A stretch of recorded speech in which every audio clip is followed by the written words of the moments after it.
Good evening and welcome. Just everything was a little bit late because I was watching Invincible with my son. So, priorities. So we had to watch the episode to the end and then clean up after dinner and then rush up here. So that's why. Anyway, we're here. That means I'm woefully unprepared. That means I haven't even updated my schedule for next week. So we'll just do that because I think there will be. Let's see. What does next week have to offer? Oh no. Yeah, I see that. The next week is going to be almost a day off, a week off. Yeah, got a lot of too many things planned, but also there's not really a lot of new games coming up. So we're going to be playing some Assassin's Creed and then some Factorio. That's it. That is what we're going to do to for next week.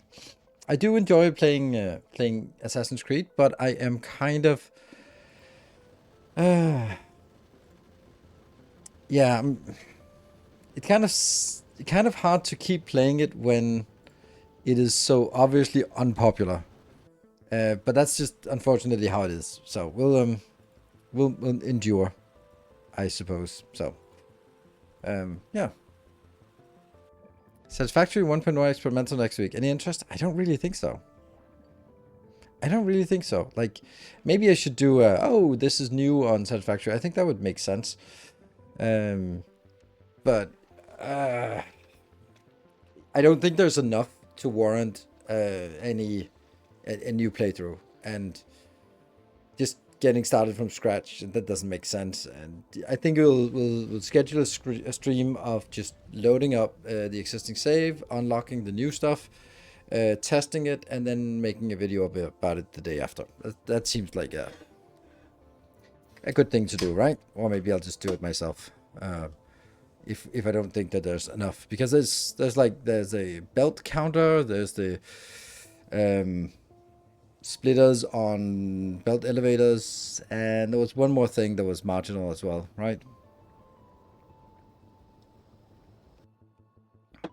And then maybe there's a surprise thingy as well, but that's not so much. 145, nice, very impressive. Yeah. So it's gonna be some Factorio-ing tonight. The auto-connecting blueprints. What? Is there auto-connecting blueprints? Okay, well that's interesting. We've kind of worked our way. We've kind of managed to work our way around it, but of course it would still be a very nice thing to auto-connect blueprints. Didn't know that they had auto-connecting blueprints, which is really nice, and it's just something they...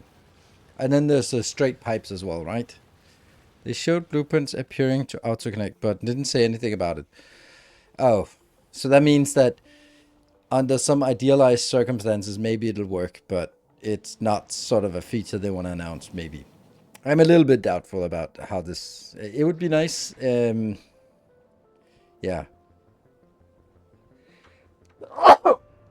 Oh, sorry. Here I'm gonna be a little contrarian here, because they said that it couldn't be done, and then they got it done. So now it just looks like they didn't bother to get this shit together. I don't know. It might be like many hours and complete restructuring, and like, fuck it, you don't launch blueprints without that feature. It even supposed to work with Rails. I mean, shouldn't Rails like be the simplest thing to make it? 45s and pipes and belts corners look nice. Oh, okay. Yeah. I don't know. I think it's a nice feature, but it's I mean,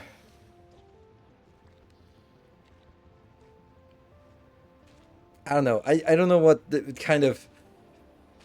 if you're gonna give me a ride in your car, that's nice of you.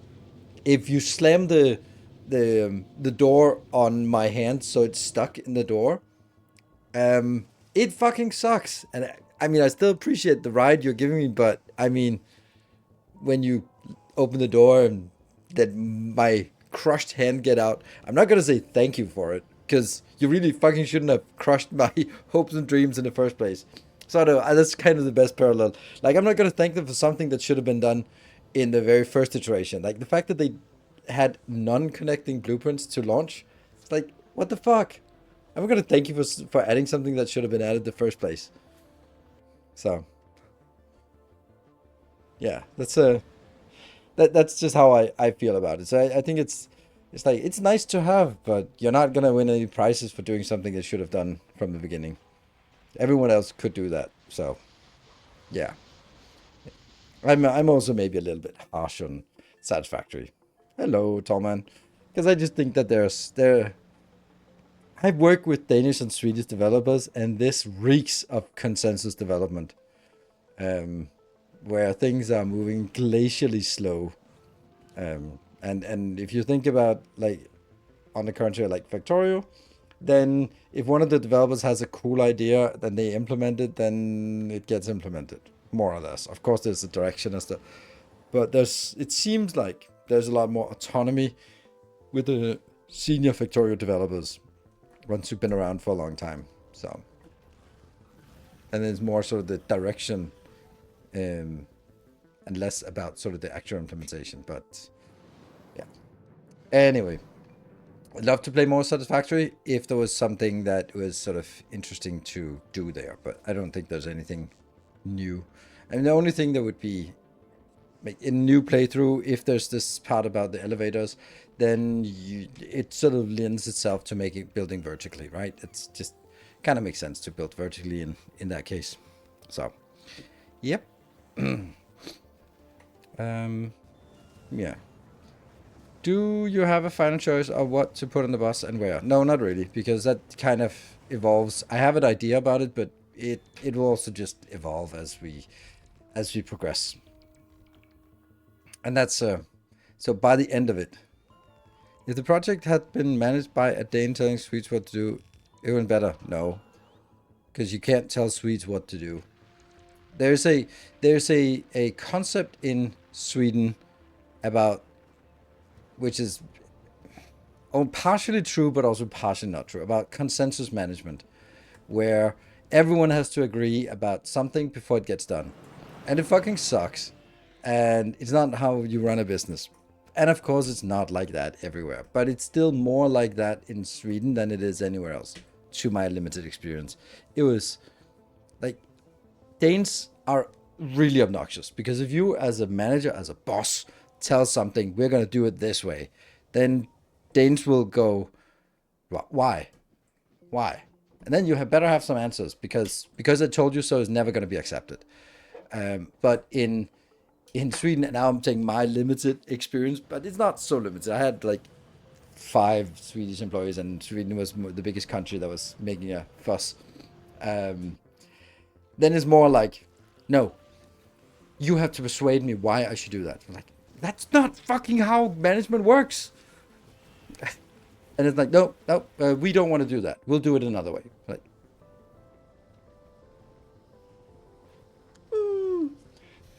yeah, thank you for your input. We're choosing not to do that. It's like, that's not how fucking works. And it's still kind of, yeah. So it's kind of my impression of sort of, if you really want to sort of stylize it.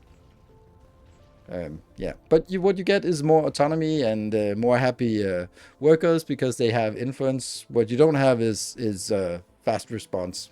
So, mad at this because I want to start a new run, but I don't want to bus event. I mean, it's, if you build it the way you think that you should build it, and then it's wrong and you want to change it, then just change it. It takes less time than writing an angry post about it. When you have robots, then just move the lines over. I end up doing it several times anyway, to sort of get the feel for it. But you can also look at how the base evolves today, and then it will probably get close to the final form. Hello, Summergod. Good evening. Ended up doing and regretting waiting until the starter base console was done. Yeah. Hey, Jaguar. Thank you. How's the BMW car? Still loving it? Oh yes, absolutely. I love it. It's nice, but now I'm just getting used to it. It's just nice. But the one thing I'm happy about is that I got I knew that what was coming, so I offloaded the Tesla in good time because sitting there with a used, worn down, crappy, scrap ready Tesla in a used car market right now is not fun. If I was selling it now, it would probably be unsellable, or it would be like basically scrap value. So, so it's yeah, and I was so happy because I got it from I sold it to as part of the trade in for the new car, and it was like an agency, and they didn't even want to see. They just wanted to sort of get some pictures of any scratches in paint to see if they need to do some paint jobs and stuff like that. But aside from that, it was like whatever. And then they just gave an offer, and the offer was the BMW seller was like, "Oh, you can definitely get more." I was like, "I don't want to get more. I don't want to own this car a second longer." And if I sell it to someone who actually looks at the car, I didn't say that to him. But I knew that if I wanted to sell it to someone, then they would be like, "Oh yeah, the aircon doesn't work. You're gonna need to fix the aircon. That's $3,000 to fix the aircon, or a discount of equivalent $3,000 for me to fix the aircon because of course you need aircon." And there were just like so many things that were just not really working very well. So of course you can't expect everything to work flawlessly in a 9-year-old car, but it was also just like I don't want to be dealing with the hassle of someone coming around like kicking tires and going, "Oh, that's scratch. I don't want to do." I was like, fuck it, offload it. Sure, I could maybe have made a little bit more money if I'd bothered, and then I'd have to clean it and I'd take it out to places and then sort of fixing things. And I was like, no, I just want to get rid of it before the rest of the world realizes that it's a swastika or a fascist mobile. Komakala, thank you for the prime and welcome. So, so really happy that I got rid of that.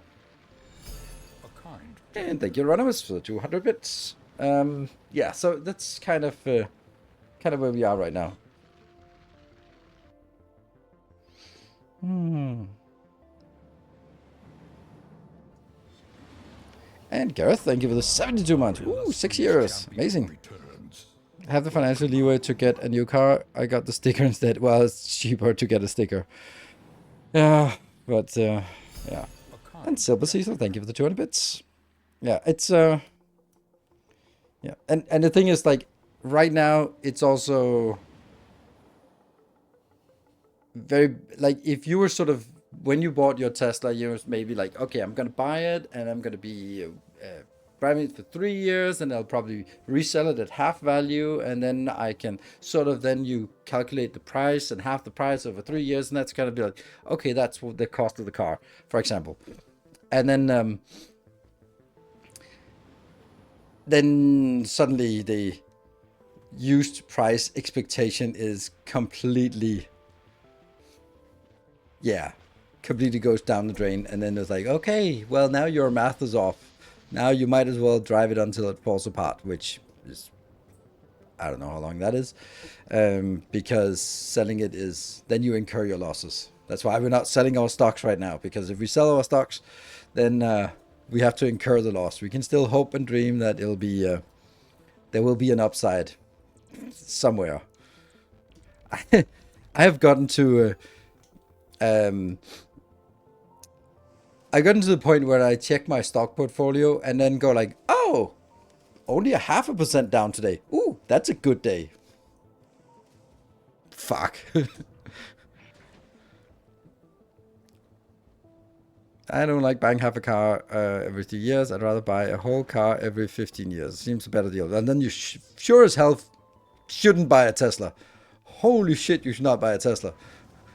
There is no way that that's going to be like that. I mean, granted, mine was still running quite smoothly after 9 years, but it also had like the battery exchange, and it had been half a year in a shop, and you know, and that was back actually when they put effort into the build quality. The newer ones are not as good build quality. Now the first ones weren't great build quality, but they were good materials. So, yeah. Yeah, I think if you want to buy a car every 15 years, don't buy. I think there are very few new cars that you can buy with that expectations. Yeah. Yeah, so Irunian, thank you for the 28 months and one red beard. Only one. Thank you for the 2 months. Welcome back. I traded in my Ionic 5 last month for an Ionic 5N. I don't know what the difference is, but I hear that the Ionic is nice. My parents are buying a new car, and they wanted my advice. And I was like, I can't advise you if it's not an electric. And they're like, yeah, we're gonna get electric. Good. Then I can help you, because if they're gonna buy anything except electric, then I'm like, then the only advice I can give you is don't do that. Buy electric instead. There is no reason at all why you wouldn't buy an electric car living in Denmark. Like short distances, really good electrical grid, charging positions everywhere, dedicated electric parking spots, and tax rebate, massive tax rebates. So yeah, there's really no reason why you'd want to get that. If you, for example, live in Texas and are an oil head, then maybe a gas car is better. Your steadfast loyalty is. And if you're driving like really long distances every day, but even then, I don't know. So.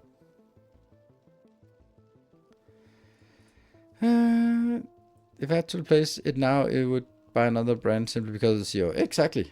I mean, I would never buy it. Irrespective of Elon Musk, I would never buy a Tesla again. And I've been saying that since the beginning, since I bought the Tesla.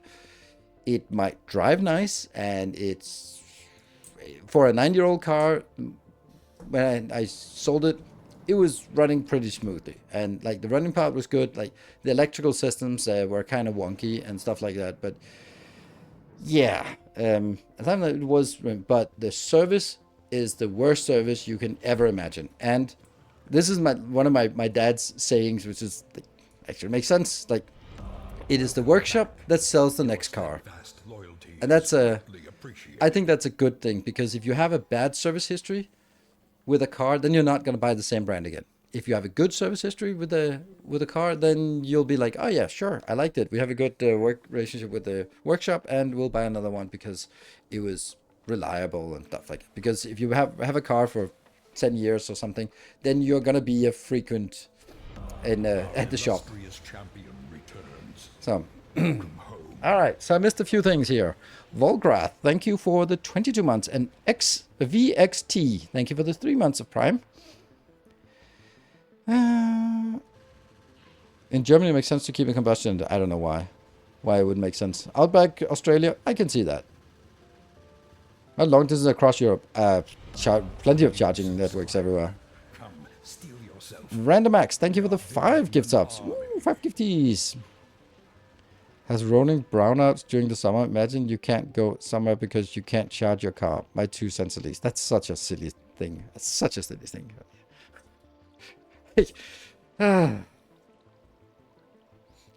I mean, oh no! Like, you can fucking plan around it. Like, what about if there's a hack of the Eastern oil pipeline, and there's now a massive queue on oil gas stations, like there were some years ago?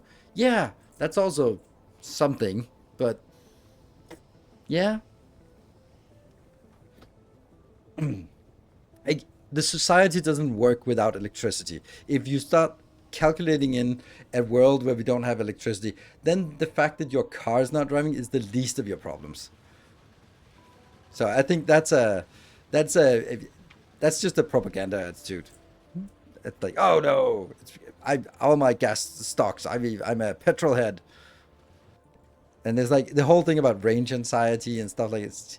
It's just, it might be true before the Model S came to market, but Model S completely ruined those arguments. So it sounds like the Chinese EV tech is moving very quickly, but the US tariffs on Chinese will probably be 1,000,000%. Yeah, sure, but that it doesn't matter from the perspective of, like, the Chinese electric vehicles are just leaps and bounds ahead of US and EU already, and keeping them out of the market, I mean, they'll continue to evolve and they'll continue to be the best, and it'll just make it harder to export European and American cars to the rest of the world, because they'll just not be. The only thing that protects them is the tariff which is not really. I mean, even with 100% tariffs, it might even still be worthwhile buying them in Europe, even if it's, I don't know. In Denmark it's like 37% taxes on Chinese imports vehicles, but they're still cheap and they're still loaded with goodies. The only thing is, like, if you buy a Chinese EV in Europe and particularly in North America, then there is a chance that because of political turmoil, they will have to exit the market, and then you're stuck with a car that you can't get spare parts for, and you definitely can't sell in 3 days or in 3 years, for example. Anyway, there was a lag phase most crazy. Thank you for the tier 3 for 5 months. Ooh, glorious. And we got a level 2 completed. The level 6s and my normal driving is 80 kilometers. I've been driving a hybrid for years. It's a nice compromise for our lack of EV infrastructure. Yeah, I mean, I drove the Tesla for 9 years, and I never used anything except Tesla superchargers. And I went abroad as well. And it was the small battery. So, like, if your primary way of driving is back and forth to work, to somewhere, back home, and you can charge at home, then it's not a problem at all. If you live like in the middle of a city and you live in an apartment and you don't have local charging nearby, then it gets a little more complicated. If you have a driving of 200 kilometers each way every day, then I'm like, what the fuck are you doing with your life? But that's a different matter. Then it's not. Then your car is not fixing your problems. Suffrash, thank you for the 38 months. And Moonlight Maze, thank you for the brand new tier 1. Most appreciated and welcome. Anonymous with the 50 months. Ooh, and 5 metric years. More electric cars with gas generator backup seems to be more manufacturers going that route. That makes no sense. The possible. That makes no sense. You lose everything that's good about the electric car. Like the reason, the competitiveness between a internal combustion engine and electric vehicle is the electric engine is a million times better than an internal combustion engine, but the energy density of petrol is so much better than batteries. So you have the better engine versus the better energy storage, and you get better batteries, but it's still like it doesn't compare to the energy density of petrol. And therefore, if you start having like, oh, now we have the electric engine, which is like this little thing, no moving parts, no nothing, it runs forever, completely stable. And then you go like, let's also build a generator, and then you add and engine. You make 2 cars and jam it into one frame. It's gonna be heavy, it's going to be inefficient, it's going to be complicated because all the electronics to control. It's like, I would never touch a hybrid. It's such a it's the worst of both worlds. It's not the best of both worlds. It's definitely the worst of both worlds. Seymour, could bad service just what? Yeah,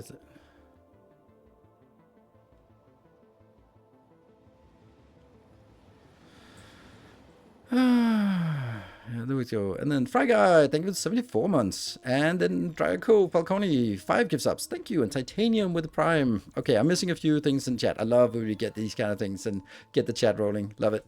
And Maycom, thank you for the 30 months. 3 magic years. Gas engine can go much further than electric when both are full. Anyway, yeah, it can. That's the part. The energy density, yes. And the recharge speed. But recharge speed is something that I have never encountered that to be really a problem. Like maybe once in a while when I was like driving a lot and then okay, have to think about like, okay, I need to drive again later on this afternoon. So I really should just get a little bit of charge on the car when I get home. Hey, Shannon the Techno, thank you for the 500 bits. All right, the hype train is actually getting somewhere, a little bit at least. There's a lot of resubs, not so much gift subs, but resubs. Yes. Oh, there's 1 minute left, and then so all of this good progress on the train, and we are almost at the 1 minute warning.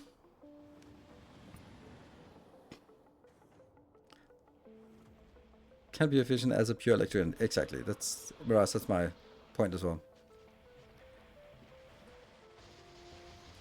And that's the hype train. 17 subs in the last minute. Can we get it to keep the train alive? A couple of superchargers at a station. That's where, I mean, all almost all petrol or gas stations in Denmark also have 300 kilowatt superchargers. So, like, also my local supermarkets are starting to have it. So, Welcome home. the great Chuko, thank you for your Prime for 11 months.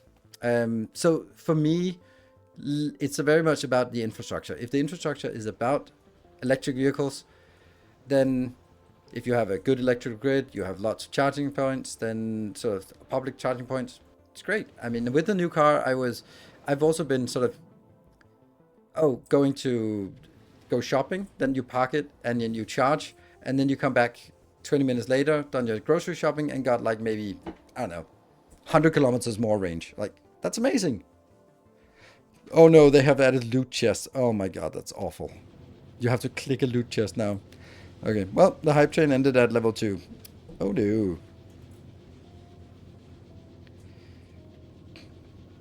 10-minute charging to get to... I mean, I really don't.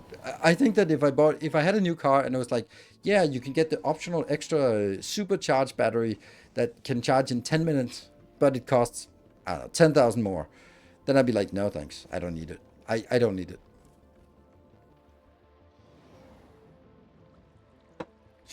Should parking lots have solar panels? Yeah, it would be nice. Or I was thinking that you would start by just saying all those gray boxes of shopping malls and stuff like that should start by doing that. So they could not do with an election are those who have never tried. Yeah, I found it to be like all of the arguments against like electric vehicles. I find them to be sort of really. They sound very much like you should smoke 2 cigarettes per day when you're pregnant. They sound exactly like it. Exactly like that. And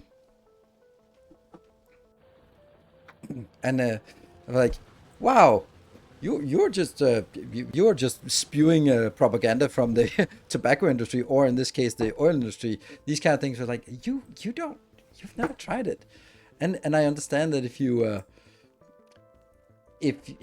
if you live in a place where the electric grid is unreliable, if you live in a place that you don't have a fixed parking lot and therefore can't charge at home, so it's in a big city, an apartment or something like that where there's no fixed parking, it's a lot more complicated and it might be less attractive. But then you're going to have all sorts of other issues with having a car in the middle of a city, and maybe you should have a ride share instead. I mean, the country with most EVs is Norway, and people complain that southern Germany is chilly in winter. Yeah, exactly. Like it's those kind of arguments. Like, oh, but the batteries doesn't work in the cold. Like, oh, well, I think the Norwegians would beg to differ. So I'd say I've been driving electric for 9 years, and I would never, ever, ever go back. There's also another thing, which is maybe a smaller thing for Americans, but for Europeans, since we have most cars come with manual gears. I mean, what's the fucking point of manual gears? My god, that's stupid. Why should I be like the accelerator, the clutch, and the gears? And why should I do that? Like in 2025, why are we doing shit like that? You press the accelerator, it goes forward, and you're gonna yeah, but just get automatic gears. Yes, but that's a hell of expensive. It's fun. Most people don't buy their car because it's fun, and you can have so much fun with like and then an e-up will just go past you because it fucking sucks.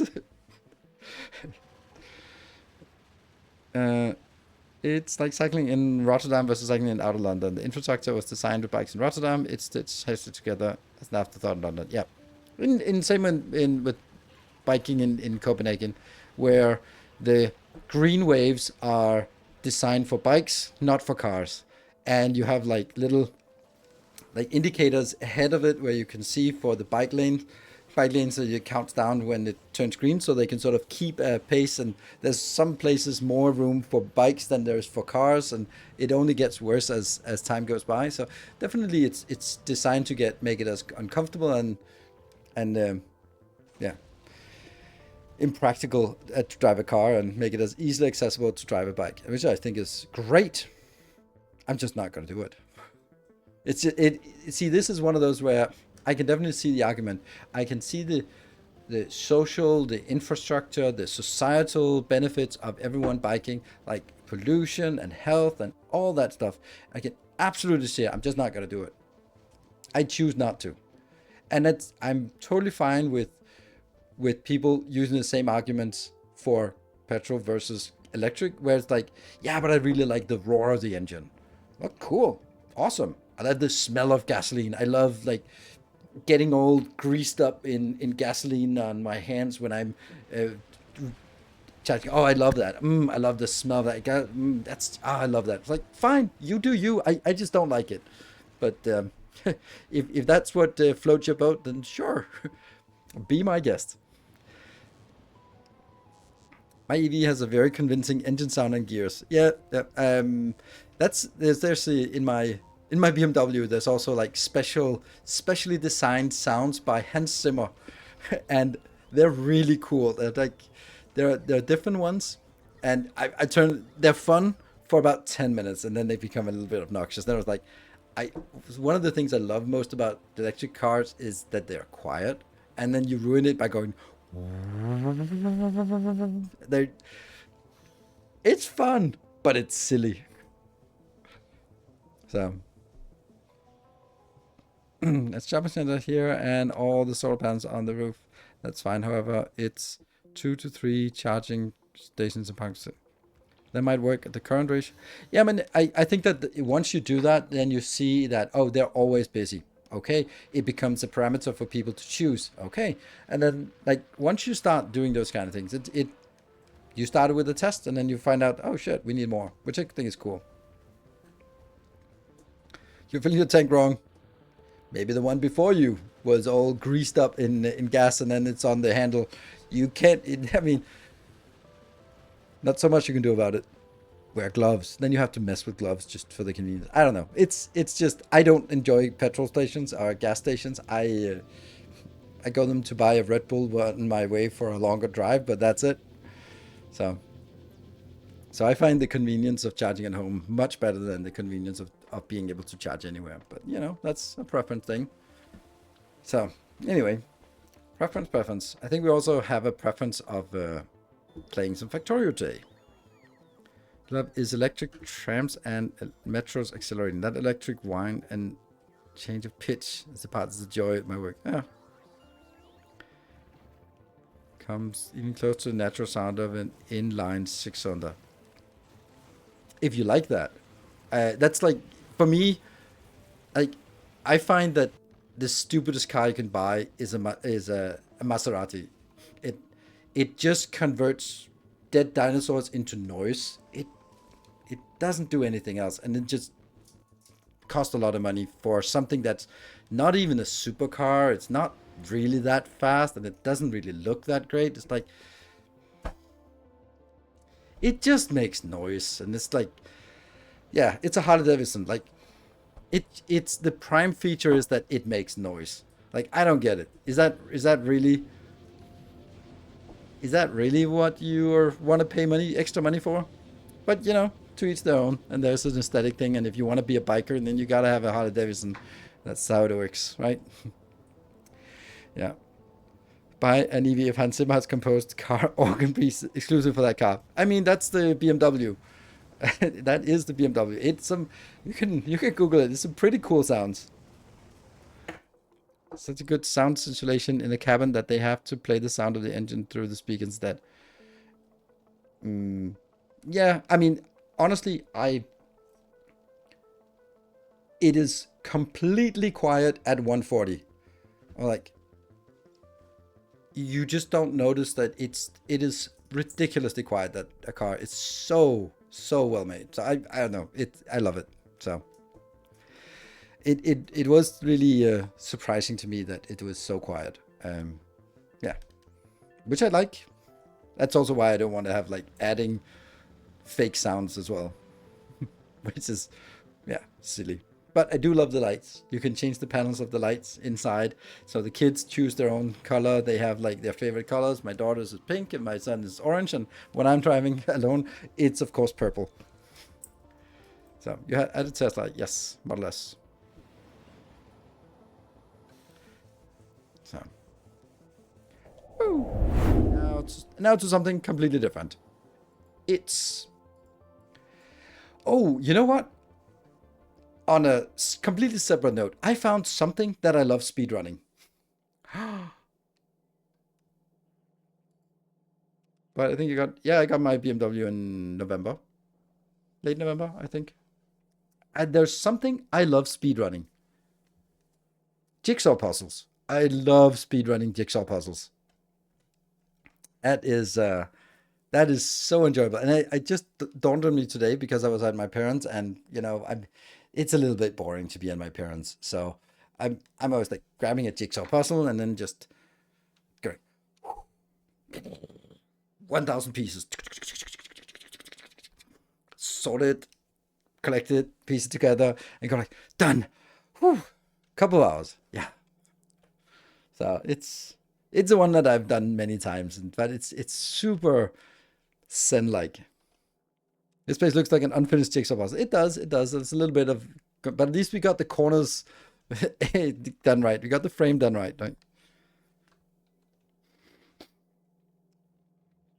Yeah. Let's convert dead dinosaur biters, yeah, into rocket fuel.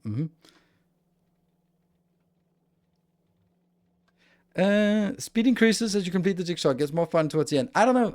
That's the thing. I think that a good jigsaw puzzle keeps the same pace all along, because in the beginning you choose the stuff that's the easiest, and then that you're like, oh, here's some red thing. So give me all the red pieces because they're this little thing, and then you do that, and then then there's something else here. But in the end, you're like, ugh, why did I choose a forested mountainside with an overcast sky?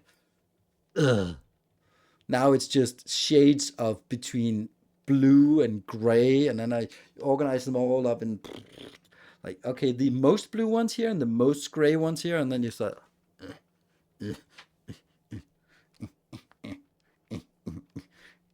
There we go. Next. A completely white one. I have one called the Crypt that's all golden. It's completely gold. I did that once. That's tedious. That is really tedious because you just have to organize them according to the shapes. At least the shapes are interesting. But I also think that it's not really that fun. Okay, so let's see about this one. Did you notice, by the way, with the latest masterclass video that I improved this design? So now we have a breathing room all along the edge. I thought that was a major achievement getting done with that. So I like that. Try not to remember the completed picture before that. Yeah, it's usually puzzles I've done many times where it's like, I want to make this Disney puzzle. Yeah. I said it. I love it. Thank you. Which is a white background with a bunch of black lines connect across 1,000 pieces. Best experience of my life. Nice. Yeah, so we need to sort of figure out what it is that we're still missing in this space. And we've now gone up to get the rocket fuel. Nice, cool design. We got the load infrastructure. We got the blue circuits done. And they're coming up here. So what we're missing is, this is the hub thing, and then the space platform. And then we have some, what's it called? That's called, yeah. So I'm kind of thinking that we'll do some modules, yes. That one here, and then a lot of this basically here.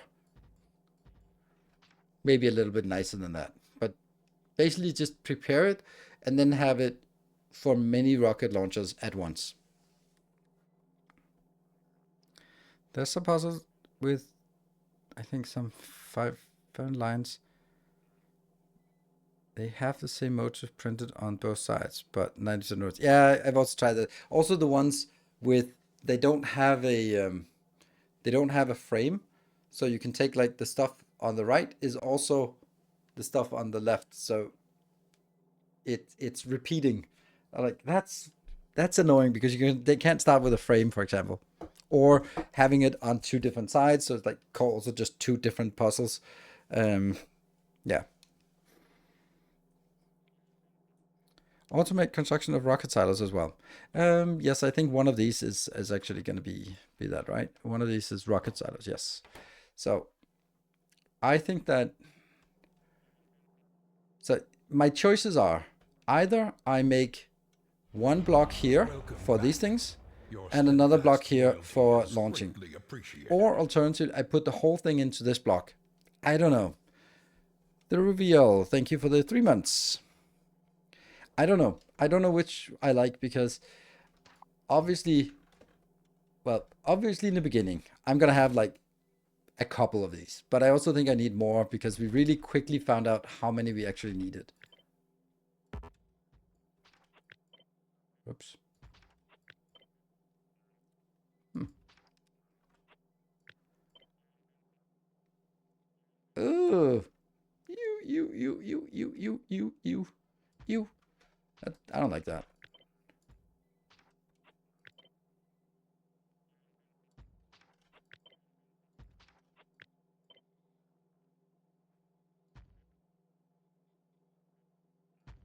Yeah.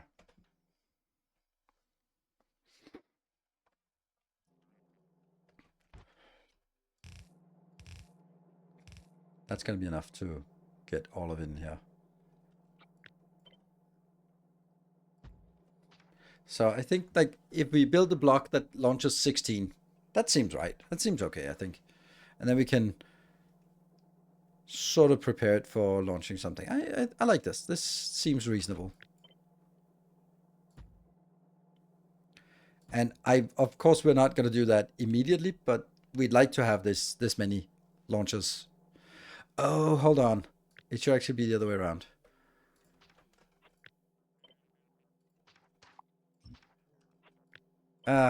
Or should it? Okay, the argument for putting them over here is that this is where I already have the materials. They're already produced on this side. So that the argument for putting it over here is that most of the stuff I'm going to be launching is coming from here. So I want to get it like that distance or that distance. It's pretty much the same thing. Terminate in the rocket side is cool. However, it does limit the vertical expansion of us. Yeah, but I shouldn't be vertically launching. The idea is that this base will be build it, forget it, never come back to it, but it will still do the stuff that we need. But, there might be some things that we eventually want to remove as well and replace with something else. So they should travel less distance. Yes, absolutely, they should. However, I don't have a way to make these there, for example. It just doesn't make sense for me to build it here. Um, I think so. Maybe it does. I don't know.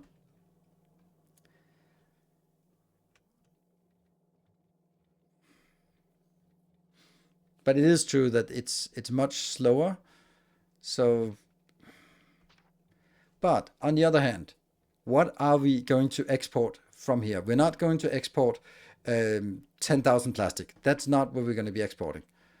Because each plastic stacks to 2,000. So if we want to export plastic, then it would be like, oh yeah, let's export 10,000 plastic, and then it'll be like 5 rockets. Awesome. We're not going to do that. That's not how we do this. What we're going to be exporting is this stuff mainly from here, which all of these stack to is like one stack off. So I don't know, stuff like, hey, this one stacks to 50. So it's only like 50 items to be transported. So sure, that means it's 13 robots that have to move bit more, bit less. I don't think. Yeah, buffer chest, absolutely. Buffer chest is a good idea for things that we're going to export a lot of. But I don't know what that would be. I think I like it over here though, because then it's right next to these. What makes the most sense? I feel it makes most sense to have it over here, but that's just because I built it there previously. Hmm.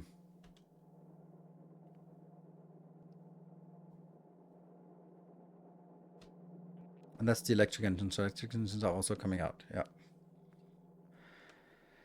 Labs behind the science and place the rockets where the labs are now. No, then I wouldn't do that. If I put the labs down here, then I would take this one and move it down. That would make more sense.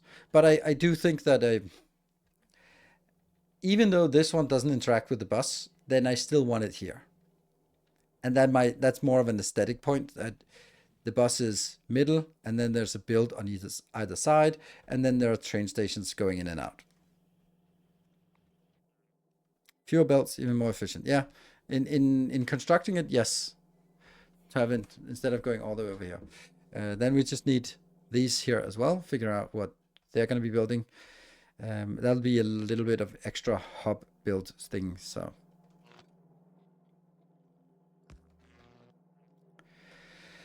should we try to design this first? This got misplaced. Oh, these got misplaced. Yeah. You're still dragging rockets on the bus, so it doesn't matter if it's left or right, just slightly longer belt. Yeah, that's true. That's true. It is just the matter of this line of belts. So based on that and it's red belts and all that stuff, it's not that expensive. So I think that makes more sense to have it over here. Good. Okay.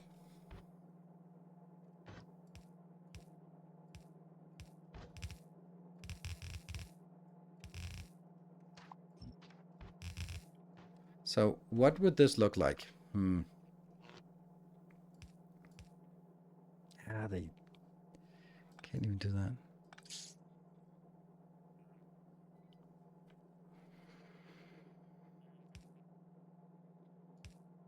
Like, this would be awesome and amazing and all that, but it's not working. And these are requesters by themselves. So I also don't know if I need to build all of them at once, but we'll design all of it.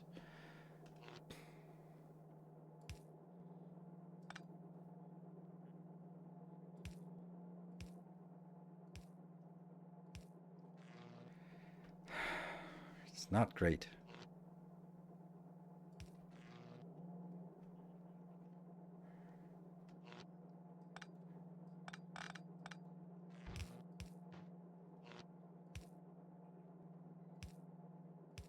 Maybe this is the pattern we are looking for.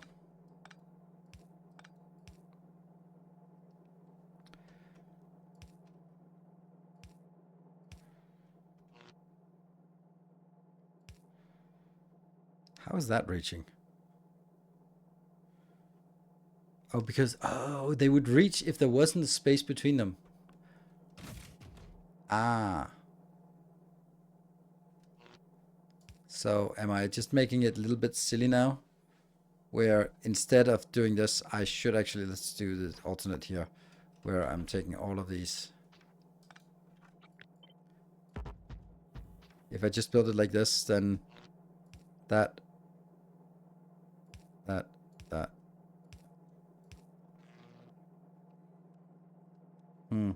Why not substations? Why not indeed? We do have substations, yes, by the time we do this, so that's probably a better point. Let's make some substations. Where would we want that? Let's trick this one with substations.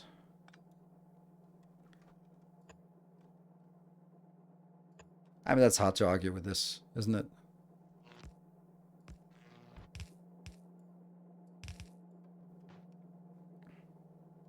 The only thing is like cooking it up to something else.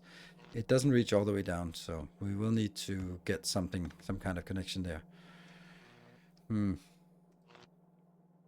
That is the max reach. Interesting.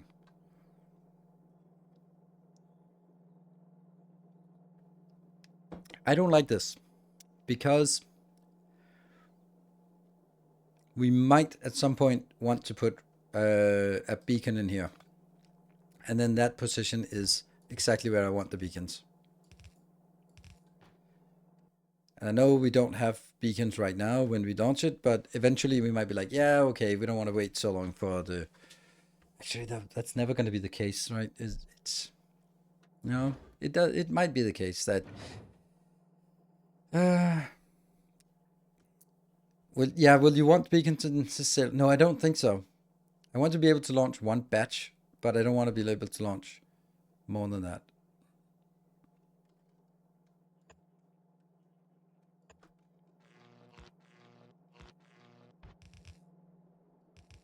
Well, that's interesting that it doesn't connect correctly.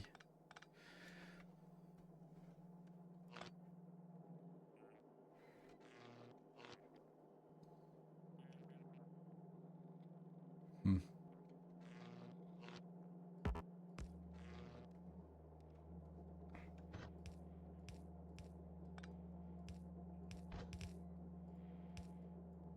It's just that it will actually be pretty slow if we use...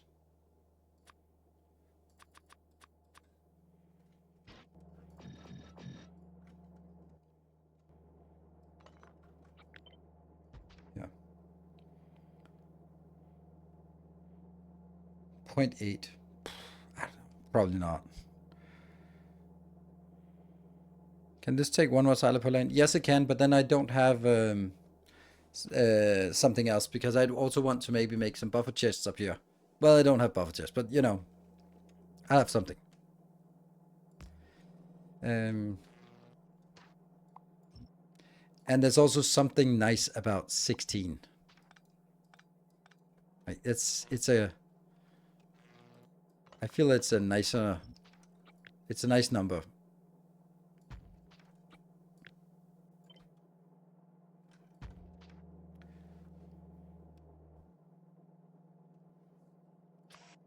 Because they're going to be loading really slow anyway.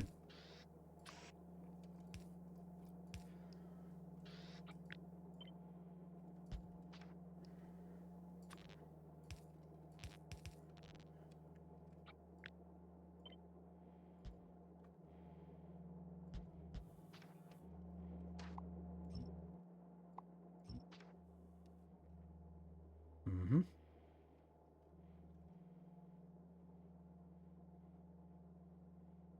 The 2x2 footprint is still a problem. What do you mean by the 2x2?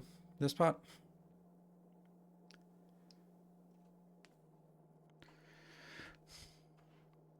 I think you would really enjoy insert random Minecraft mod. No, I don't, because I am, and this might surprise you, not 12 years old. I may act like it, but I am not. Sorry, I don't like...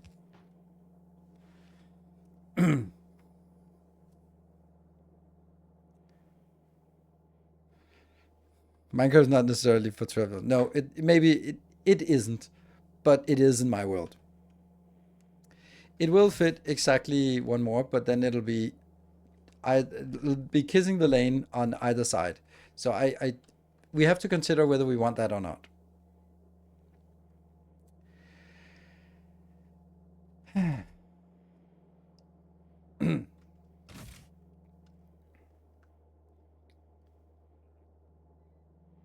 If it was like this, I would definitely do it. But if it's like this, I'm like, I don't know. I don't know.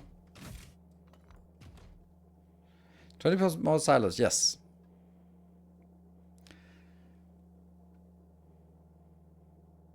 Really giving you that much advantage over 16? No, it's not. It's not giving me much advantage. It's where we need it is when we are launching, when we're starting a new spaceship.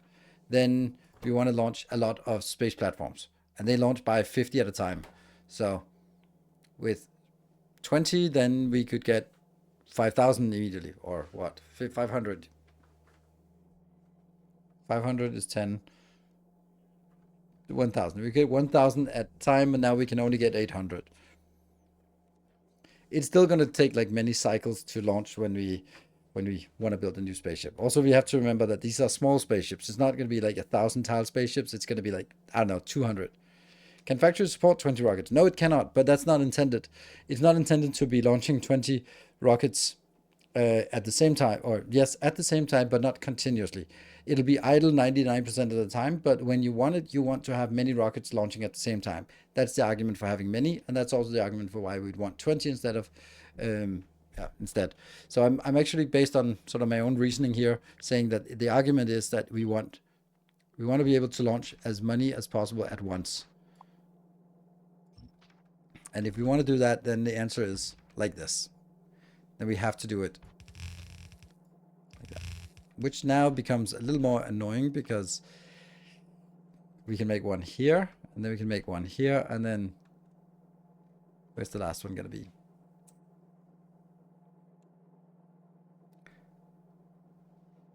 Which is more beneficial in the long run? More silos or less silos with beacons? Depends on what you're aiming for. If you're aiming for continuous throughput, then beacons is better to a certain extent. But that's not what we want. Because we have something that's idle almost all the time. But when we want it, we want a big batch. So that means batch size is something that's more important to optimize for. And therefore, more silos is better for increasing batch size. To fit the same number of silos with belt loading on the... With 16, you'd probably would be able to fit the same number of silos with belt loading on other planets. Oh, belt loading? Yeah.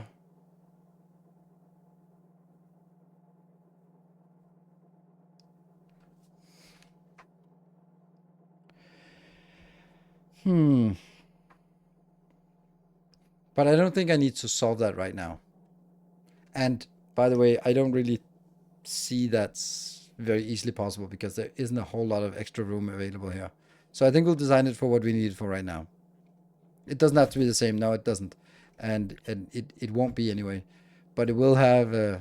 I can just see it right now that I don't have extra lanes here to load everything else up. So it's going to be a problem to load it. And it's also going to be a problem to how do we power this.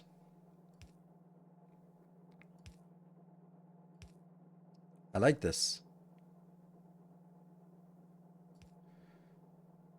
Then we just need to be able to get it inbound.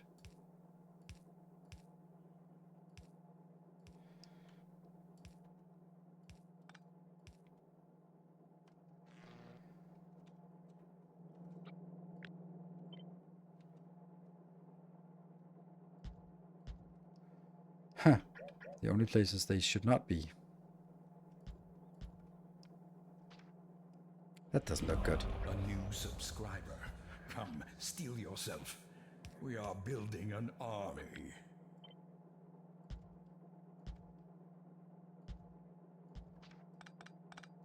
There. Alvid, thank you for the Prime. Welcome. Why not use same you did for 2 vertically? Because I don't need it. I don't... 20 is plenty. And I'm only...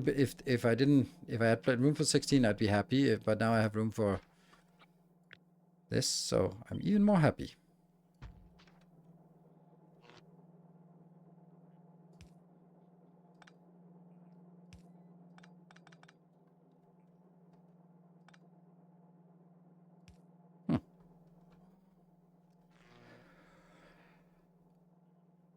Yeah. I like this. Do we like it? It does have...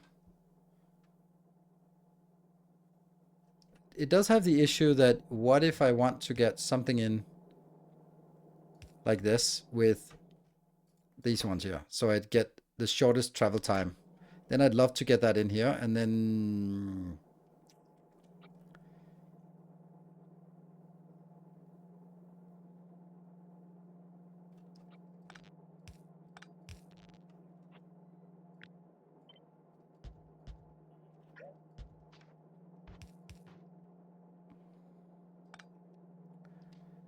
This doesn't look good from that perspective, from the lighting perspective.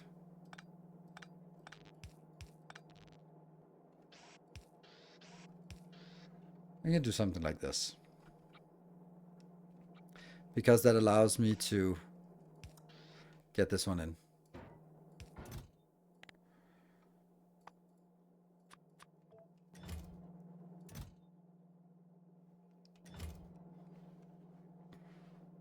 Then we'll store it here and maybe even store it down here as well.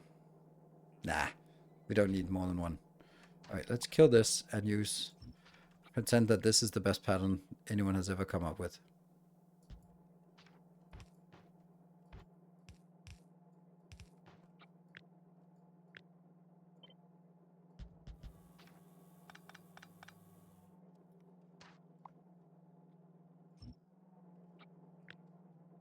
Yeah.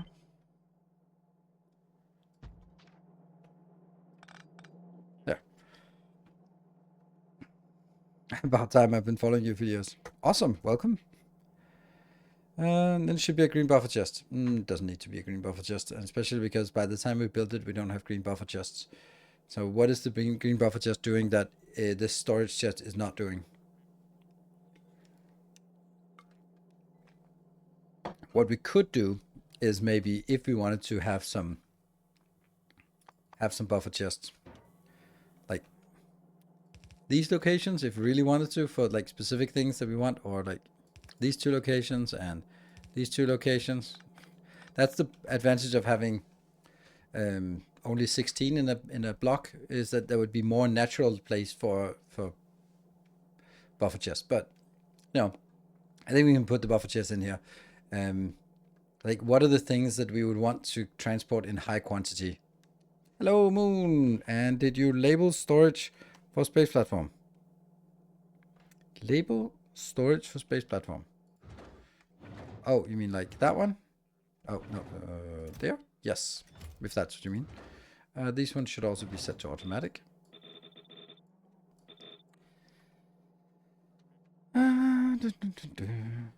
Oh, shoot. I already forgot my Blake. That's because we talked too much about EVs. So,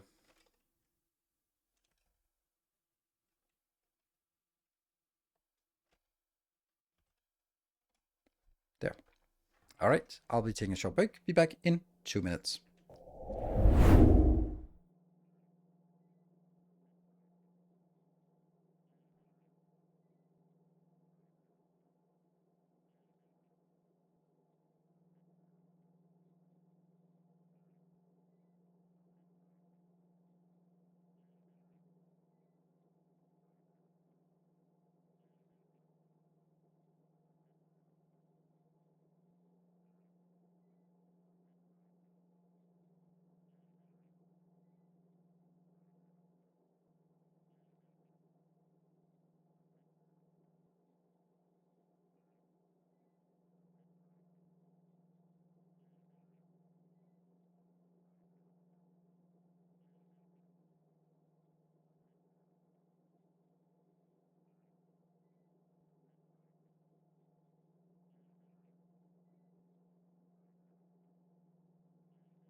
Right, we're back. Sorry for the delay. Right.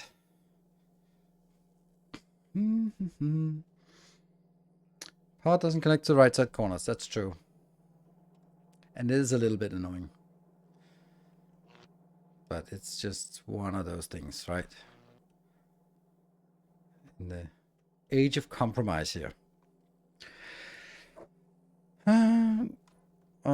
When this is finished, do you stamp it all down on real planet, hook up the resource, and check to see if it's working? It's all working good? No, I don't think it doesn't make sense. I'm gonna test it for a playthrough, but that will be when that playthrough comes along.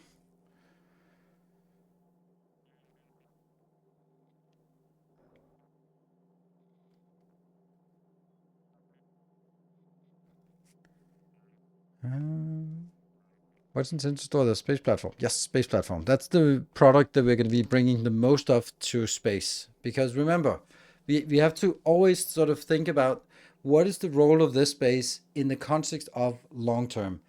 In the context of long term, this space is going to get us to space, build the space platform that makes space platforms, or makes space science.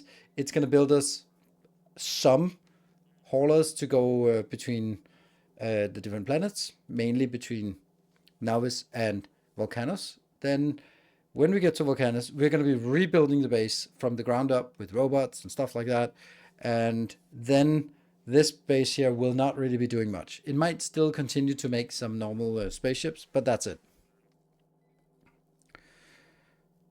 Is this really a glorified jumpstart base? It's a glorified jumpstart base, but it's a base that will also continue to work for a while. And there's still, I feel that there's still so much to do that it makes sense to continue to do this.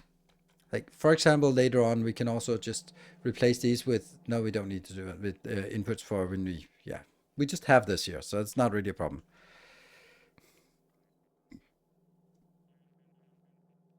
Have you considered shipping copper cables into space and making space platform from space iron? No, I have not. And I have now. No, I'm not going to do that. I can see that later on when you have the advanced reprocessing thingy. No, not this one. Where's that coming in? Advanced asteroid reprocessing. When you have this one, then you can make space platforms automatically for free in space. But at this point, you already have Volcanus, so you have infinite free everything. So I don't think so.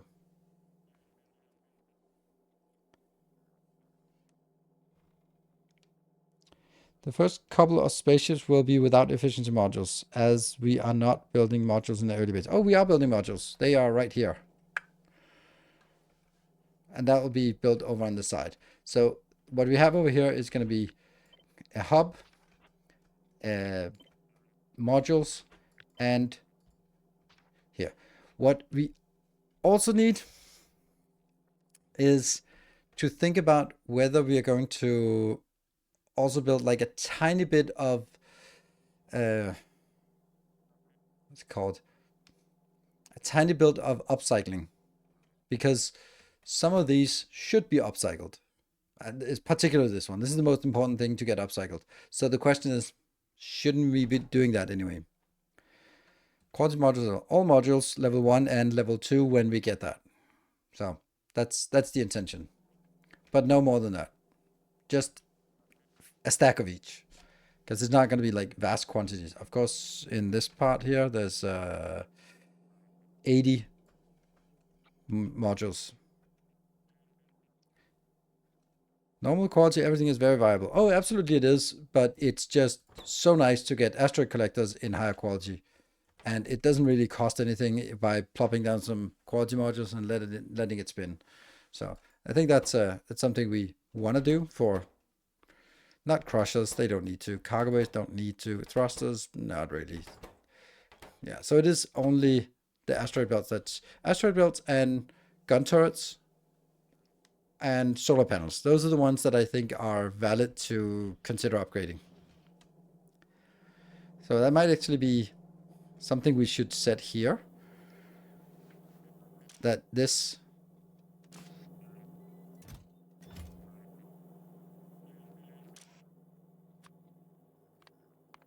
should actually be all quality.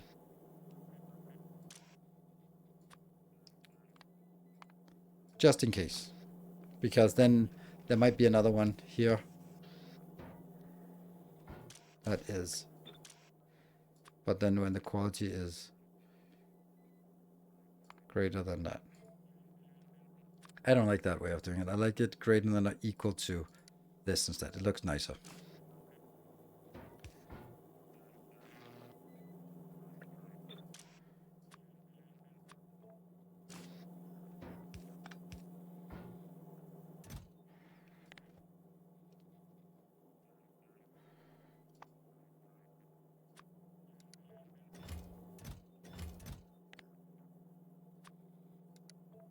There, for example.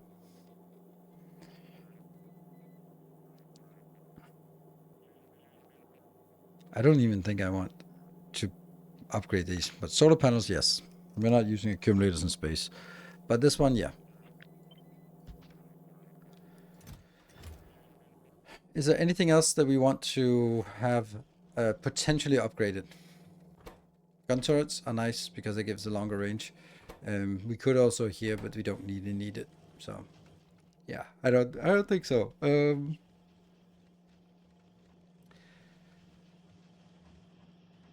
Is there any point you won't ever? Why do you set the left box to any quality? At this point, there won't be ever be upgraded stuff. Here? No, when I put quality modules in here, then they can come out as quality. I can also do it like this. Might actually be nicer way of doing it. There, so it goes continues on this 1500, and then whatever is more goes into that one. So we'll do a little bit of upcycling on this one eventually, but I don't think we'll upcycle anything else. Yeah. Quality on electric furnace and chemical plants. Yes, but I don't think I want to. I didn't feel that was something I missed last time. Yeah. But I do agree that it would be nice, especially for the furnaces, because you need like so few of them that sure, let's get a few.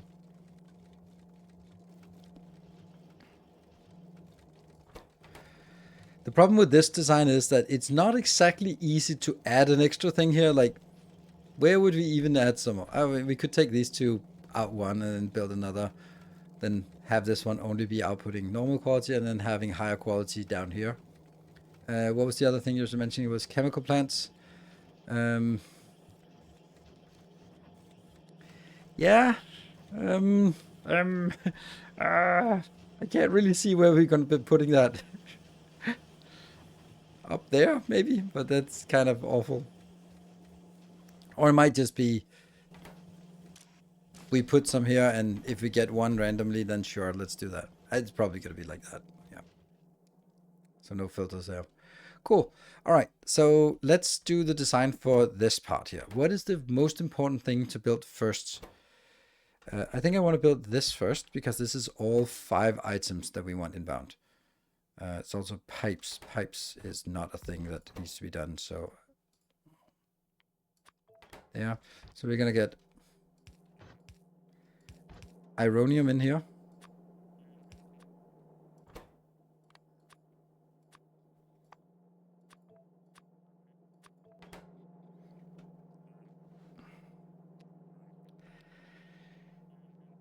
And then all the other things are things that we also need for the other ones. And then also LDS, right? Okay, anything else that needs concrete? Yes. Okay, so concrete. Oof, that one sucks.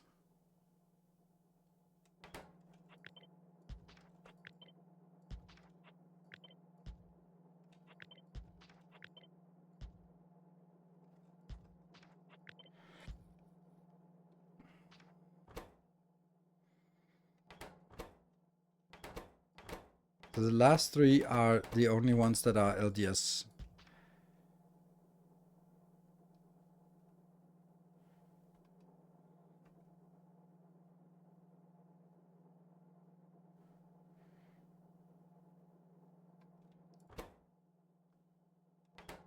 And gear, okay, also engines. Okay, so we need 1, 2 inbounds. That's 4 inputs. And those 4 inputs are iron, blue, electric, concrete, and low density structures. Fuck. That's 5 inputs. But very low quantity, or, well, they will have to be low quantity.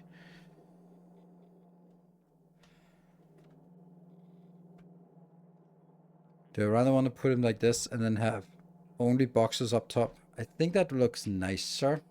It makes it a little bit annoying to pick things up from this location. Is there something they all want? They all want steel and blue is the most common items. Yeah, steel and blue. Okay, so steel and blue could also be here. I don't know why I would want to start with that. And copper. What needs copper? Nothing needs copper here.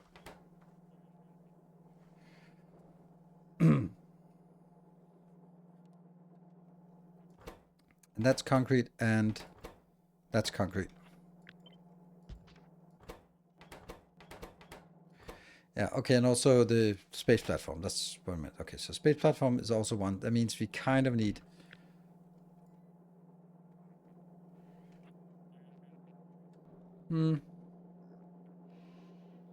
Okay. So we have 6 items. The one that is closer should be LDS plus blue. So let's start by doing that.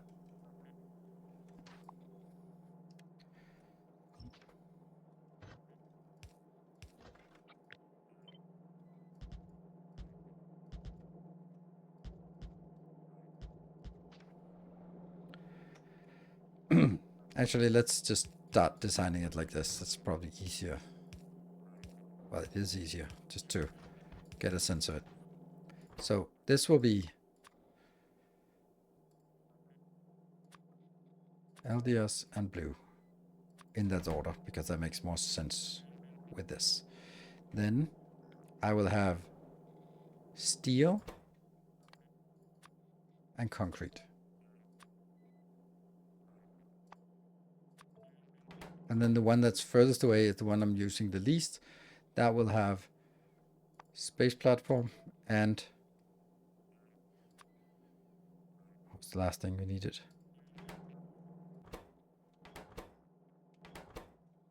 Oh, electric engines. Yes. Yeah. One assembler for dedicated? No, I don't need it, because I'm going to bring it out here on the bus, and then I can just drag it down on this line to collide it into this, and then it'll be fine. I think. It'll be a little crowded, but we'll see.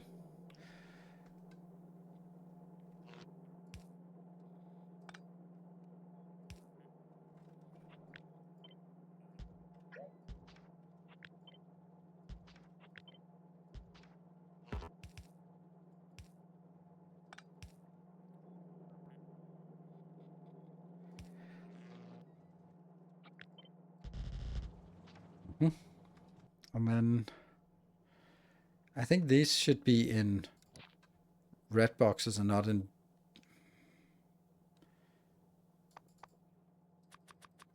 what do I like? Do I like to put them in here?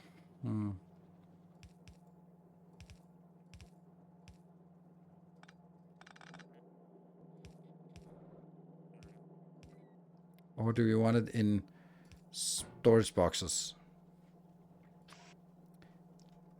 Don't know why I would want it in storage boxes, to be honest. Okay, so this one should have... we can't send this to space anyway, so...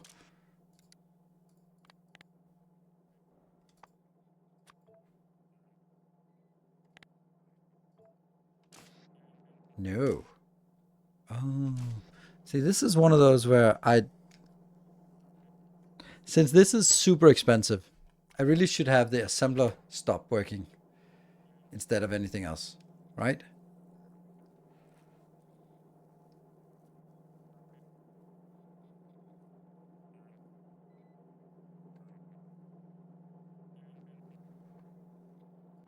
Also, these are expensive. Not that expensive. Yeah, they're kind of expensive. So I really should be setting this on here. I did that for the hub.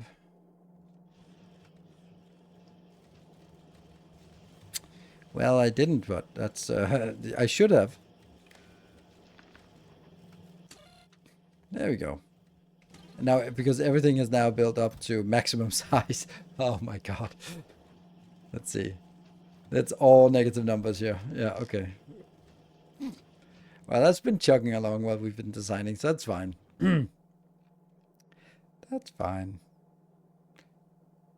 To send copper wires to space platforms and make iron plates on site. No, it would not. I know. I guess there has been a Reddit post or a YouTube video or something that must have been saying that that's the best idea ever, based on the same suggestion coming in. When people are sending it the same suggestion, then that comes from somewhere. That's my theory. So, hey, Robbie Shop, thank you. There was okay. Returns. Well, that's not true then, Home. because the thing is, I don't agree with that, because if I want to build a spaceship, it's not about building it as cheap as possible. That's a weird parameter to build spaceships from. It's more about, okay, I'm sitting there designing the spaceship, give me the materials, but if I have to build a little platform, build an asteroid collector that then takes the iron, smelts it, makes it into iron, smelts it again into steel, bring up some copper, make it into platforms to go like, haha, I saved some iron, woo! Like, really? Is it? And plus, it's going to be one assembler just chugging along, making it. While here, I'll have 20 assemblers or something making this, because it takes 10 seconds for each craft. It's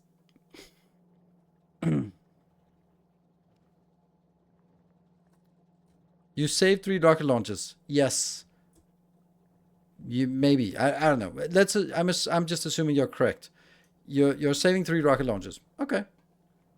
What's the price? The price is time. That means that now, if you want 500 in space,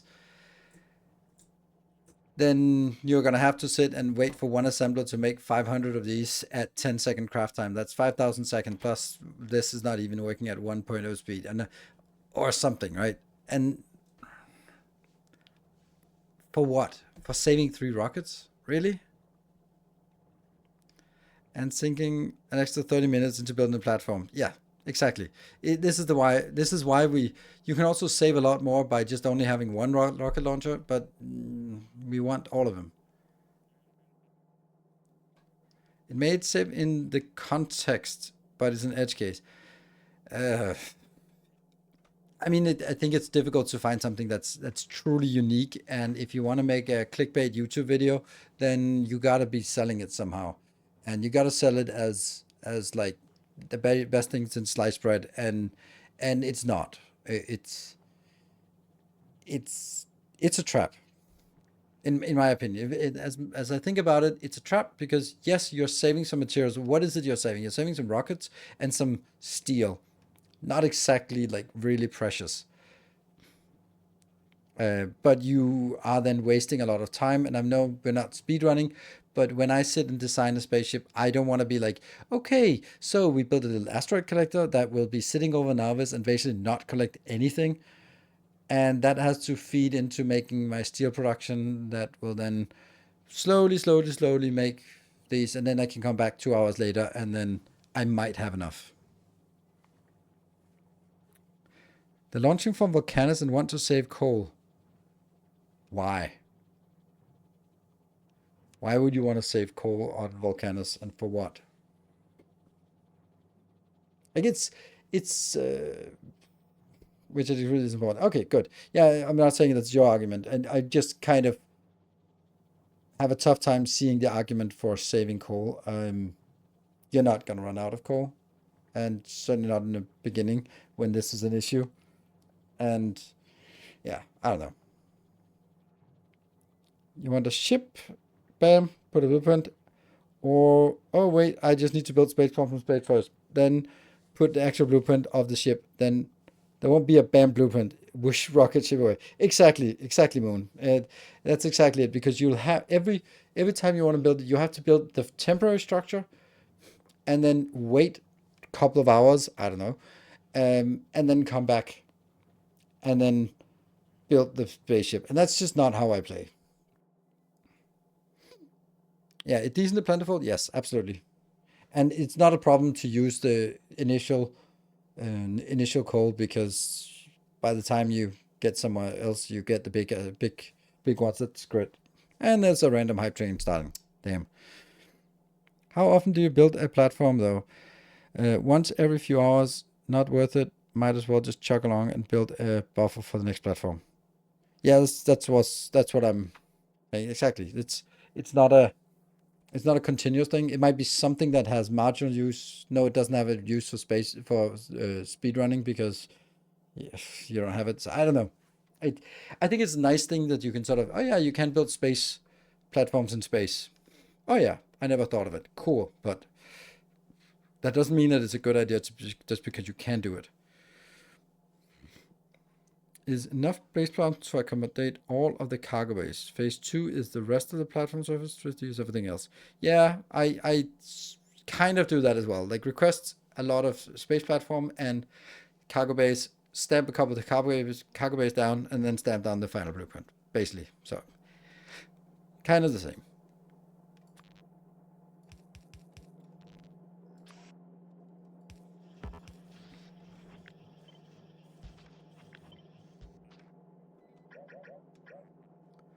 Okay, and this one will then be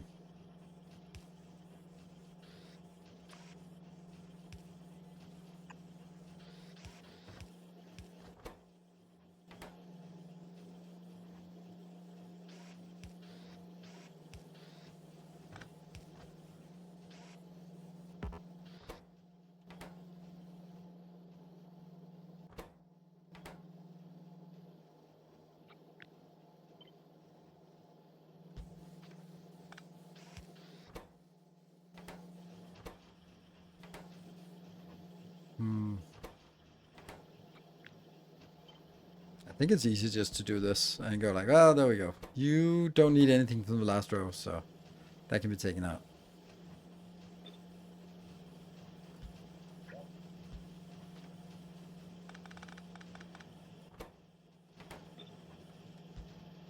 Oops.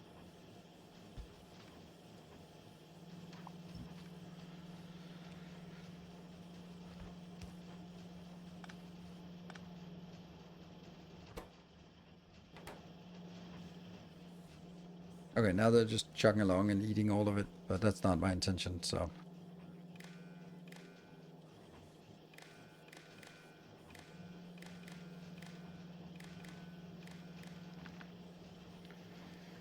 Okay. Is there a way to one-click add something with an underground belt? Yeah, force build. Okay, is enabled when... Oh, should I do the same thing here?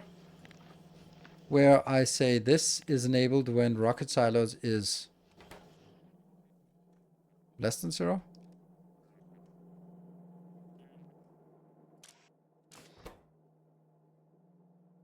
Greater than 0. The value is greater than 0. Good. Let's do that.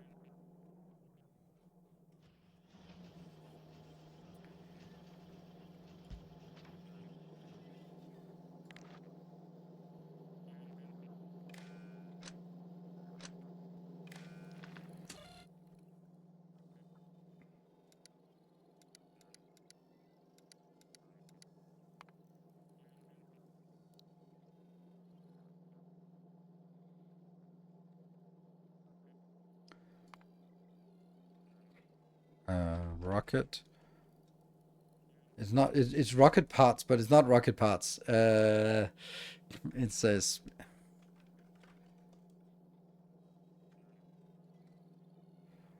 space stuff. Spaceship parts. Yeah, spaceship parts. And then the big discussion is spaceship in one word or in 2 words. Space stuff is the best we can come up with. That one, we need 2 of these. And then we say, that's now making 2. You're going to get in when that is greater than 0. That means you're enabled. Yep. And this one should then be, that is greater than 0.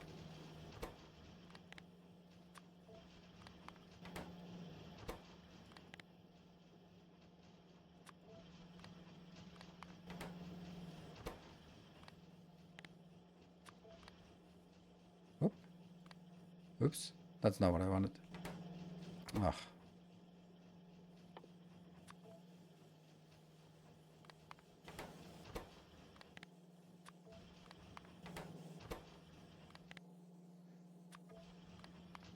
So, I wonder if I should... right there, that's... Good. And they will all be disabled now because I don't have listed how many of each I want. Good. Next one. That thingy, just 1. Next one is also just 1. Then these ones, I don't know, 9? Sure. Don't think I want more than that. As called. It's what's the... How many are launching at once? 5. Okay, so launches 5. Let's keep 10. Then next one here is launching in bunches of 10, so let's get 20. Next one here is launching in batches of 10, so let's get 20. And the last one is batches of 10, so let's get, you guessed it, 20. We're not in the beginning actually needing that many.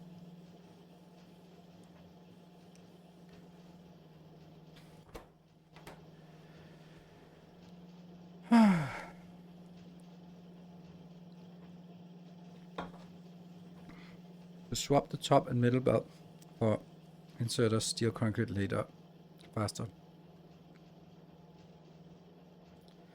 The top and the middle belt. Yeah, that's steel and concrete. That's actually a good point. Ugh. Yeah, that's a good point. Let's do that. Steel and concrete should probably not even be on the same one.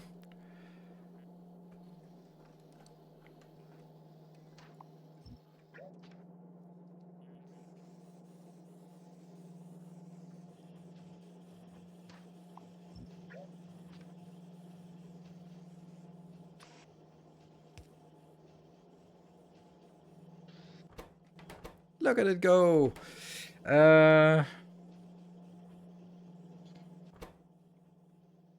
It's 1000 steel and 1000 concrete. Those are the 2 big ones. So if they are both on the closer one, it's still going to be faster. One of these collecting 2000 is faster than one of these collecting 1000.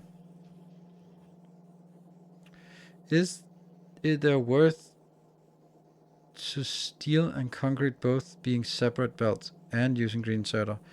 Yes, but that's now we're again optimizing something that's completely irrelevant. But yeah, when we're sitting here looking at it, then it's super inefficient that it fills up like this. But honestly, it's gonna build the stuff we need, and then it's gonna be idle most of the time. So it'll just gradually build this, and it will do something else, and then half an hour later it'll be built. Whether it takes 27 minutes or 17 minutes, it really doesn't matter, I think. But you know, we switched it around. It's not really using much space. Let's design some. Our illustrious champion returns. I think we need to just to get these right.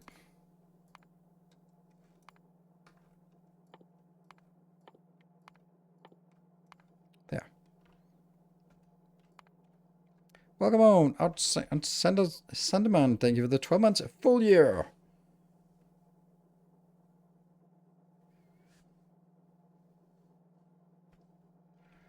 Yeah, I know. I could switch around and then I could put something like this in here to make it go, also be a green one in here. But again, is it really something that we feel that is worth considering? Then I'd have to switch to maybe being steel and blue in the same belt. I know there seems to be a movement in chat to get us there. So let's do that.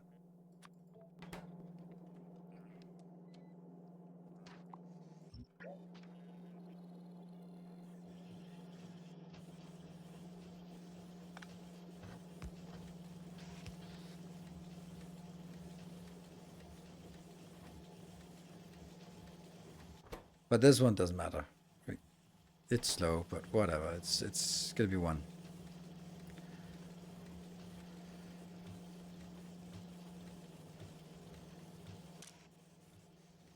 See, it only collects 5. Would it collect more if I did this? No, because it is max stack size is 5 anyway, so. Yeah, it's because of this. This can only do 5. That's why it doesn't take 12. Doesn't, because it can't. Okay, let's look at modules. This is module 1. Module 2. We're going to just design one of them, and then that'll have to be it. So red is used for both, and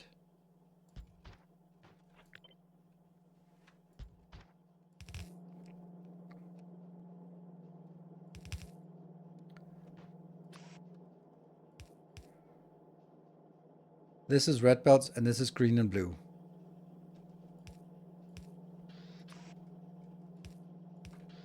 And then you can't pick up.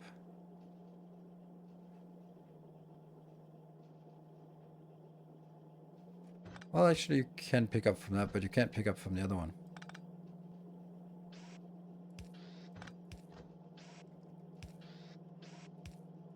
Ah! Oh, I don't know. I don't know.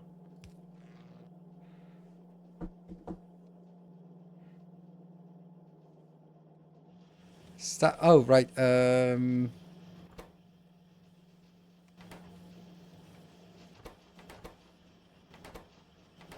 also been getting everything they want.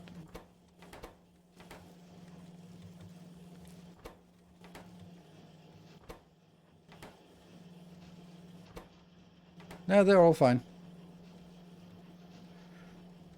Are you planning for T3 modules? Why do you need blue there? Because that's tier 2. They need blue. That's why.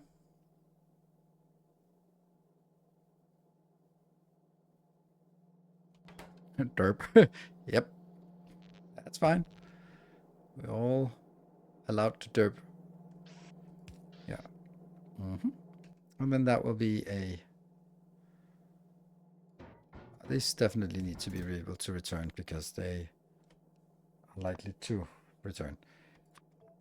So I'm going to build this, but by the time I build it, I won't actually be able to have this. So this is a design that works exclusively for tier 2. But when I only have tier 1, I'm actually...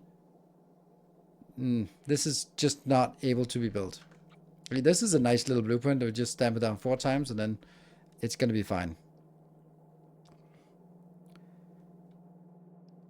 Any quality? Yeah. Yeah, I mean, obviously this is quality. This one is one of the first things we'd put some quality in. Actually only this one, I think. I don't want to be managing quality when it's like 1% chance. No, I'll put for tier 1 modules. They go into tier 2. By the time we can make tier 2, we don't want to make anything tier 1. We might be... that one. So this requires space science. So this doesn't work until space science, but let's... if I think about it, then Am I going to use one that gives us 1% chance of quality? I don't think tier 1 quality modules are worth anything.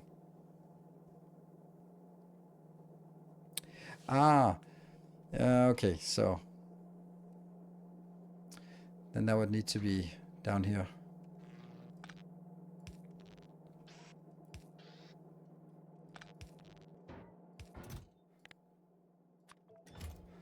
Like this. It's a compact blueprint. We need something here. Oh, that's actually where I should have been building it. It would be much nicer. There, right? Nice compact build for sure. It's just woefully slow. And then the question is that a problem? Like, it's also not really a big build. So let's say that we just build this, and then we just built 4 of these, 1 for each of the inputs. But I'm thinking, do I need more?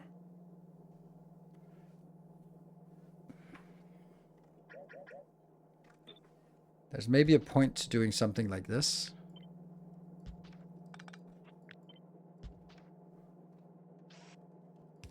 And then saying, that's a module. And then these need to be... Should I then also have another one here that says...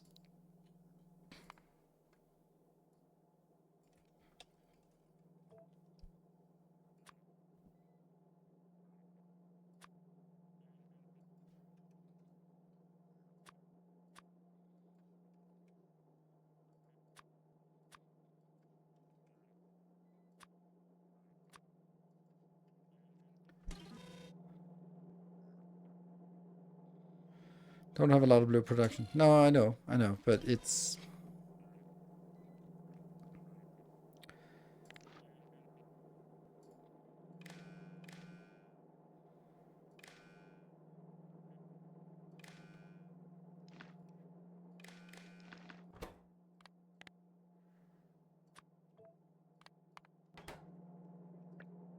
Yeah. No quality and now survival start. Yes, that's... Yes. I think that... I think that we will build this in the sense that it... In the priority list of what is most important. Like, obviously we won't be able to have 1, 2, 3, 4 on the line. So we can make it 2 and then 2, and that means the first one here is the most important, and then followed by a less important one because it's a continuous belt. So that means, for example, this one would be speed modules. Speed modules are the most important ones there, and then we would build another one. This, and then that would be productivity modules, more important, and then efficiency modules. Right, so that's kind of an inherent prioritization here. That, yeah, we want speed modules and productivity modules first, because we're needing those on Nauvis. Maybe. We definitely need the productivity modules over here. How are we going to make quality 1 module?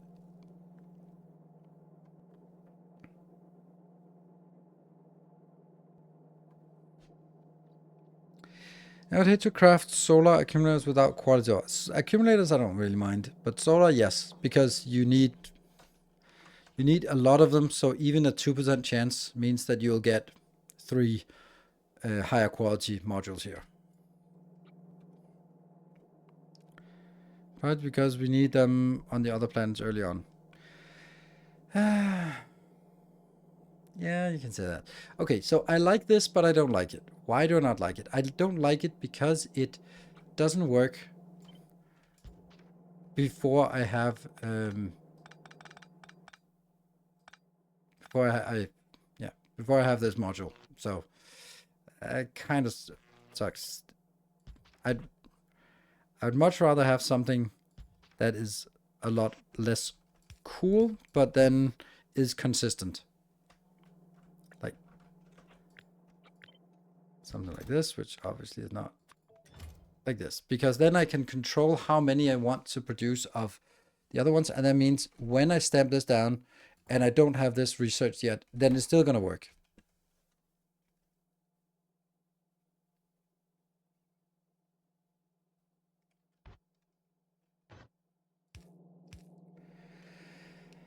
Well,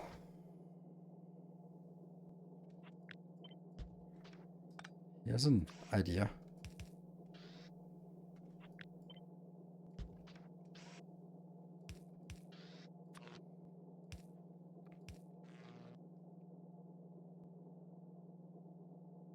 Unfortunately, this cannot move further, and that's a problem. But we also have up here. Yeah, we don't need this.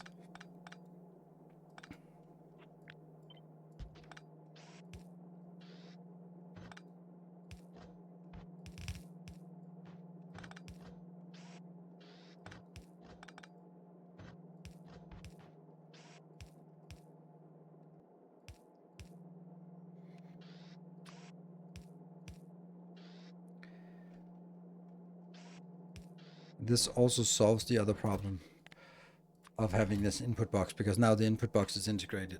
The only thing that doesn't work is the fact that that one is not. And I can do it here, but then I don't have these two.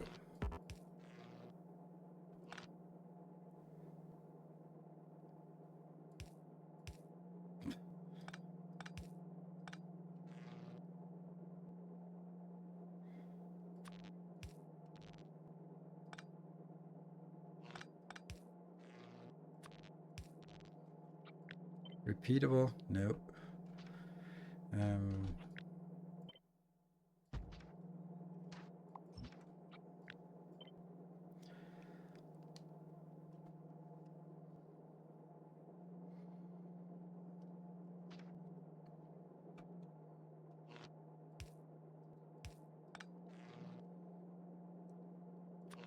me just build this here, just to see. Maybe I actually want this to be moving a little bit closer that way. Yeah, that's not going to work. Okay. Never mind.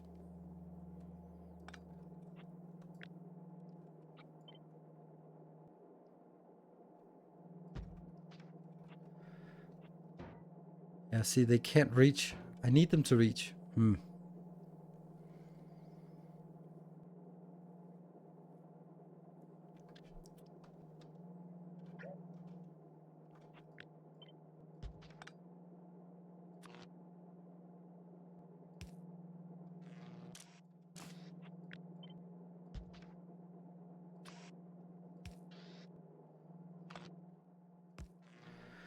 That one. That's a good idea.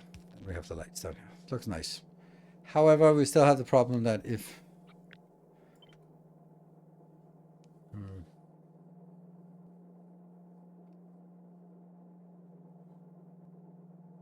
I wanted two of these, I really wanted them to be in the same box, and I can't get them in the same box. Right? Oh yeah, I can. Yeah. There we go. They're going to be in the same box. So this is... I think this is a good design.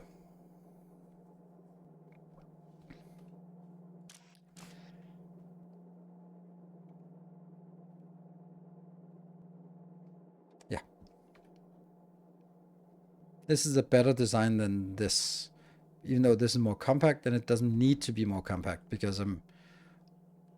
Like, if we look at comparatively here, sure, it's more compact, but since I'm not going to build 3 of these next to each other, and I just need to build 2, then this one goes away, and then you're going to be the one that goes in. I don't know, like that, and like this, and then here and here. Looks pretty good.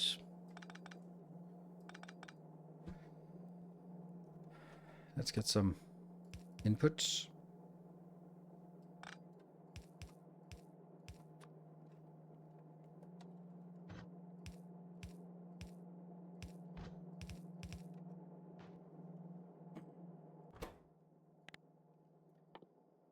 So which one do we think we'll have the most of? I think we'll have the most of the productivity modules.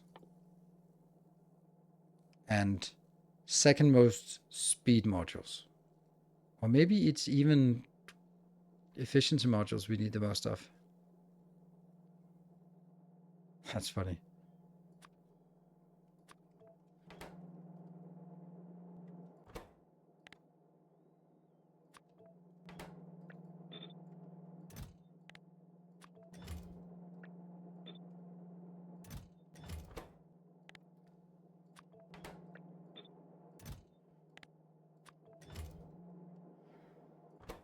This will then be productivity modules. And productivity modules. And productivity 2. And productivity 2. And then the last and least is the quality module over here.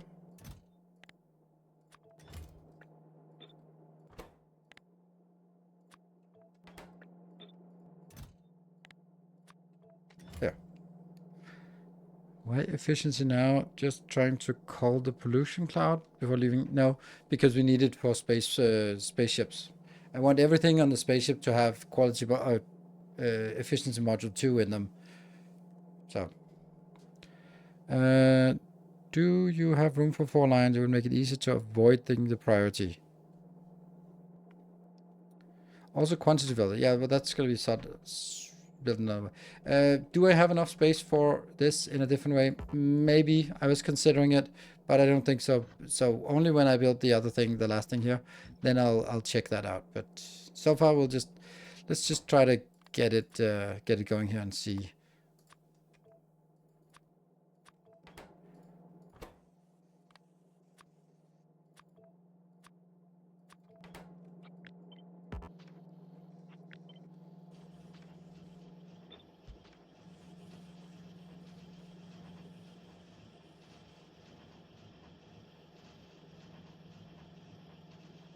This page produces 0 substation. Oh, it does. I just don't use substations unless they fit in the design, and I don't think they fit particularly well into this design. Why is this not building? Engines. Oh yeah. That's funny.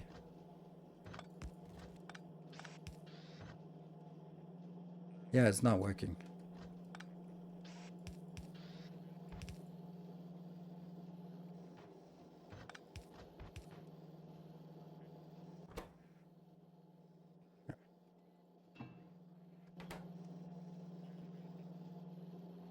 If only chat had said engines 10 minutes ago. Yeah, why did you not say that? You guys suck.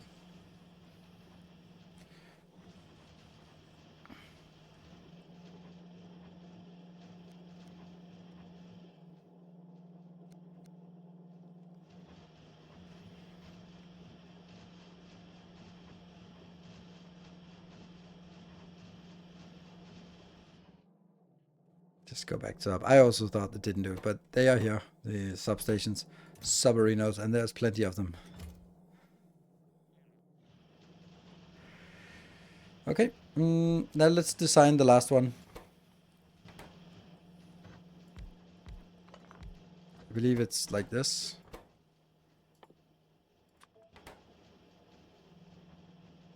This produces 3, this consumes 1.5. So that is even ratio.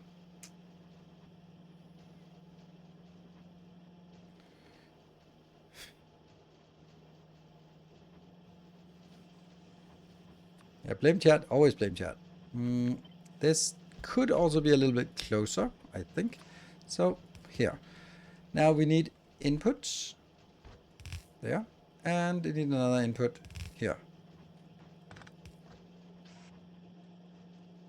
Like that. And like this. Welcome That's a back. pretty neat Your little steadfast design. loyalty is greatly appreciated. And then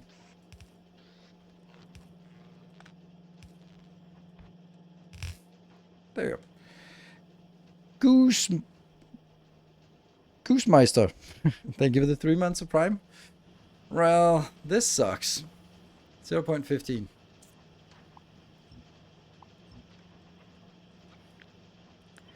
This one screams built on both sides, which means the whole damn thing here has to be more compact. Oof. More compact, you say? I mean, obviously this should be more compact, but I don't know how to do that. I guess this one could be more compact if I built one of the lanes up here. It would also be easy to branch it off the main bus, I guess. Because then I would take out this line. Yeah.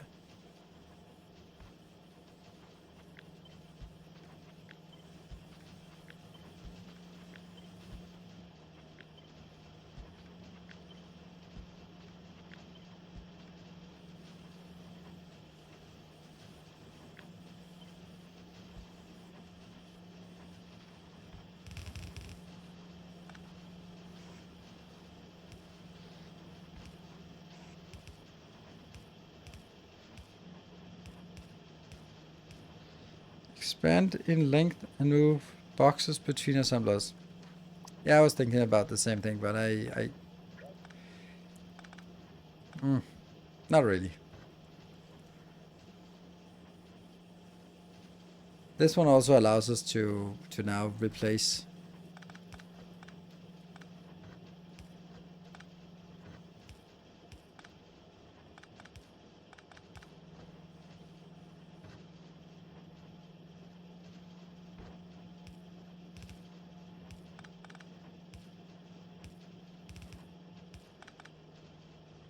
Don't know if I like this. I have to try it.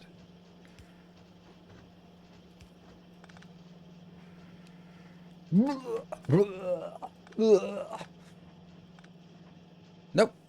Don't like it.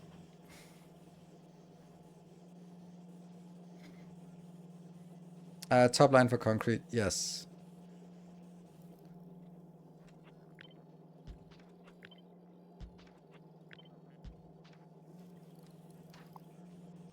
Okay, don't worry, we'll fix this. This is not okay.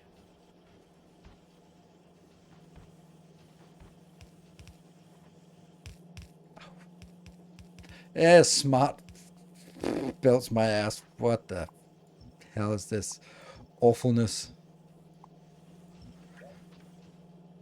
Aye.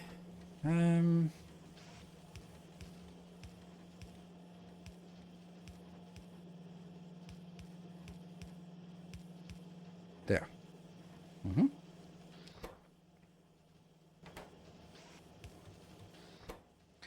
Then the question is, do you need anything from this line? No. Okay. Do you need anything from this line? Yes, you do. Do you need anything from that line? Yes, you do. Can I just put two of these? Is that better? It looks better than having like a dead end. Yes. Yeah, this looks better. It doesn't look great, but it looks better.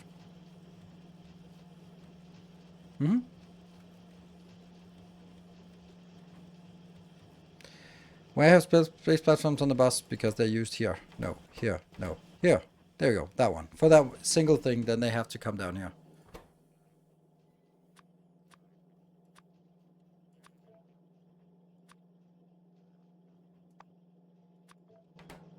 And they also will be dragged in here anyway.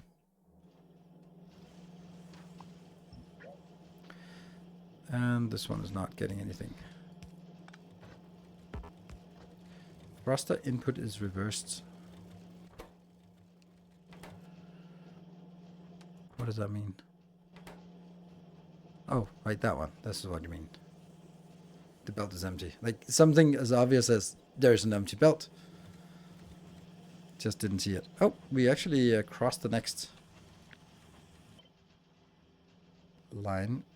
So this is about as reasonably as... No. No. No. This is the furthest down I can make it. And it fucking sucks because of that. And I can't do that. Oh.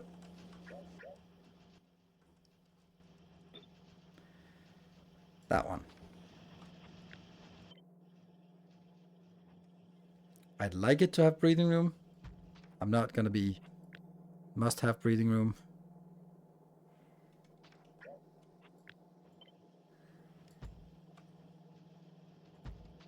There. Maybe there's a little bit of thing about the wiring here. They got a little bit crossed. But that's something. There's room for it. It looks okay. It's got breathing room here, breathing room here, breathing room here. It's good. I think. Right, that's actually not bad. And oh, one tile off. One tile off. No. No, the horror. Which is actually worse than if it was 2 tiles off or anything. It's the worst case. So anyway, break time. Be back in 2 minutes. We have 2 hours more to go. Barring any random hype trains. Be back in 2 minutes.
Damn. Coordination is a nightmare. Let's fix this part here. Let's fix it by just removing everything.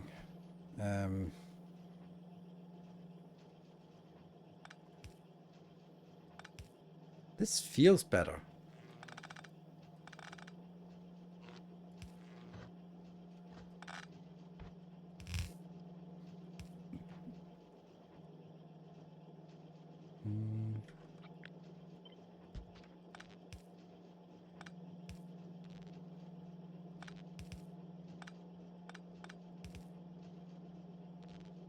Yeah, I like it. If you put the module thing built on the bottom, you can put it closer to the edge of the block. Ah, that's a great point. That's a great point. Thank you.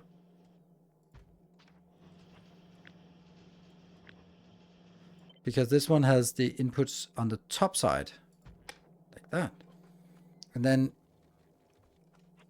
this is also something that comes...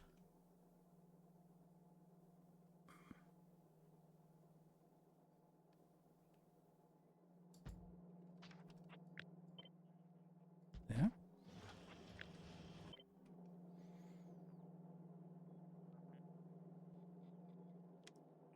And this is the last thing on the bus.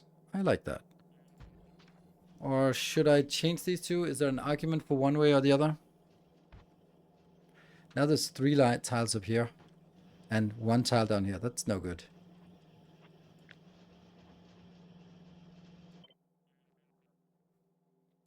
Yeah.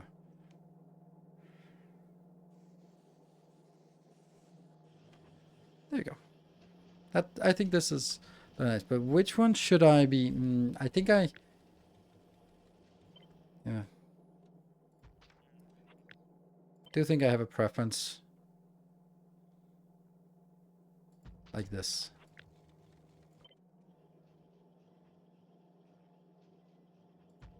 Yeah. Will you play modded Factorio with Bob's mod playthrough? Nope. Never ever.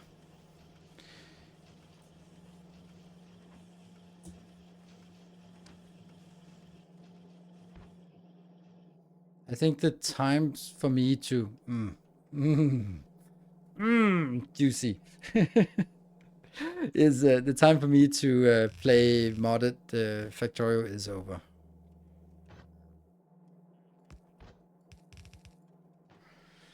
Be a balancing problem with the blue circuits between modules and rockets, but nothing priority balancer can't solve. This one on the one side, actually this should be... Yeah. Don't switch. What's the reason that you dislike modded? It's not that I dislike modded, but it's just, it doesn't work very well for streaming content. Like some of the people who are joining the stream because, oh, there's some viewers in the stream, let me see what's going on. And sure, you might see some one of these and not really understand, but you understand everything that is on the screen right now. Because these are all things that you know. But if you come in here and there are 17 different buildings, there are different weird colors, all the things that are making are weird things, and there's different belts and all these things, then you have to understand the mod pack before you can sort of jump in. That means that for YouTube content, for example, no matter how popular the first one is, it's going to crash and burn because no one is going to look at Bob's Mods episode 22 advanced insulation wire.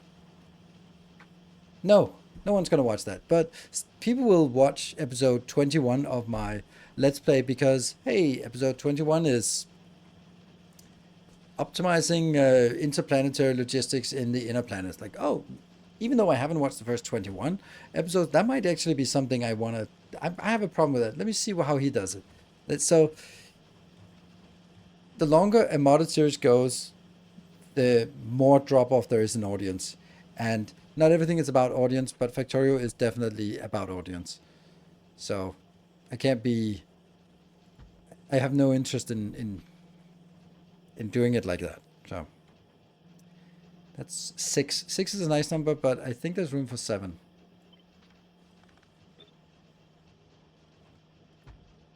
No, it can't be there. Yeah, and perfect. Close an item boss with a straight line. Absolutely.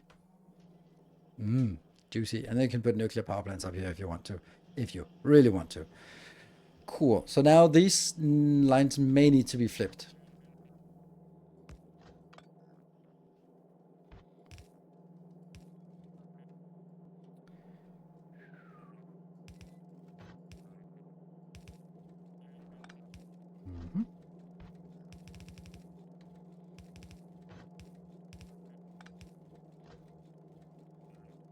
Yep.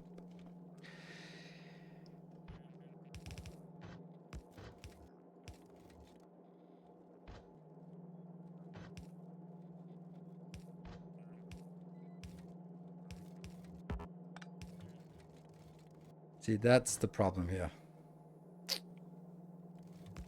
Well.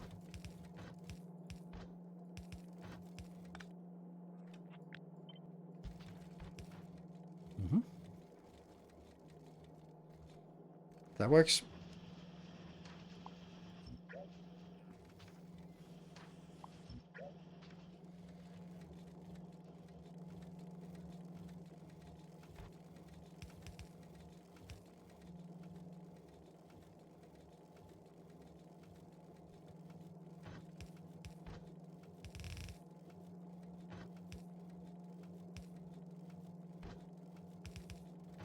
Yeah, and that continues.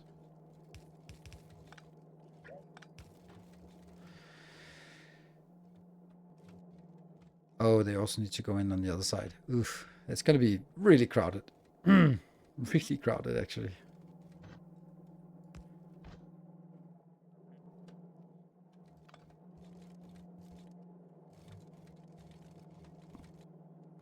Yep, that's not going to work. So this is why there was the beginning of the stream was like, have you decided finally where everything is going to be on the bus? No, because I might get into some intractable problems like this where I'm like, I can't solve it. So maybe I'd have to swap these lanes so that it becomes different or something along the lines. That this is actually going to go on the closer one because then these branches are maybe a little simpler. Yeah. I'm going to try that. Let's not try it like this. Let's try it.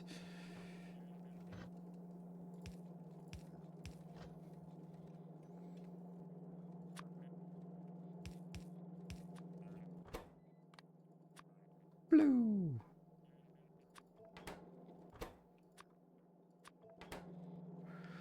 And the next is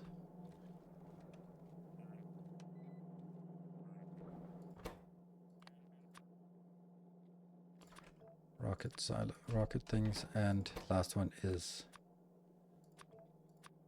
there.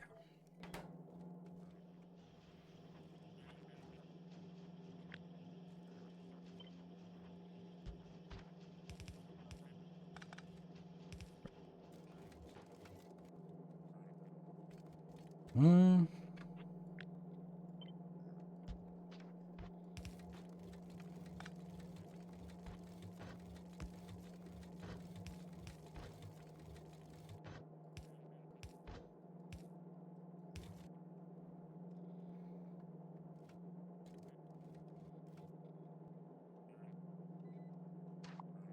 A lot of mixed belts, but we'll have to deal with that right now. Yeah. Then the question becomes like, how do I get stuff in here? It's clearly, this is going to be the harder one, so.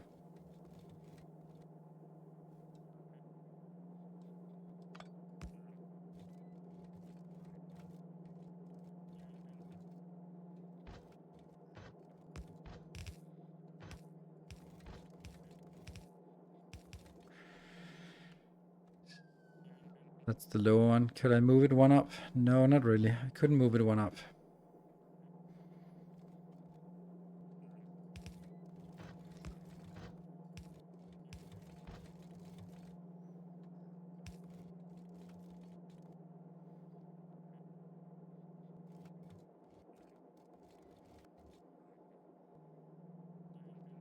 I could move it one up.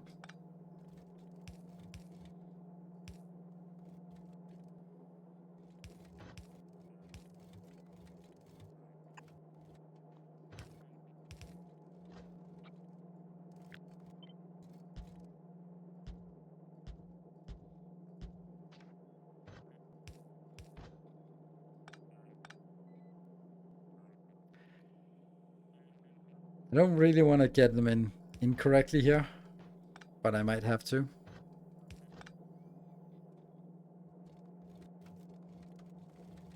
And there's something wrong here.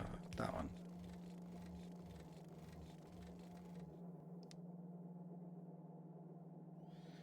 Why don't you put the silos above the space up? Yeah, that was also what I was thinking initially, but I opted against it because this was kind of, we built it before. But I don't think it matters that much because I'm going to have the same mess here anyway. Like, this is going to be a nightmare to get in. Well, not a nightmare, just impossible. Yay. Honestly, now it doesn't matter where things go. That means I can take...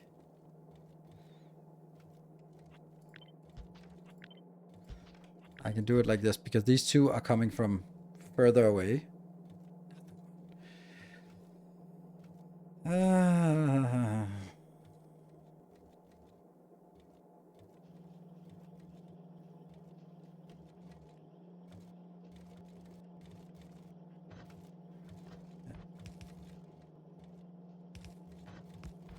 Could be like this. Then it would be LDS going in here. I would put steel down here instead. And then you do that. Sure. Because that would make it easier for me to get the other ones in here. Good. And then... this is the problem with being so compact that it is challenging.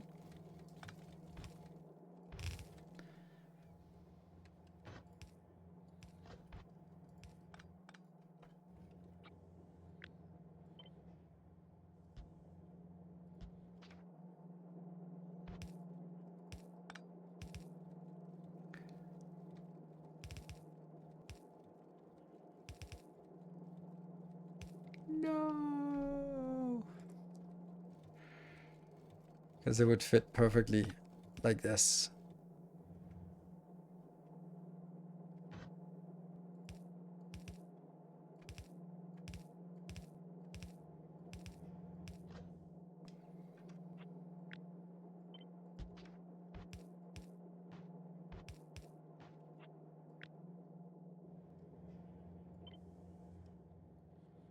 Yep.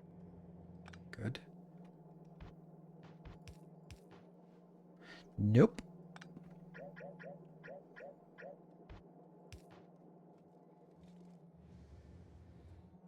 Hmm.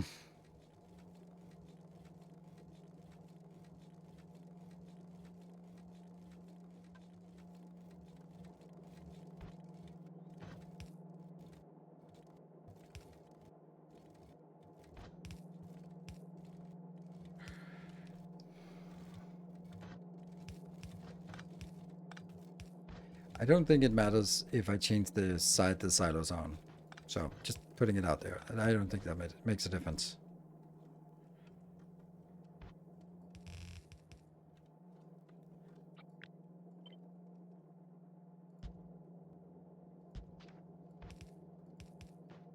I know they don't have to be jumping, jump, but they will now. You can put the underground on LDS bus and put a half lane indirectly. Huh?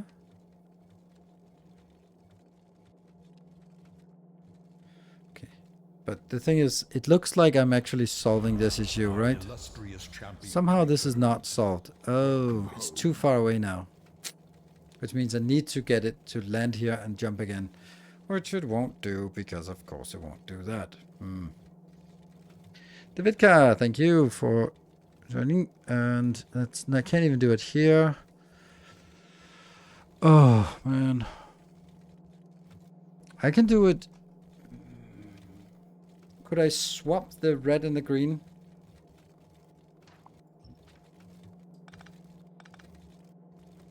Because they both grab from both of them, so yeah. Okay, so this thing here would go one down.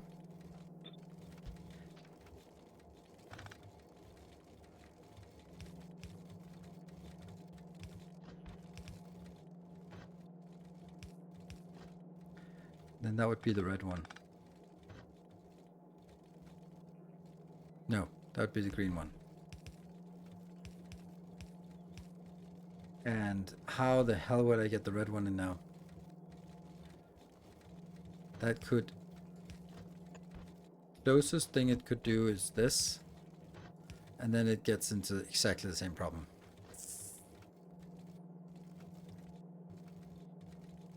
Handcrafted single pair of blue underground. You're not serious. That's a troll. This is getting too complicated and too messy.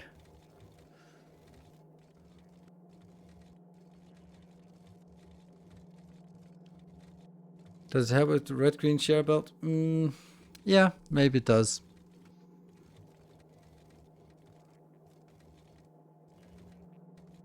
Because it's not a throughput issue, so let's do that and see how that would pan out.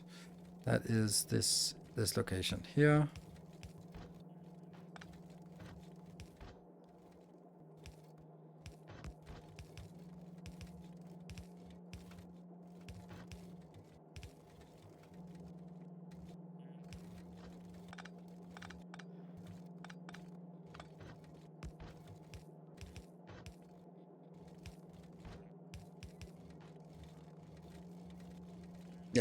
Because then I can put this merge over here instead of somewhere else, which is a lot easier. Thank you. Good idea.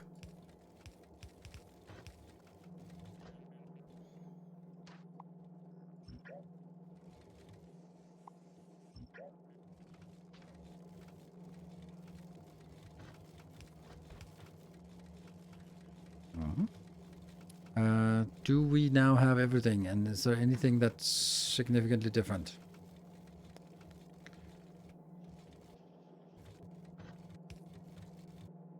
So that's concrete and steel. Concrete and steel are coming in here. And they need to be combined, which is perfect. Yep. And steel will have to continue further up. So that's also nice. Concrete and steel coming in. And that one coming in. And then I'll have... Why is this... That one's not supposed to get in there.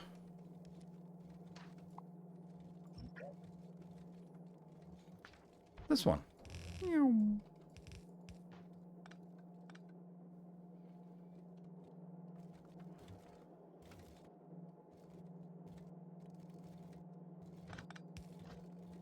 Hold on. Since it is only on one side, I could just do... No, that would be weird.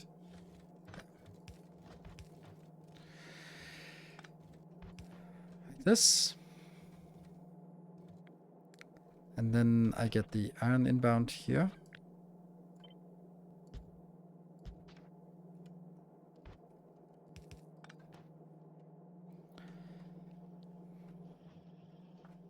And then the only thing I'm missing is the inbound. That means this is copper.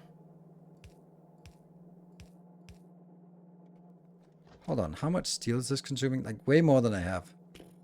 Completely impossible. Well, we'll just hope that it will have stockpiles once in a while.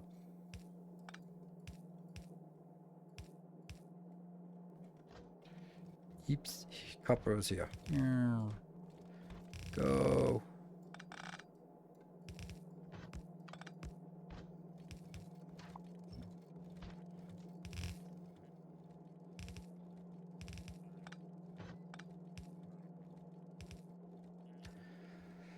Okay.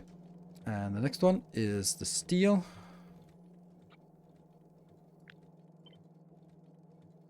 That one and here.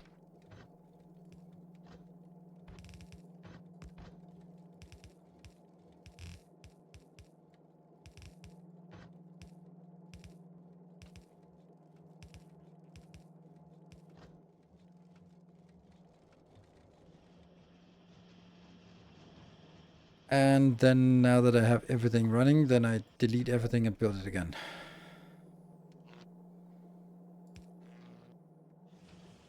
Connected corners and power lines look weird.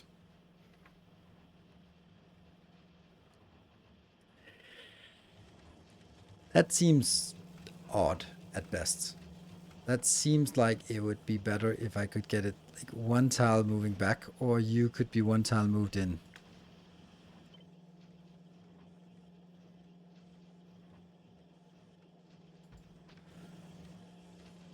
Oh, right, it's not gonna work. Because no matter what I do, then it's like it's almost okay. Little bit, it'll, yeah. Yep. Mm-hmm.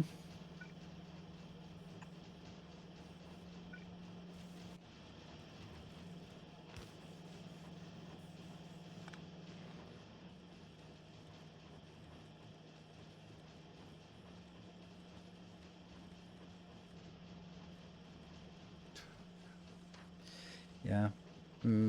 I understand that removing them, yes, but yeah,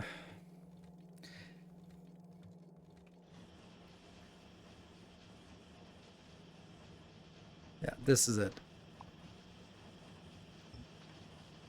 That's the maximum size we can make it. And that's sort of, if nothing else is consuming it, which is the best case scenario, that there's a buffer. All of these have been full of steel, and now it's just burning through the buffer. Okay, is anything actually working? A little bit is working. Are you getting your stuff inbound? Yes, you are. Slowly. And then they'll just be wasted out here, which is something that kind of bothers me, but...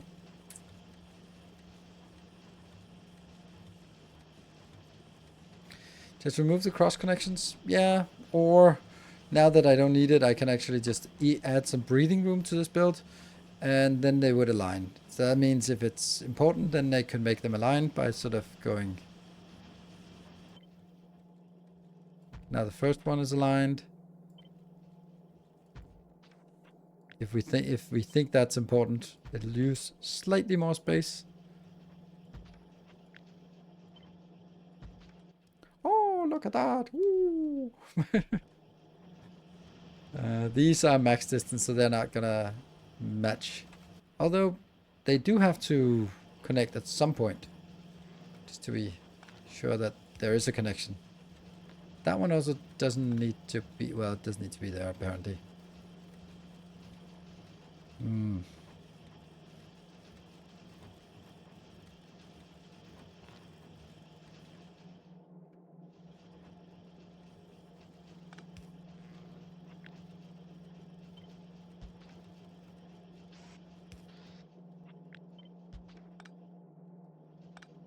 These should never be here.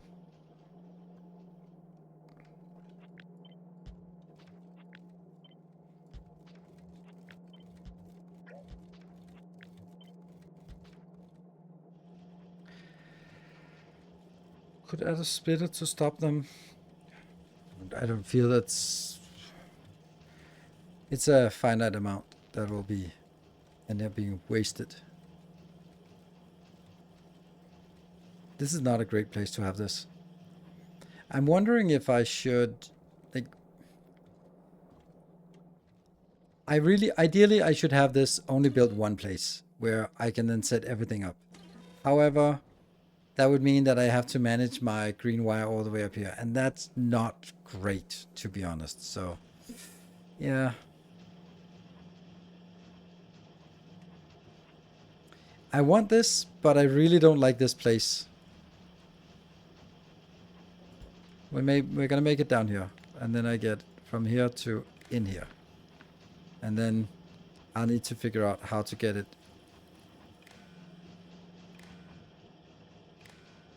There. Now it's up here. This one is...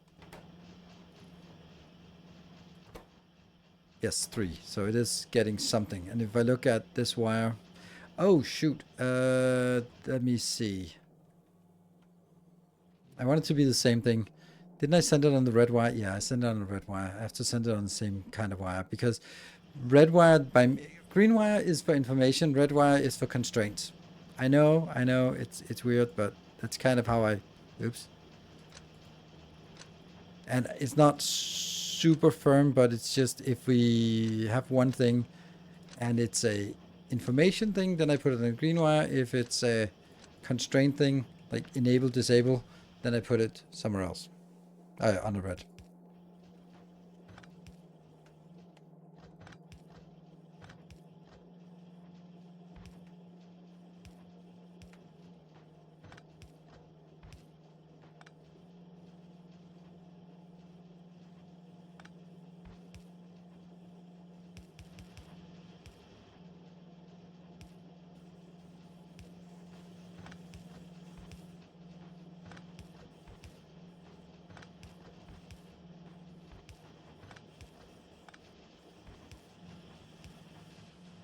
Yep.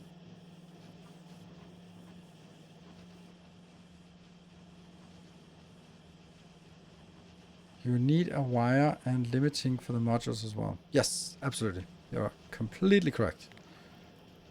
Good. Oh, you know what? I should actually have both modules. I should also have the smaller ones. The smaller.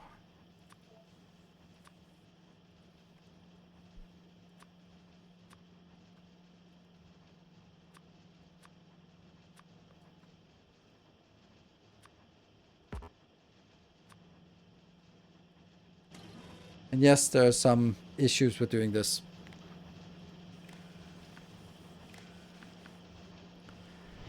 Woo, Sucks. Thank you for gifting 7 subs. You completed 100 gift subs. Sweet, amazing. That is so nice of you. Here. Thank you. Oops.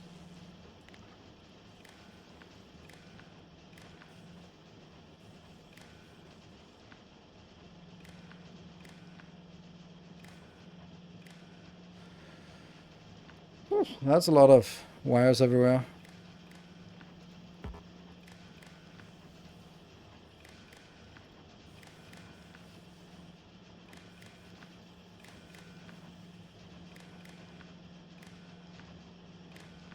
Yeah. And Anonymous, thank you for 200 bits. T1 assemblers. They don't indeed. Correct. Good spot. So not only do we improve something, well, we did actually improve it. Yes.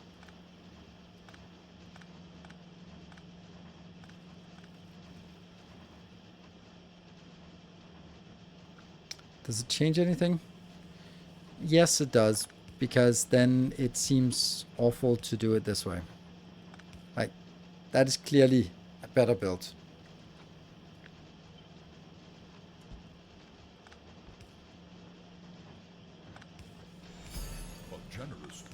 A generous bestowal. Yeah. Thank you, Shen, for the 500 bits. Yeah. Okay, so this now this is actually turning into a much nicer build.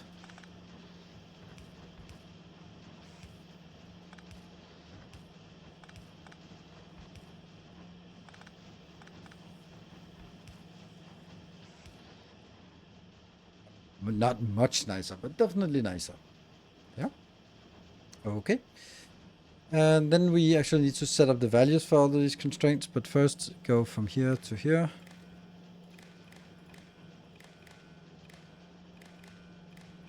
There.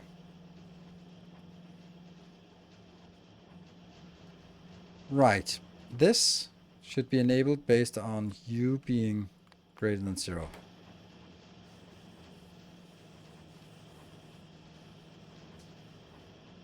Is it?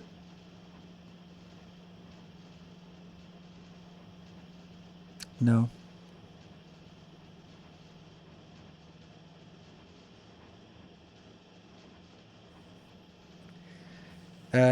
This one should, these two should actually be looking at this box.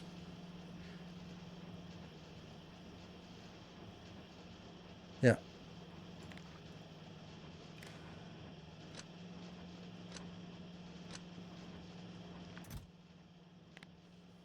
I can then do this.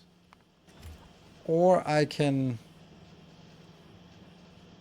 Yeah, so you just work until this box has a little bit in it. It does mean that there's a chance that if I have some Mark 1s and then I delete and then there's no room for this because it's already there. So this is not... I really don't like... The point of these is that we don't constrain it like this. So maybe it has to be something like this, which is... Yeah, no, a big no.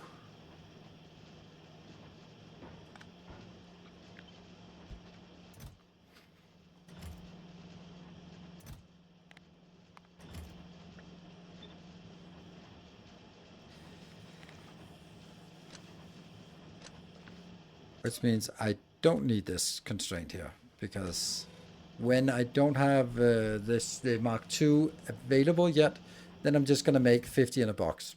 Done. When I research this after I launch the first rockets, then it automatically starts working. I think it's a big no. This I don't like. Okay, yeah. All right. There are bad solutions for everything. The reason why I did not want to wire these up directly is that then I have to you have to, when using this blueprint, you have to go in, and if you wanted something different, you have to edit it in 4 different inserters or 16 different inserters. That's clunky at best. Then I could, of course, make it over here and then control it. So there, but it just doesn't, like, how important is it? Like, there's disadvantages with all of it. It gets a little bit too complicated. So this has to work before I research tier 2, and then it has to put something into a box. The way it's doing now, it's make 50 here, and then that's it. I like that. If the disadvantage of that is, let's say that I now have put Mark 1 modules in all of these, and then I research tier 2, and then I upgrade all of this to tier 2. Then all the tier 1s will have to go somewhere, and that somewhere should be into this box. But if I constrain this box, then there's no room for stuff to be put in there as a storage box, and then I lose that. That it'll be delivered to another box when you have a yellow box with a filter. I think having a wire is enough. Yeah, having a wire is enough. Having a wire works, but having a wire makes it annoying to administrate, because that means if you want to change it, you have to change it. Say if I say 50 and you would say, no, I want 100 of those. Then you have to edit it 4 different places for each of the modules. And I don't like that. Or otherwise I'd have to put this back in here.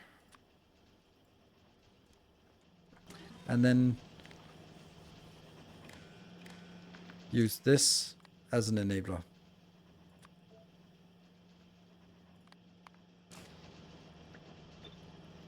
But that's not, then again, it's in the storage network, and that's not what I want.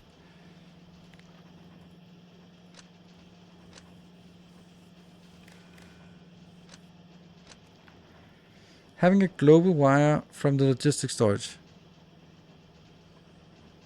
like I do here.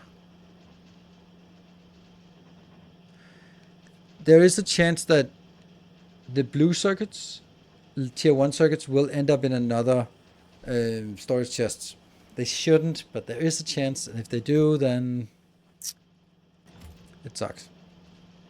And there's also the part that I could have a point where I have 49 in here, and then this is working, but this is not working. Couldn't it? I don't know. No, probably not.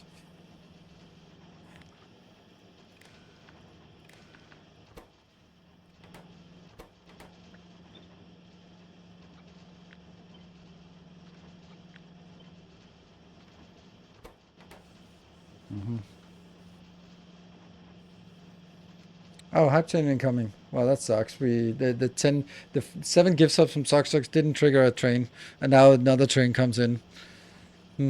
Too bad. Yeah. Oh, yeah, level 1, 0%. Damn. Oh. How the hell does that trigger the wall? What the hell are you doing? Why is everything like that?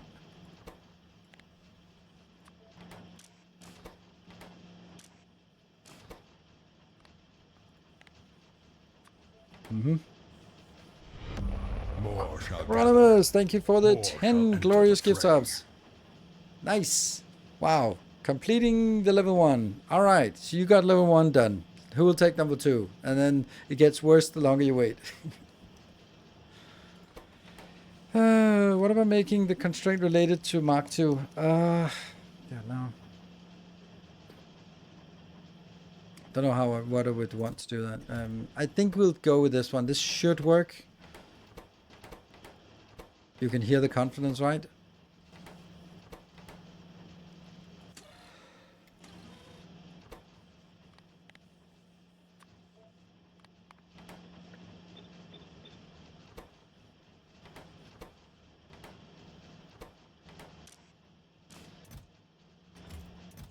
Checking everything.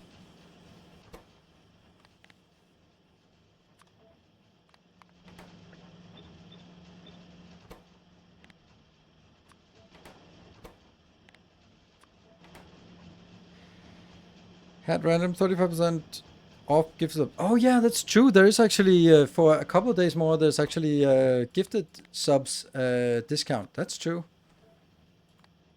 Use it or not. And this one is the only one that's actually correct. Okay, so now we get up to the... these ones are already done. Oh, we don't have concrete. Why do we not have concrete?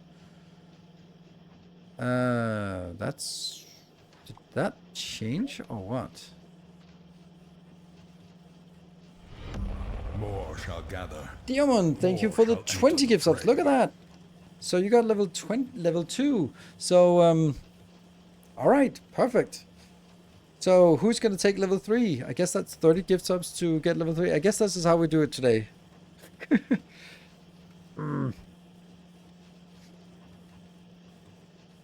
Or how much? Oh, it's 17 subs to complete level 3. All right, so someone's on level 3 and then we'll go on, I guess. Thank you for the tier 3 for 44 months. Oof, I love seeing that Welcome home. from just a single sub because it's a level 3 sub. Sweet.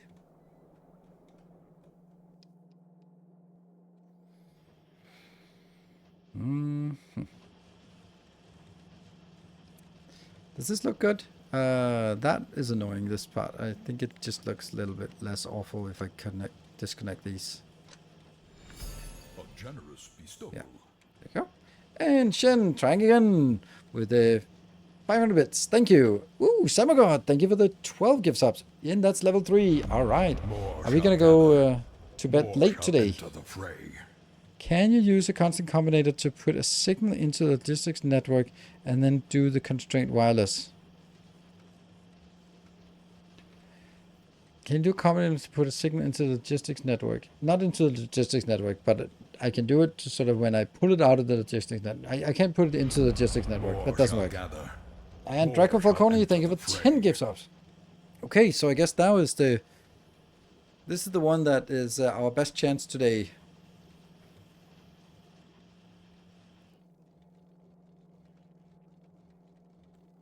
And is this getting in here? Yeah, yeah.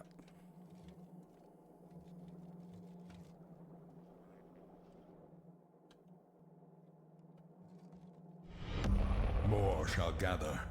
More shall enter the fray. Ooh, Mark, thank you for 30 gift subs. Oh, that's so glorious. Thank you so much. You took the next level. That was level 4 completed now. Wow. Wow, wow, wow. That's some big piles here, and it's actually coming in on the it's not the last day of the month. Tomorrow's the last day of the month. So yeah, final chance. And obviously we're also going to run out of electric engines. So if anyone is new around here, then if we get to level 5, then I add an extra hour of streaming today. 20 hours left. Sweet. Non-linear genetics, thank you for the 10 months, 1 metric year. And Samagot, thank you for another gift sub. This is 20 rocket silos. It's just convenient to launch many rockets at once. That's the reason why we have it.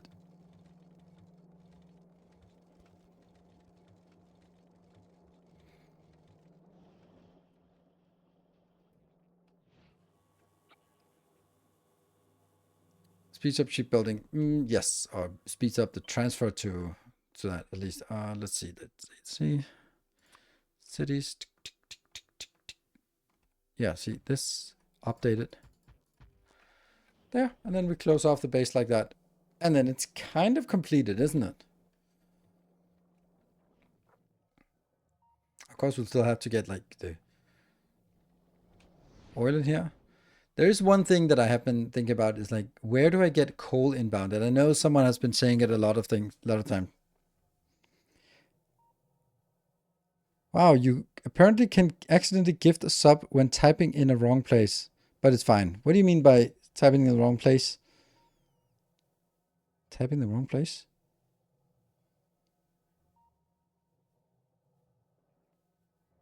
This new base footprint is so small. Yes, it is. It's really small. Like this is 1, 2, 3.5 city blocks wide, and then 1, 2, 3, 4 city blocks high. No walls or defenses. Honestly, no. I do know that I have to do that, but it's... You really don't need a lot. And I do have a problem with it, though. Ooh, Nicholas Crawford, thank you for the 10 gift subs. All right, so getting in here with towards the objective, 2 minutes left, and we're 55% towards the next level. So this is the least efficient city block. Is there something we want to have here that we don't have? And something we would be like, not in a chat functionality. It triggered some shortcut and space worked as a click. Oh, interesting. Good thing it was only 1 and not 100 then.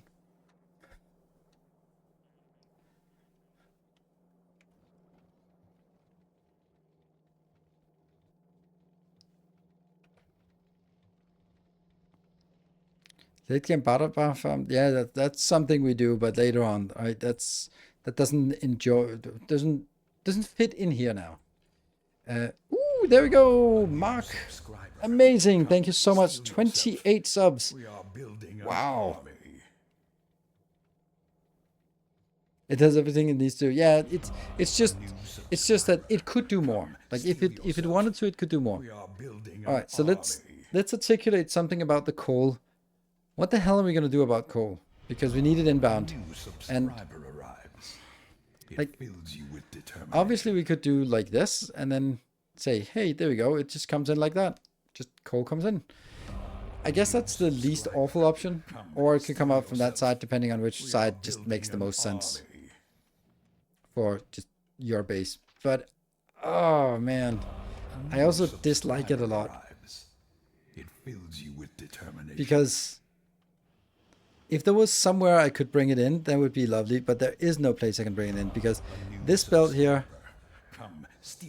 is not going to be enough.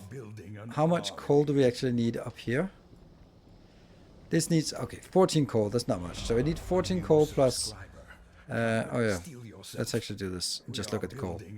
So this is 1 belt of coal inbound and then another belt for all of this, all these furnaces, I guess. And I'm just running coal trains. I don't know. Coal train should be at the start of the bus. Yes, but it's just more like... It also depends on where you get it in. Because there's also the point that from a train perspective, it would be lovely to do something like this. Come, steel yourself. We are building an army.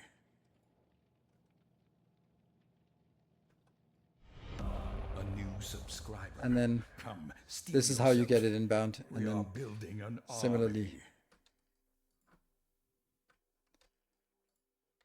A new subscriber arrives.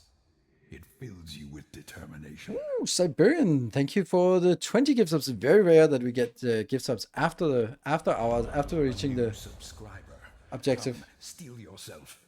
We are building an army. An offshoot in the oil unloading area to unload 2 lanes of coal. Come, steel yourself. Oh, we haven't even done an oil unloader yet here. J Brothers, thank you for 5 more gift subs. Sweet. Someone's pushing for 2 extra hours. Oh yes. Oh, Mark, you certainly got us to 1 extra hour.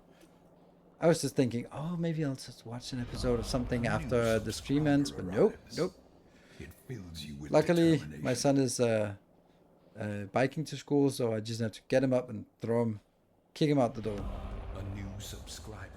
Come, steel so yourself. I would say that this, for me, would be the perfect location from a train perspective to get it inbound, but that would sort of, I can't exactly sneak it by here and get 2 lanes of coal out here, one that goes up and one that goes down and then sort of spreads into these. So that's not really working. A new subscriber arrives. It fills you with determination. You're only lost for 1 extra hour. Don't know why you've heard that, because we've had many hours. We've been up to 4 o'clock, so yeah. Sneak throw coal through the oil block. It can almost be done, but I don't know how though. It feels like it can almost be done. Come, steel yourself. We are building an army. It would have to be something like this. but yet Come, almost, steel right? yourself. We are I also building really an dislike that, army. where it's like, oh, here we go. 60 seconds left, for we got halfway through this. We are building an army. Yeah, obviously there's space here, but that's also kind of used, so I would need to do kind of a New subscriber radical arrives. restructuring of this. It fills you with determination. Where are the water pipes? The water pipes are coming from here. And then you can bring it in from wherever your water is. A new subscriber Autumn Apollo, arrives. thank you for the It 6 fills months. you with determination. So it would kind of have to be down here. A new subscriber arrives. It fills you with determination. Yeah, Silver Tech, yeah, move it one further. Yeah, sure. But it's, remember, we also have to be, we are constrained by Yourself. We are building an army. space available. And maybe your coal will actually just come up here, and then that's where you bring it in. I don't know. Depends. And the Luber, thank you for the prime. And we got to a level 5. Thank you very much, everyone. And that's Mark, who carried the heaviest load on this train, but many people joined. That was so amazing. More shall enter the fray. Smaller station. There's no such thing as a smaller station. If there was a smaller station, I would be using that. This station is the size that it should be, and I don't want to do like a awful hack. Shall gather. More shall enter the fray. So of course I could make it down here if I wanted to, but it's an option for sure. It's the least bad option. Fields of our endeavors proliferate. It could also be the same place I built oil, for example. So oil would not come in here, but oil could come in and be sent up on the bus, for example. A kind Maybe I would even sort of argue for that. Like this. Our illustrious champion returns. Welcome home.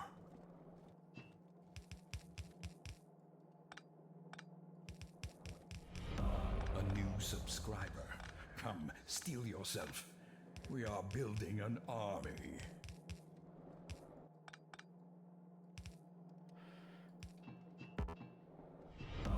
Our illustrious champion returns. Welcome home. So if I did this, then I could say coal comes in from one side and oil comes in from the other side. Then it goes up and in. Then I don't have this location. And I think that's nicer.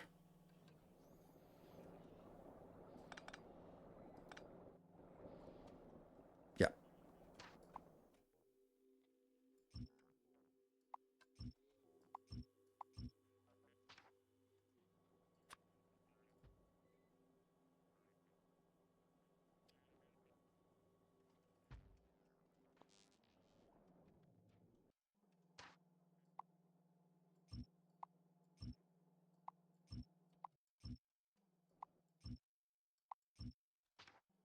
Yeah.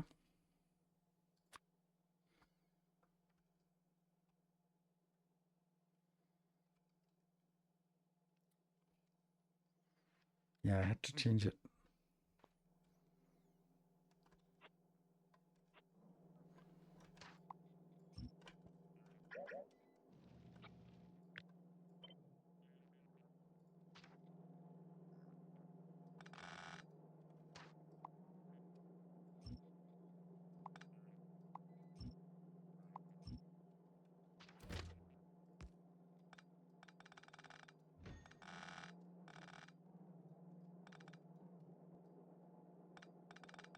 Yeah.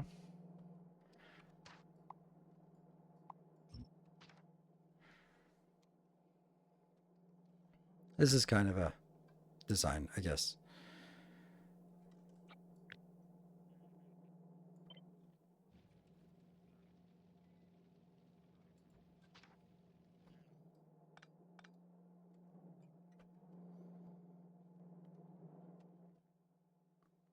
This will be oil and this will be coal.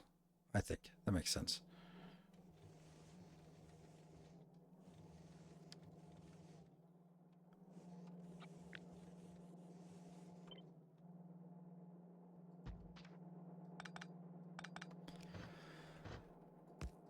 Yeah.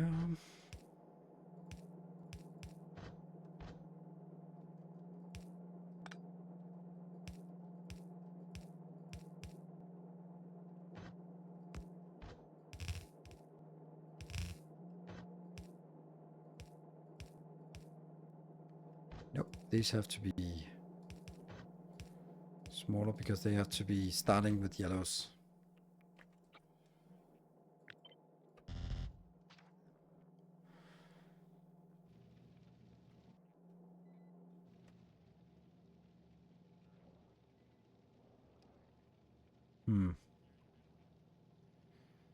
Kind of need to split it into 3. 1, 2, and 3.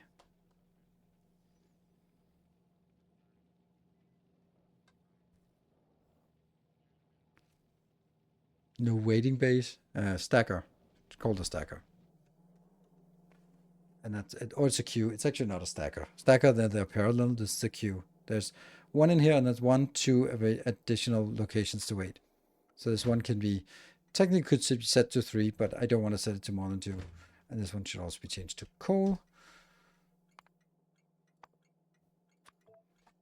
There.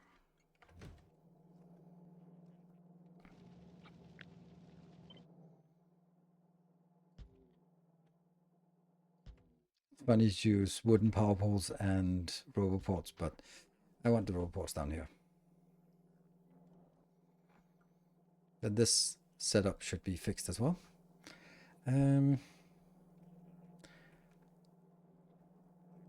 don't know. It feels stupid to not do this immediately.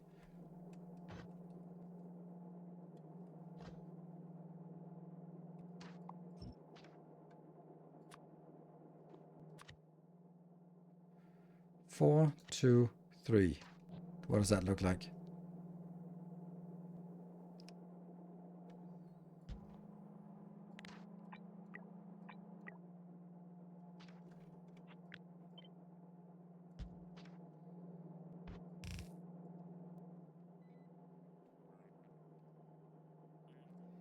Ah.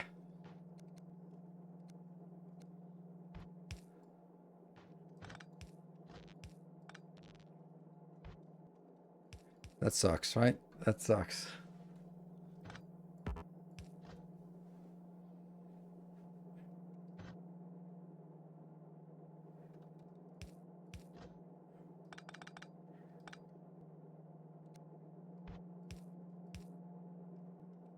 Or we just do this. Because why not?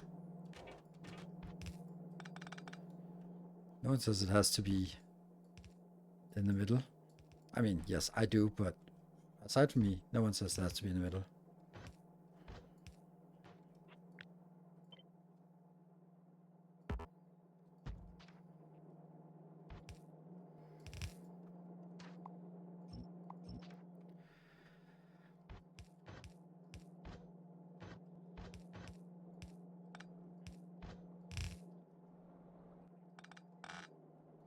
Whoops. And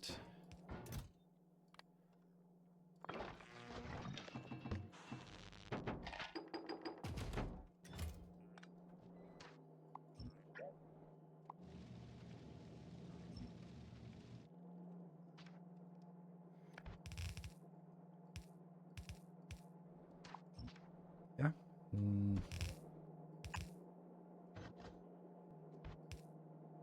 Whoops.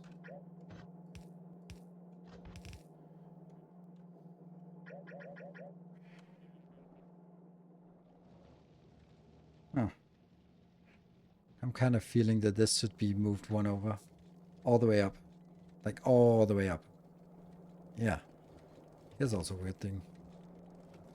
There would not be anything wrong with it moving 1 over. Ah, they are actually. Doesn't matter. It moves 1 over. Mm-hmm.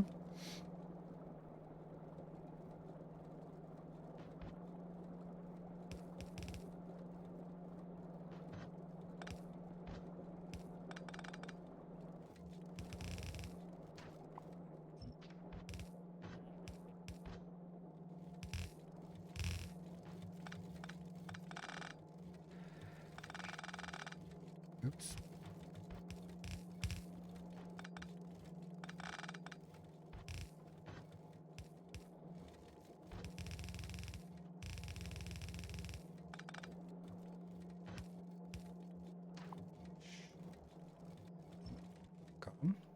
next.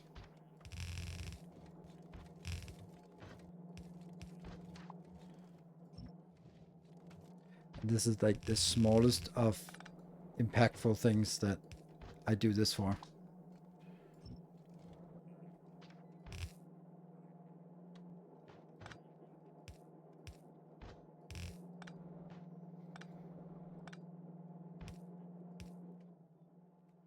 Whether that sneaks around the corner or not, I don't know, but this is kind of where it's at.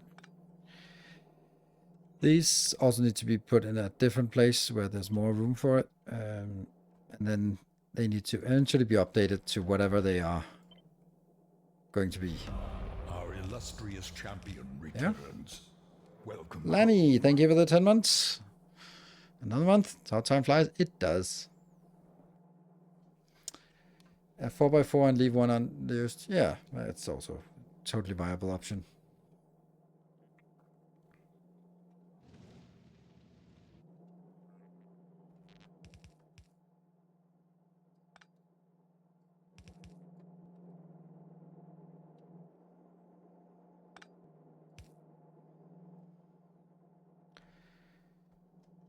And that's now connected. It has to connect somehow with these belts. And then I need to make a train.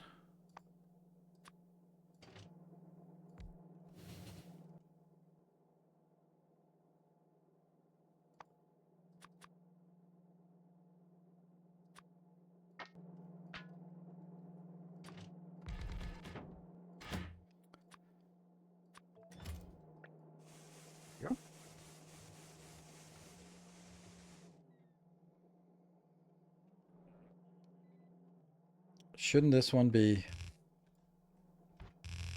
like that? Wouldn't that make more sense? I think so. Okay. That's better. And then this one will be changed into being a liquid unloader for oil. A new subscriber arrives. Ooh. It fills you with determination. Von Arum, thank you for the prime. Welcome. Just always trying to figure out if there's a missing capitalization in those. It's always my nemesis, is the lack of capitalization. Oops, not that. Oil inbound. Not water, oil. Good. So what would the oil look like, the unloader? Oh, here's the thing. We don't actually have to make these next to it. So, but maybe I do anyway.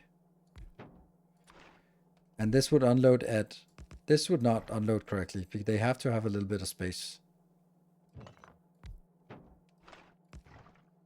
Like this should unload correctly.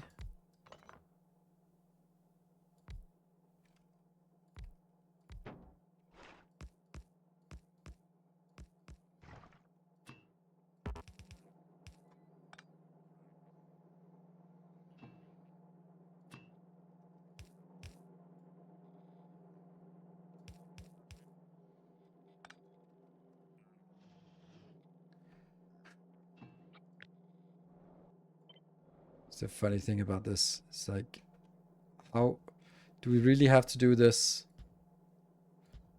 when there are no buses? No, we shouldn't. Not this part.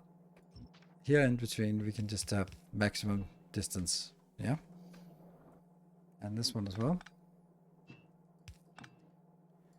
And there. So, delete oil.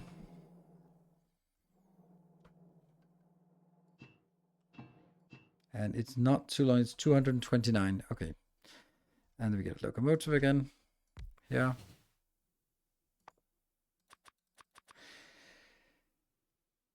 Speed the primary design goal for the unloader. Not really. I don't know. Honestly, I don't really know what the objective is. I also think that it would be better to take this down here.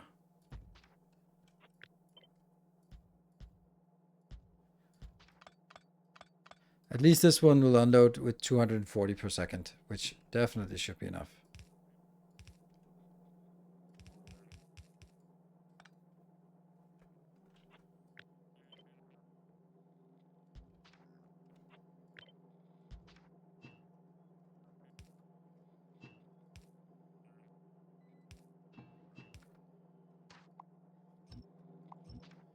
I think I like this better. And this should also have enough for a full train. But I might want more.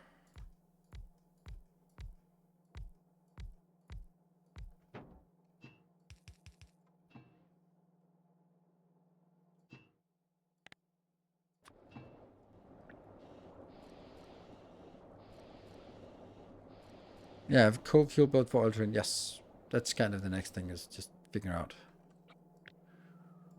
these things here.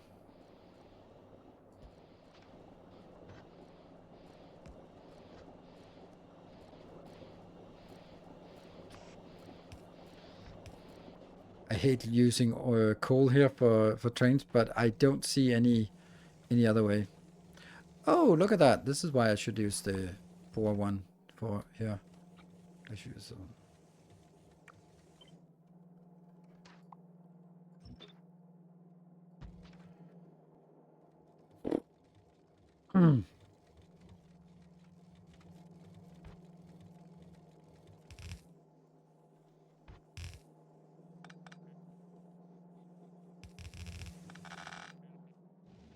No, it is apparently completely flush against us.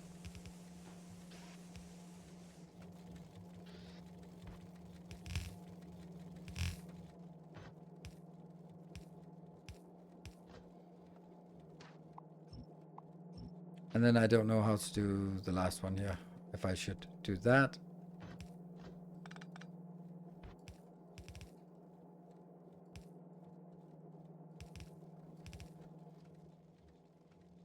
Looks odd, doesn't it?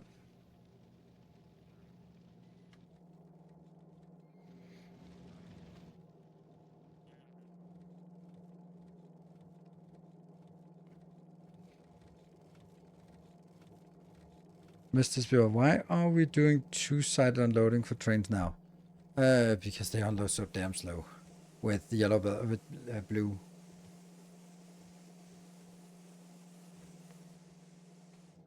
You're also welcome to just do single.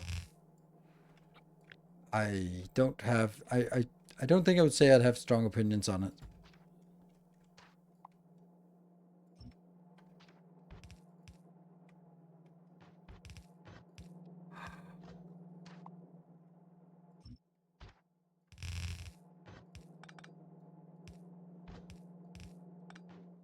Mm-hmm.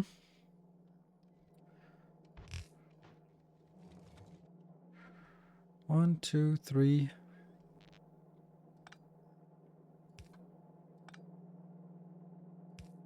Like this. Yep. Then it's even. We also have to think about it as this is coming in very early, potentially very early, and therefore we have to just cater for it somehow. Right? And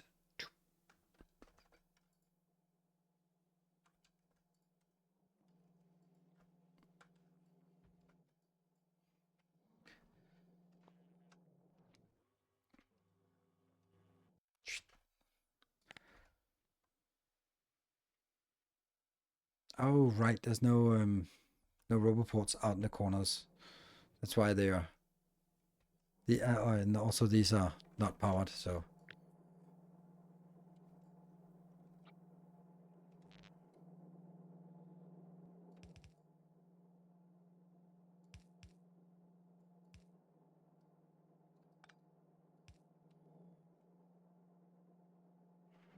let's see. Around the bus they are on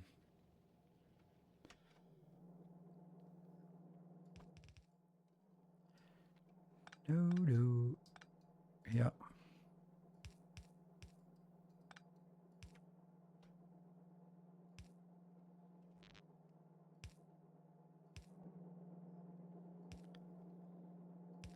And there. And that should get us Oh, right. This one is projecting out here. So the fact that we don't have any of these locations is the problem. All right. I'm going to put these here. Not because I want to, but because I have to.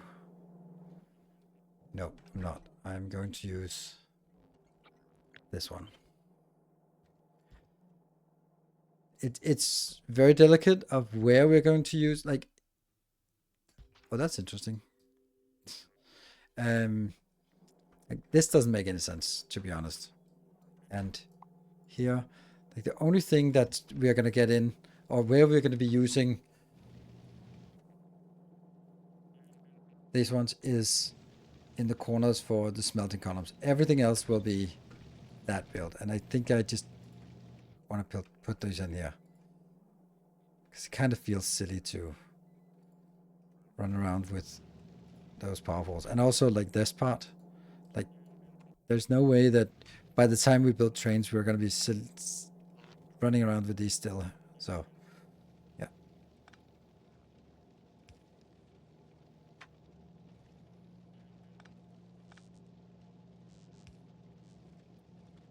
Does that make sense? Are we in agreement on this? Yeah, and I hope we are. And that one also connects now. Perfect. This one obviously doesn't connect here, but that's less of an issue because this is a separate build here.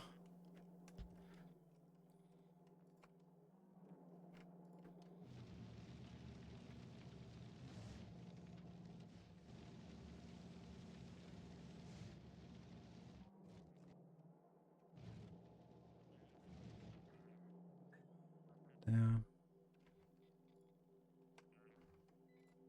Then also take out the intermediates as well.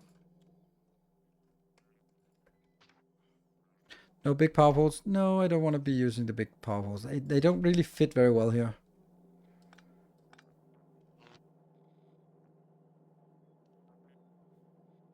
Hmm? Ah, right, like this.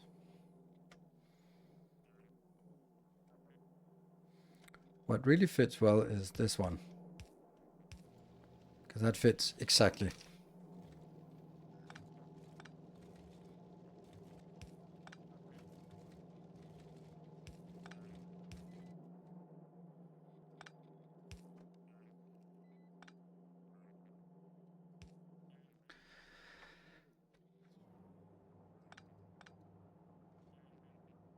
Yeah.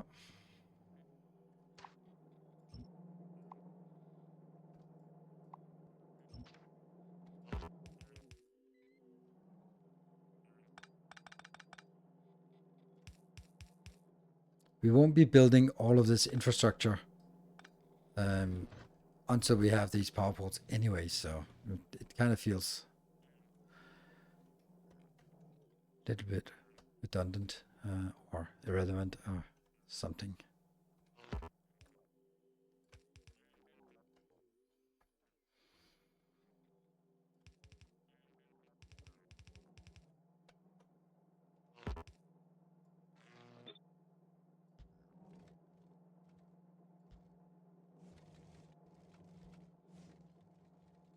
Yeah, and there. Okay. Roboport coverage, perfect. You're a little bit weird, aren't you? What are you doing out here?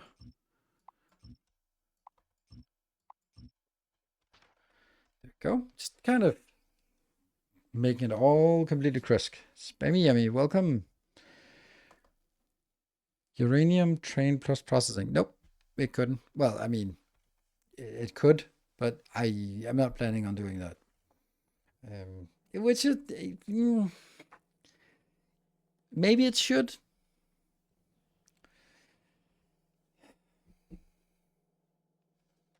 Maybe it should have the capability to do that. And yes, you can just build it up here if you want something like that. It does have some notable problems. Is solar sufficient to sustain the space? Yes. So I switched off all of the magical power makers, so it's running on that. Uranium for killing worms when you get to volcanoes. That's actually not what I intend to do. We'll be making explosive. Oh, will we make explosives on volcanoes? Yeah, I think so. Yeah, we're not going to be bringing it over. We're going to make explosives on volcanoes. Yeah, because it's expensive, or it's expensive to move over, and uranium ammo against worms on volcanoes is an easy solution, but you end up just paying a lot to transport over a lot of uranium, and you put them into turrets with this turret blueprint trick, and then the worm rolls over a QPO turret, and then you lost a couple of hundred, and that's yeah. So I would rather be killing worms with a tank and some piercing rounds. When is the replay planned or not unknown as of yet? It's not planned, and it will be a long time because it's. I really want to sort of build the base all the way through so that we have this working. Piercing rounds is easy to make on volcanoes, so we can do that there. Oh, I forgot my 11 o'clock break, didn't I? Yes, I did.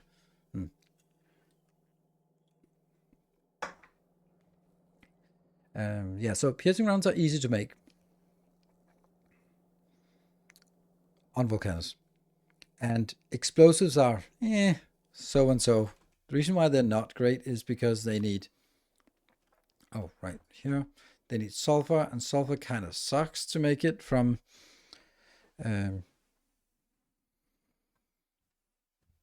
sulfur processing comes from water and petroleum gas, which means you have to go from coal to coal liquefaction to reprocessing to petroleum to sulfur, but because you can't go from sulfuric acid to sulfur, you can only go from sulfur to sulfuric acid.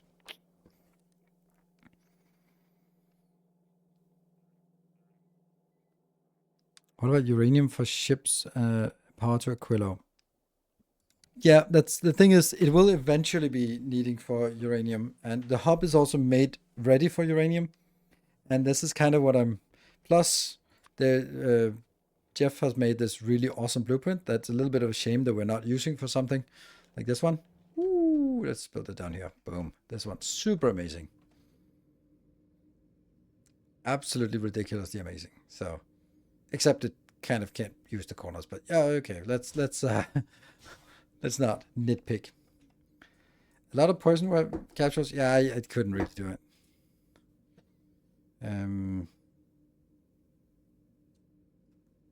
I tried making it work, and I couldn't really see how it works. And I'm sure that if speedrunners can make it work, that doesn't mean that it's the best way for someone who is dedicated, not a speedrunner. So for me, I think there's a ease of killing them. You are basically, my plan is the first couple we need, so we get access to the first bit of whatever titanium, is going to be with just turret spam and piercing ammo, maybe. Or it could be the alternative, which is much easier, is go in a tank, get some piercing, they're not called piercing, they're called something. These ones. No, this one. Cannon shells. They work fine. Like, these work much better. No, actually, it wasn't it. I used the uranium cannon shells. Yeah. Maybe we should make a uranium block up here, which is really optional.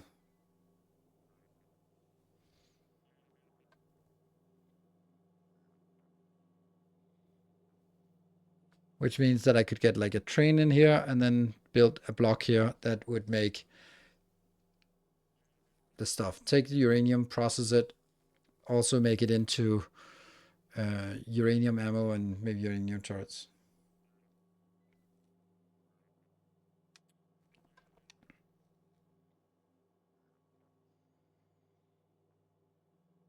I want to get it on this side, but I don't think that's smart. I think it's better to put it on this side. What would I include in this block? Okay, there's another thing that's on my mind that I'm not uranium only after Covarex, and it is space science. What? Uranium only after Covarex? No. Yes, I would say that. That I think that's the safest way to assume that you only do it after Covarex. However, it's not necessary. I did calculations back in the days. You don't really need it, especially not for sort of powering this. But then again, on the other hand, do you really need anything except solar on Nauvis for this little small base? I don't think so. Yeah. So what is it we would want to start mining uranium and processing it, and then be ready to add Covarex to the build when we have it. No flamethrowers being made in the space, and all defense is 50. This is 50. Yes.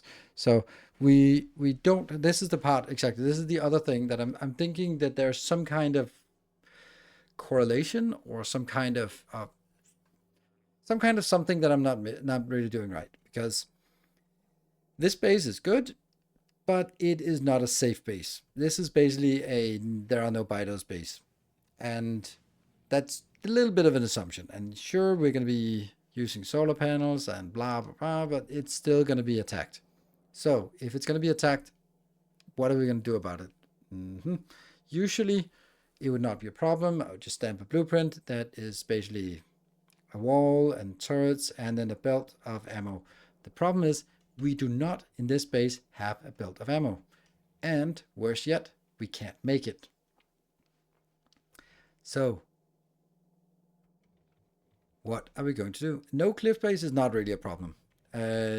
I have deleted cliffs in this base, but the cliffs were up here, and then it was just a random seed. So this base is so small that it fits within the area that you most likely have available without without worrying about cliffs. And certainly, if there are cliffs here, then you can work around it.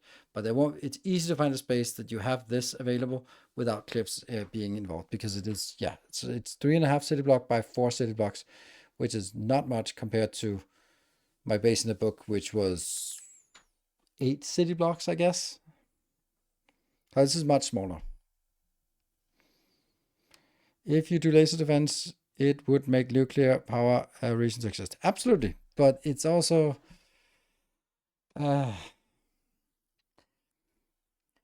yeah, so the thing is with laser defense is that that's great, but what are you going to do until you have laser defense?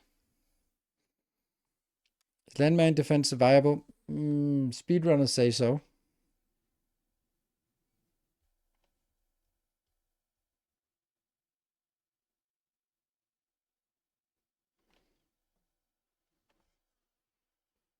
Yeah, 3.5 by 5. Yeah, but I'm only counting it like 1, 2, 3, 4, 5, 6, 7, 8, 9 of the normal ones. So that's 4.5. Yeah. Oil flamers, definitely not. There's not enough oil on the map, and I don't want to waste it on the flamers. And there is no need for making out flamers. So flamers are great because they handle a lot of inbound, but they can't stand on their own. Since solar power uses a lot of green circuits to build that many blocks, it would delay rockets a lot. On that thought, would it be better to jump from 40 coal boilers to nuclear? No. This, for me, it's not going to be, oh no, I can't build it. I'm sitting here and waiting for solar panels. It's not going to be solar panels I'm missing. I'm going to wait for. It's going to be something else. Don't know what, but it's not going to be solar panels. And I'd also really prefer that. Prefer having solar panels whenever possible. So, and 40 coal boilers into nuclear. I really dislike that way of doing it, because I am powering all of this with coal, and once that's now that we're powering this with coal, then we're actually going to be consuming quite a bit of coal, and then suddenly you have a full red belt extra that you're consuming in the beginning for just for power. Oof, don't like it. Everyone to each their own. I really want to get rid of that power. Also, it's a lot of pollution, which means more attacks, which means more defense, which means and so on and so forth. To at least test this in the next playthrough or something to see how it works in practice. I feel you could build this in a single stream if done efficiently. Ha! You think so? You think I could build this in a single stream? God damn, you are overestimating my my speed. Damn. Seriously? I mean, I would rather say maybe you can build it in this in an evening. Because I sure as hell couldn't build this in an evening. So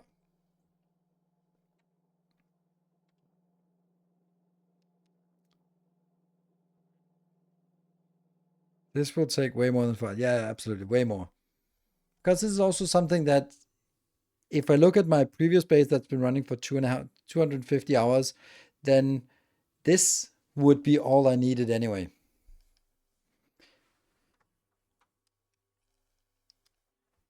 I'm even building robots. Of course I'm building drones. There. All right. So anyway, we still have the question of how are we going to solve our base defense? What I'm leaning towards is making a blueprint that fits out here, or maybe out here, probably safer. But the problem is, what are we going to feed it? I do not know. I do know. The answer, of course, is it's going to be fed with piercing rounds. I am not producing piercing rounds. And even if I was producing piercing rounds, then I couldn't get the piercing rounds out into here. Because I kind of boxed myself in with this. The only thing I could think of was that I could actually use this little space to make piercing rounds. On the Solar City block, there's not much room on the Solar City.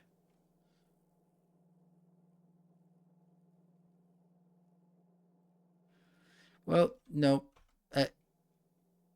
I need something for uranium, which is a train and a block. And then the nuclear power plant could be over here. And they would be like, yay, that looks nice. Definitely not a military hub. Military hub is way overdone. Because what is it we want a military hub for? I don't want to export that by rockets because it's really inefficient. Moving the nuclear block to the bottom left and slamming another steel block to the right. Nuclear only needs iron, coal, petroleum after all. Moving the nuclear block to the bottom left, like here. Another steel block. Oh, right there, and then another steel block here. But I'm still sort of lacking some inputs. But it is true that this is wasting. This has a completely empty space here that isn't used for anything. It feels wrong. It feels wasteful.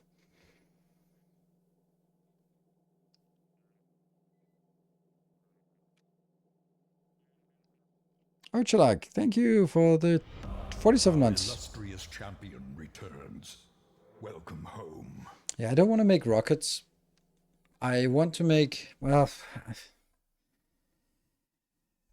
I actually think I want to make these cannon shells because they're only exporting 25 per rocket, but sure, let's put 8 rockets and then I'd have 200 of those, and then I don't care. That should be plenty to kill anything, right? Any of the small worms. And Swimmer, thank you for the 64 months. So I want in the uranium block, I want to make these. I don't want to make uranium rounds because I don't think I have a need for it. And I don't have a need for them on Nauvis, and I don't have a need for them. Well, maybe I do have a need for them. If I'm making piercing rounds, Then I should also make this. I explored 200 and cleaned out 4 small worms with 45 left, including losing a tank one. Yes, that's also what I'm thinking. It's like, okay, done. Waste 8 rockets on transporting that over. However, it's also tempting to say to replace my normal ammo with uranium ammo.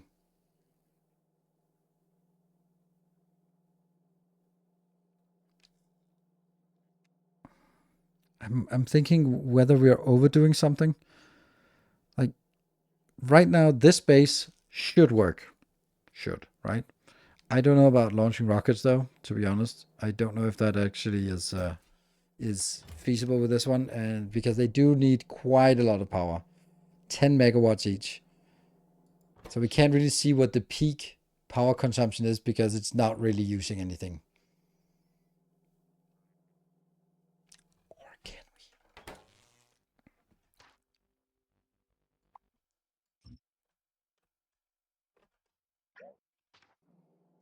There we go. Okay, it's nighttime.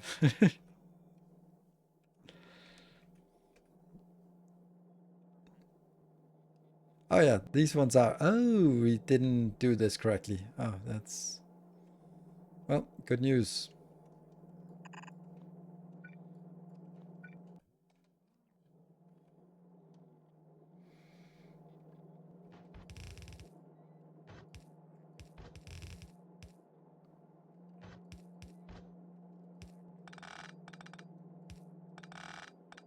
There we go.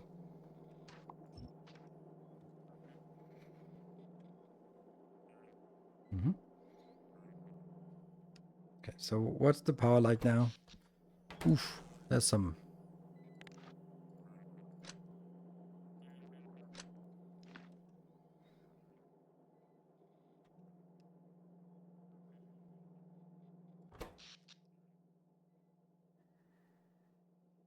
Okay, is it morning or is this just all it can do?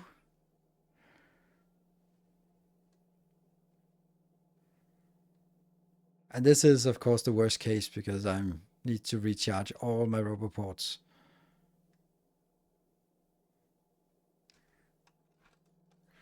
$2,500 times 60 divided by 1,000. 150. So it peaks, maxes out at 150 megawatt.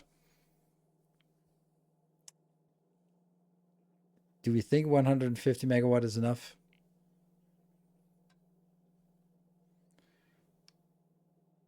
Why are we saying 385? It's nowhere enough. I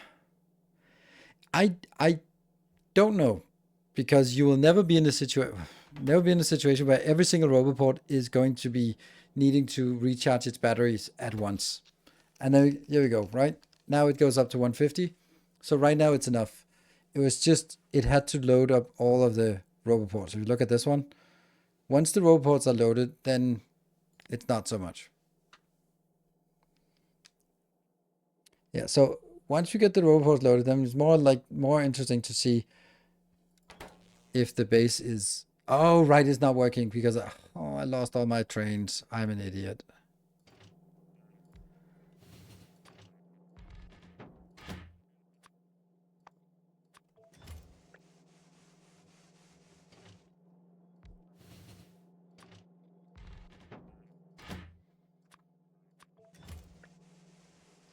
All my magical trains.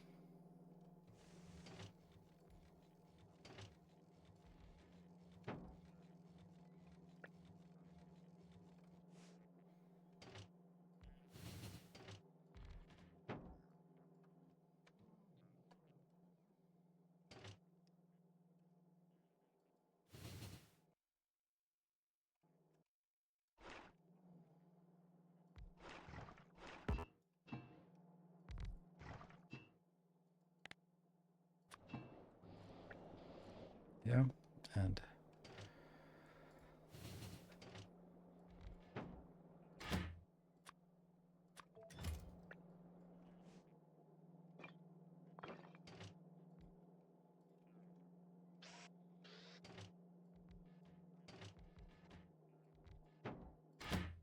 And then, oh no.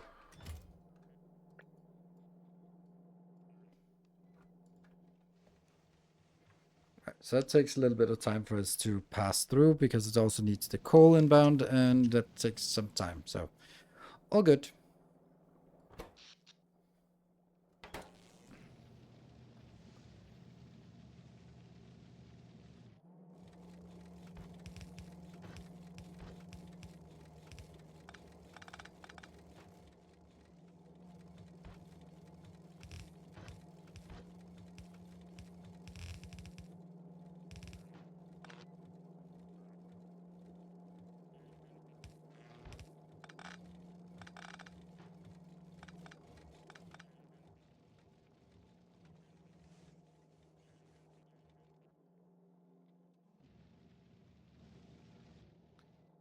Yep. But these...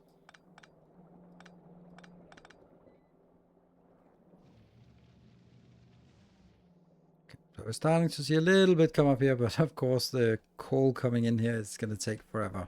But at least something is is working here. A little bit.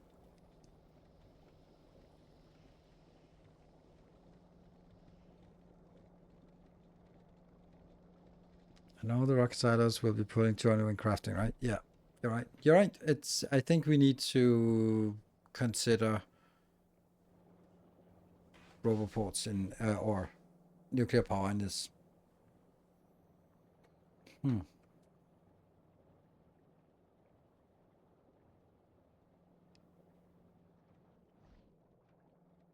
Or coal power. We can also make this into the coal power build, right? It's easy enough.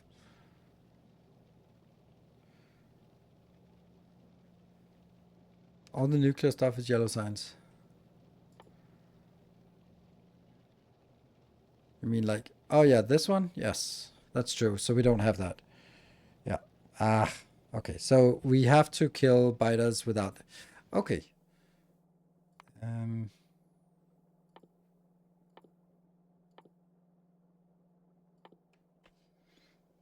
But this one, fluids, uranium processing, uranium power, nuclear power, good. But then that's it. We can get up to nuclear power, but that's it.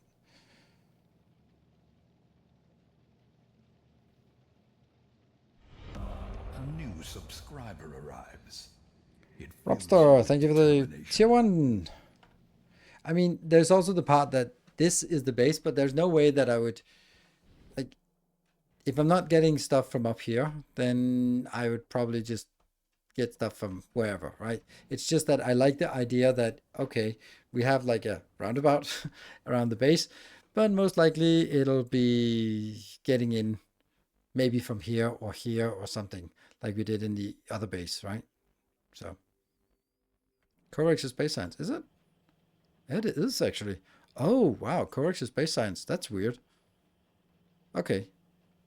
So that means if we don't want to use it for attacks, then it's actually easily accessible. We are also having other stuff here that's using white science, like this is white science. So this base is going to be like, okay, we're getting a little bit of white science, good, but not purple science, not yellow science. You can start with correct. You can also start it without. But I'm just thinking, right? I'm thinking about how are we going to do defenses in the beginning and how are we going to do defenses later on. I think that I'm going to use this space here, or maybe this space, to make a little bit of ammo production, which we will then sneak out, maybe down here, and then get out into a wall around the base, which is going to be look like whatever it's going to look like. We don't know. But stuff like this will be up here.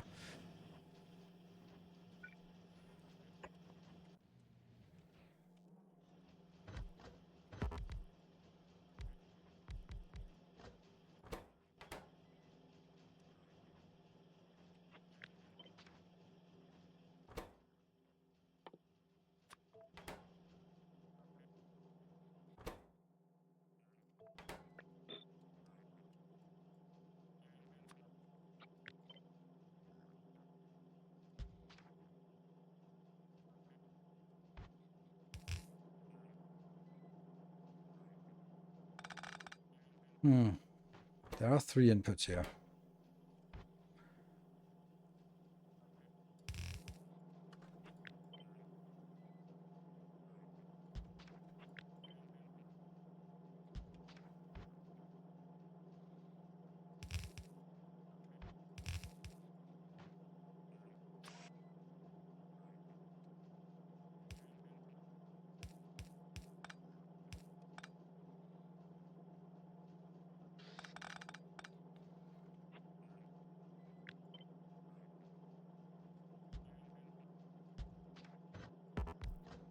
I think this is a better build.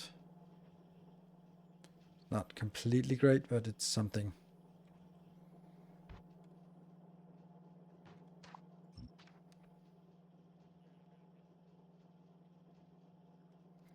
Will you continue making builds for volcanoes and other planets for Masterclass with the new grid? Yes, that's the intention.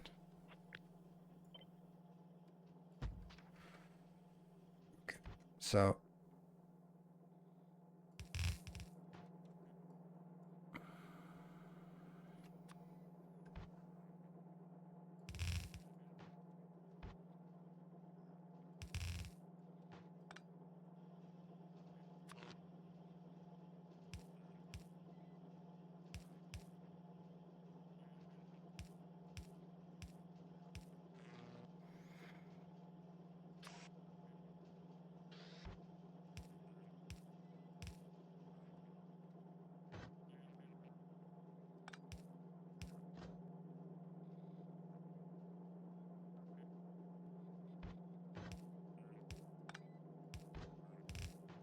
odd why the oh, huh, funny.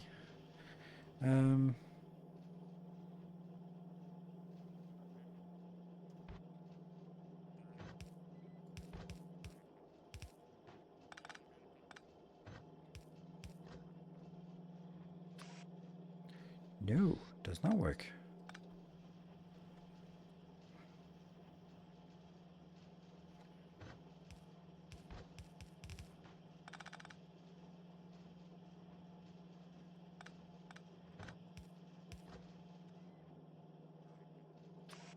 Basically be input, input, out, out.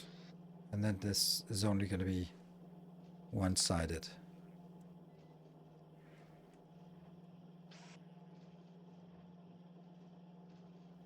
And this will be double-sided, or what?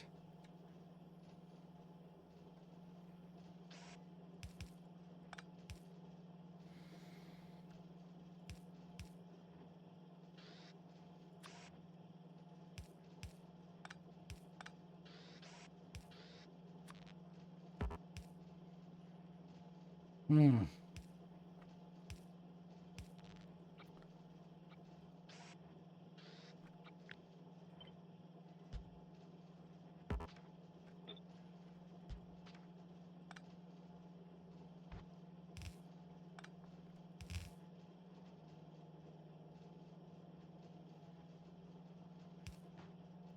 This doesn't feel great. And then that would be like steel plus...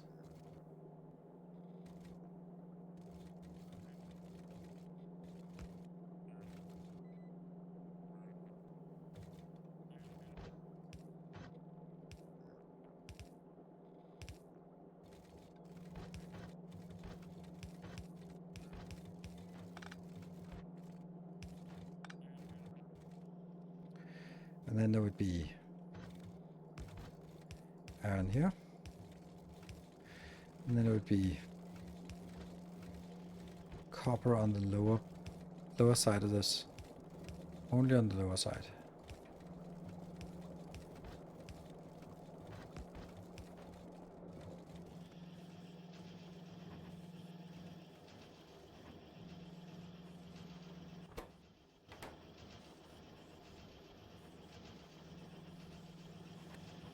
There, yeah.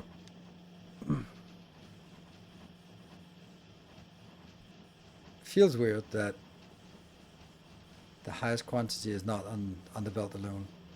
Also, this doesn't need to be... Okay, yeah, that's incorrect.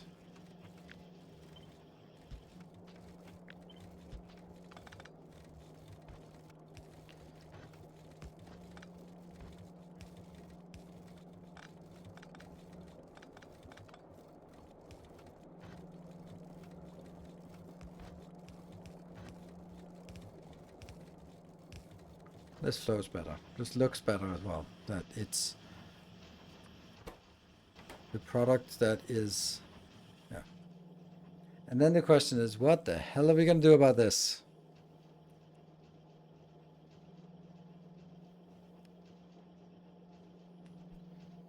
I'm guessing something like...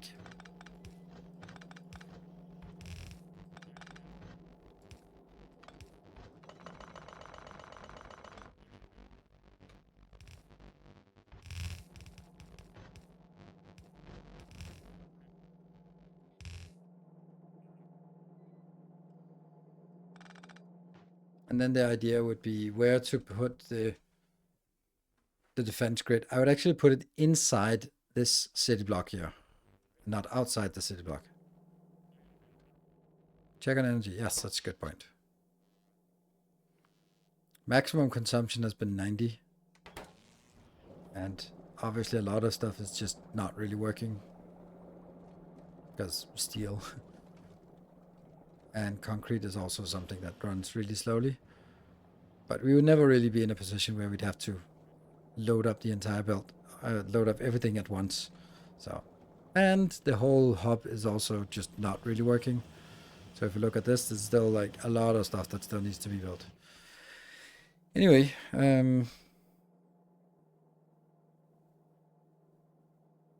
put it inside the biters so they can, yes, of course, so they can get in closer. I mean, also the concrete is mainly for delineation. I mean, am I gonna be putting concrete everywhere? Probably yes, but should you do it? Probably no. So it could also be here, but then it gets a little bit. I think this is probably where I could say where's the closest I could make it. This part, and it also has to go clockwise because otherwise I go insane. Can't have that. This would be the closest I could reasonably say that I would want to have a belt. Because then I can also get it in like this. I could get it in like this and a splitter. Yeah, but I'm not going to have splitters. I'm going to do this and then load it in from the side and let it flow all the way around and filling it up. Yep. Okay. I don't know if this is a bad idea. What about miners? What about them? They'll be somewhere out in the world. And yes, yeah, you got a good point. I shouldn't be making it like this. I should be making it generic, which means I should be making it in a fresh city block. There. And then basically say, okay, I can expect to have power in the corners. Expect to have power in the corners, he said.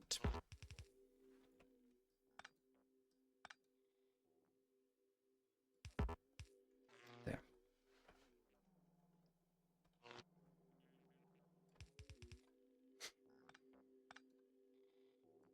Go.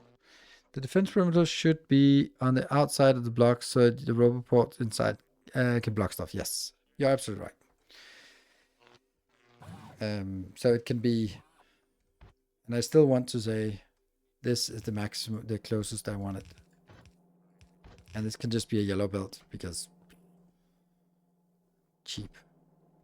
Let's actually make it as a yellow belt. So okay, this is going to be our block that we designed for.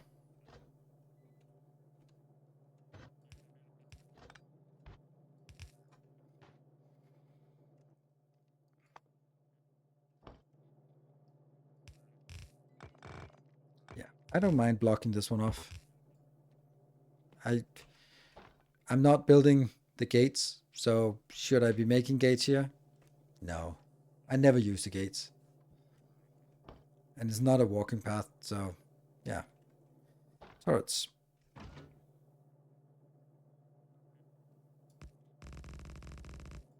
That's too many.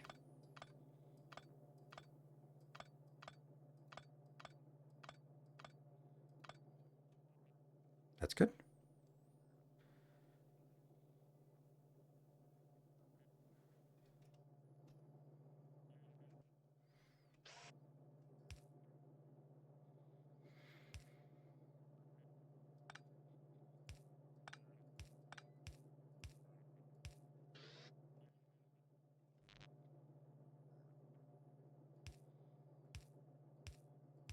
Yes, I guess there's no other way to do this, or no other sane way of doing this.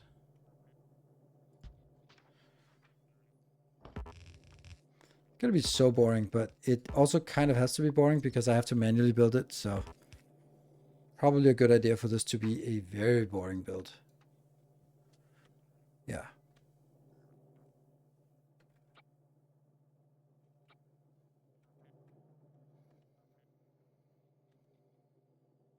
Mm-hmm. And then the only thing we also need is a corner, so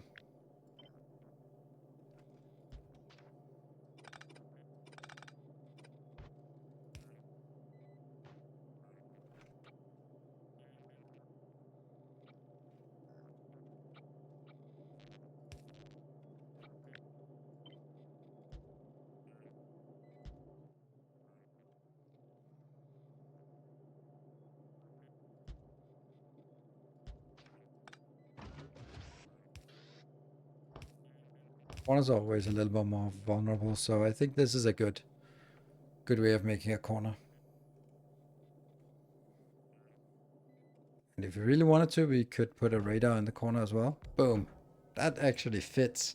It's going to be super vulnerable, but it will reach as far out as possible. It's a wall. It is a wall then. It is indeed a wall. And it doesn't have to be any more complicated than this. Gate for trains? No. I generally build the walls outside. Make it a rail radar. How the fuck am I going to get a rail radar? I am not going to make a... If you have a rail radar, you can upgrade it, but I don't want to make a blueprint that uses wooden power poles and yellow belts and then assume that you have rare quality radars lying around. No. Because this is something that we're probably going to build pretty early. As soon as you need it, you stamp down this one around it, and then it can be pushed out. Aren't the spitters going to destroy all the bots that try to repair the wall? With Roboport being that close to the wall. Why would the distance from the Roboport to the wall make a difference for where the robots are going to be killed? If there's a robot here and there's a biter shooting at it, it's going to be killed no matter where the Roboport is. I don't get why that would make a difference. Funny thing is, this actually isn't necessary. Okay, it is. If the robot is farther away, they don't arrive until the splitter is already dead, I think. Oh, right, okay. Yeah, no, that doesn't make a difference. No. You want to have the roboports here, and ideally you'd want to have them as close as possible. At least that's what I would want.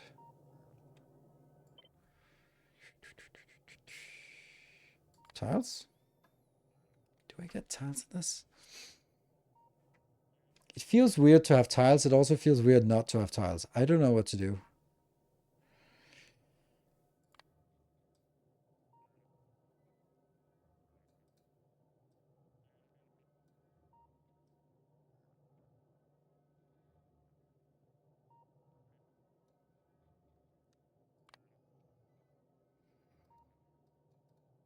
Like that.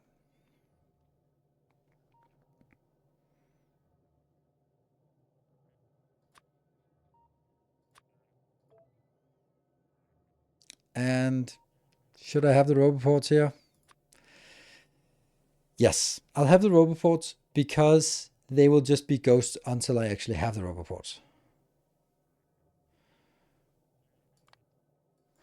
50, 50, grid position, 3, 3, offset 25, 25.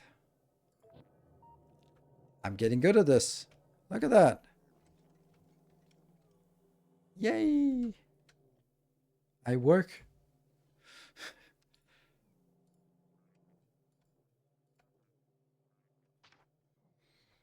Oh, I also put it down somewhere. Let's put it into the general here.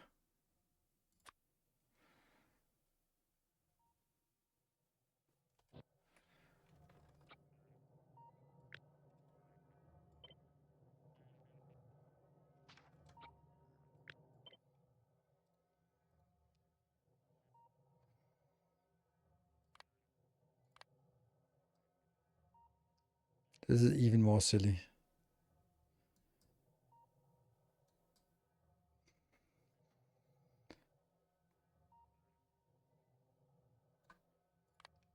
Very important.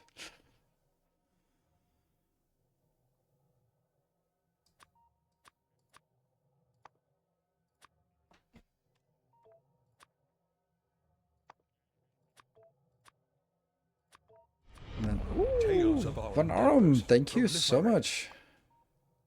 Just need to take my break now.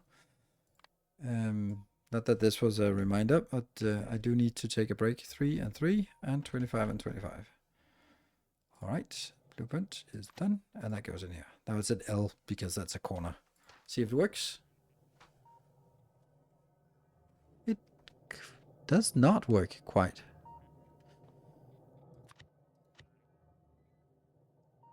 Oh, 3. There you go. Sweet.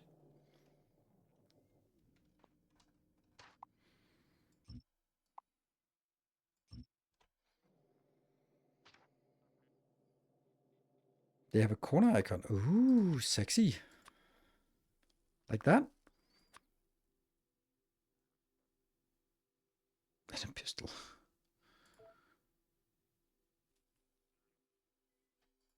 I guess that's a corner icon. And then this one can then be a straight line icon. Wonder if that makes sense. Probably. Maybe. Sweet.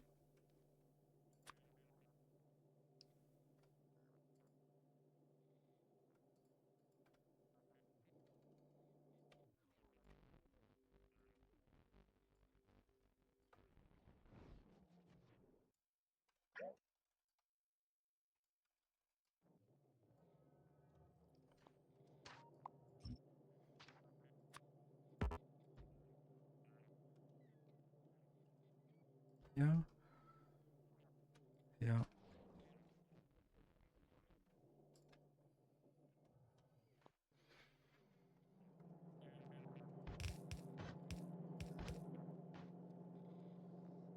Yay. And that's, oh.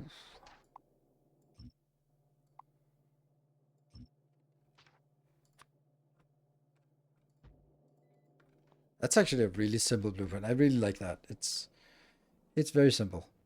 And then when we want to, if we want to punch through this, then we do it.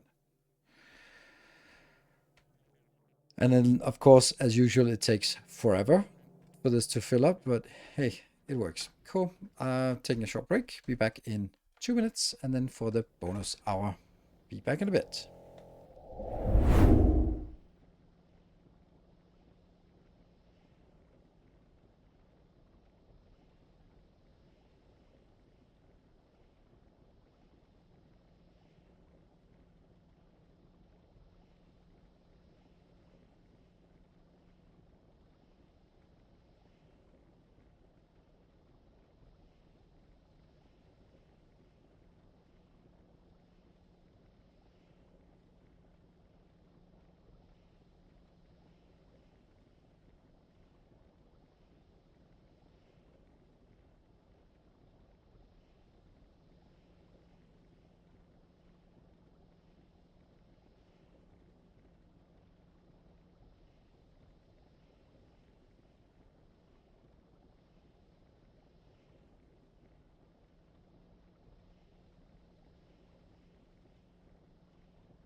Okay.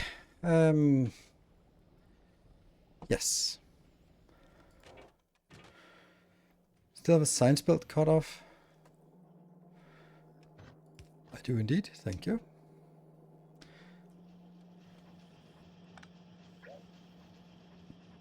What do we think of this? The first thing I think about it is it should be down here. Because then it looks slightly less awful.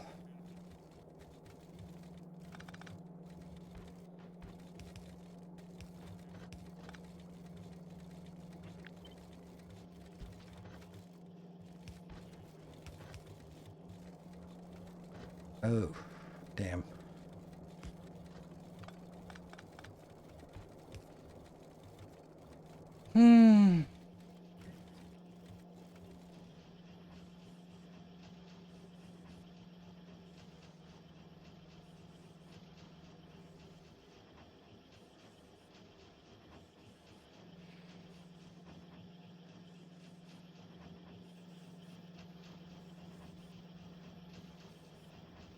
I'm sure I can combine steel and copper, but no matter what, I'm gonna need an extra lane anywhere, right?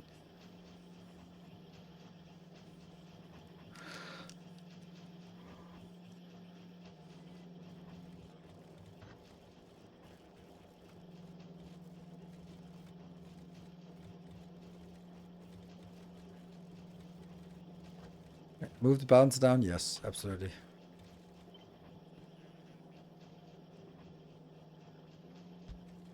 Makes it a little bit better. Still doesn't really fix the other issue. Now this one wants to be one up. This one also wants to be one up. So I'm kind of like, okay, bring it one up then.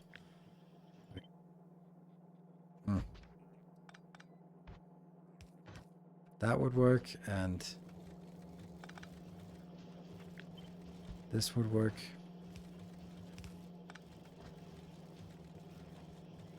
No, it does not. Like that. I have to only put it on the one side.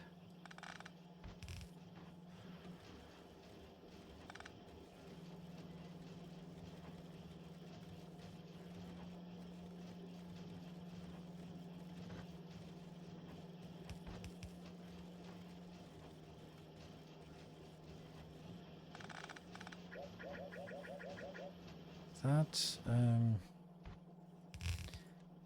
just bothers me that it's not clean.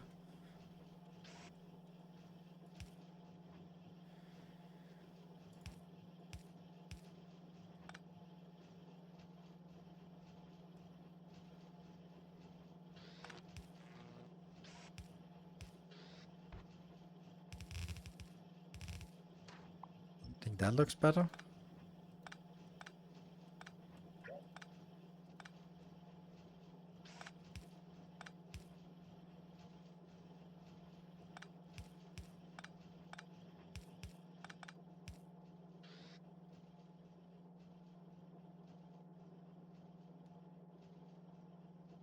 Yeah, that's better.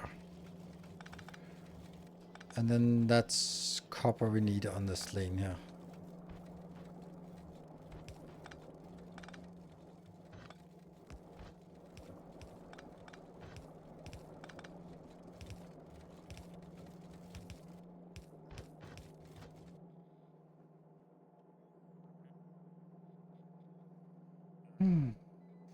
I think this is fine, and it looks better now. Instead of having just like, it's just a kink.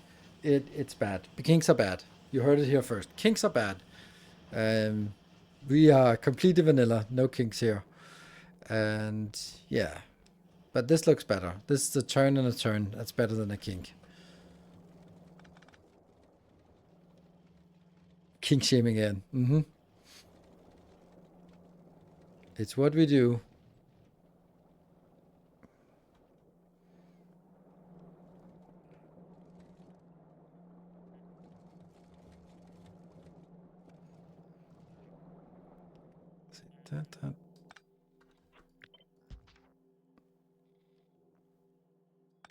Gates for trains. No, I don't have gates for trains. I don't have any trains that need to go through. I don't know if this is where they got to go through. If I need this train to go through here, then I'll just be like, blup. There. There.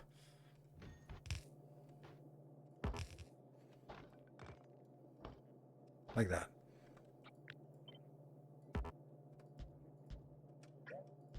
Don't need to have gates for this. So little goes through. You can, if you want to. I don't want to.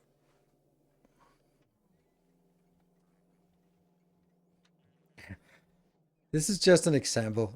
No reason to have it here. It could also be here that you have it, or here, anywhere you want it. Wherever it fits. And wherever you have sort of a line where you go, okay, here I can draw a line out, and then I can hook things up to the line. And I would also build this defensive perimeter. I would also build that around everything else. Okay, are we getting anything on this belt? A little bit, tiny bit.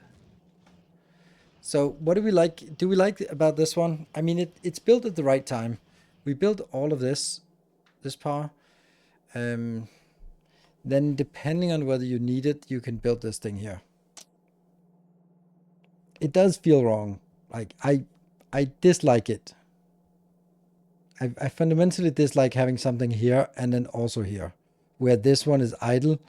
It works brilliantly under normal conditions, where I'm basically saying all the stuff that gets built here, either it goes into, or first priority is, well, anyway, it goes into here and then also out on the bus, because these 5 would be happy to go out and just fill up the belt. Assemblers are cheap, yeah, but it's more the space part. It's more about sort of, we design this to be space efficient, and then we just pack this one nightly in here and then go, oh, here's another example of exactly the same thing. I just built it here because blah.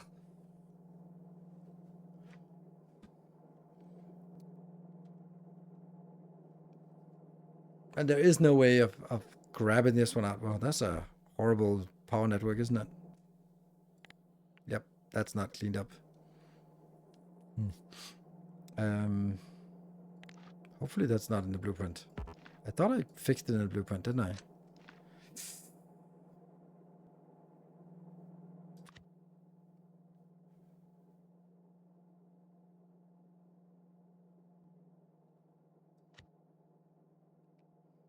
Yes, it looks better here.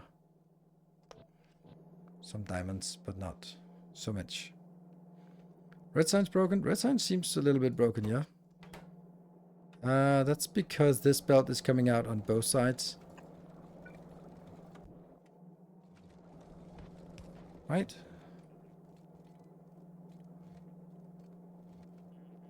No, it should be on the other side. Huh?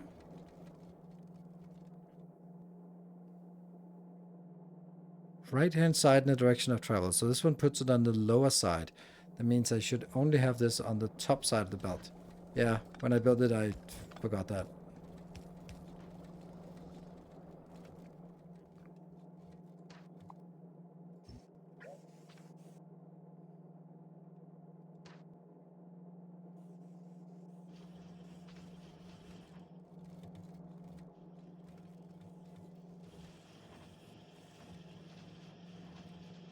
Pick up stuff.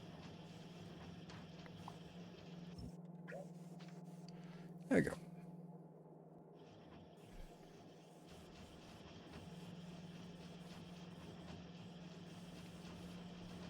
If I could move all of this one tile up,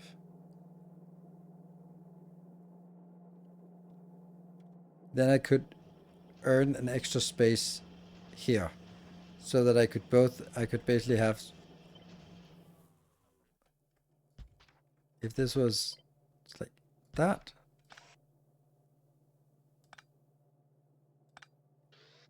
I'd have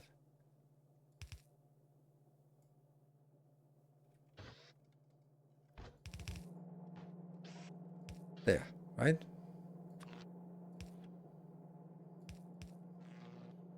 Then I would do this so that I would also be putting out on the belt. That would be much nicer, actually.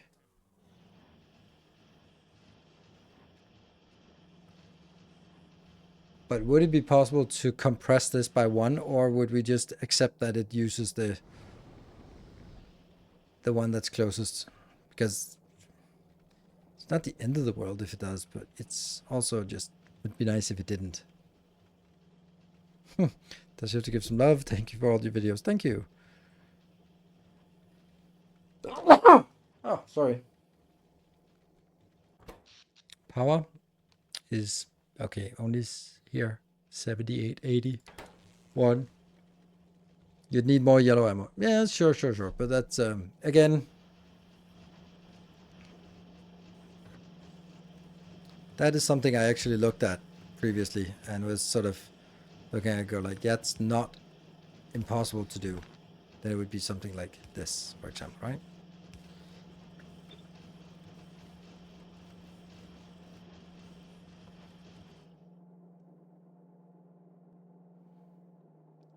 But I guess it would be worthwhile to do that.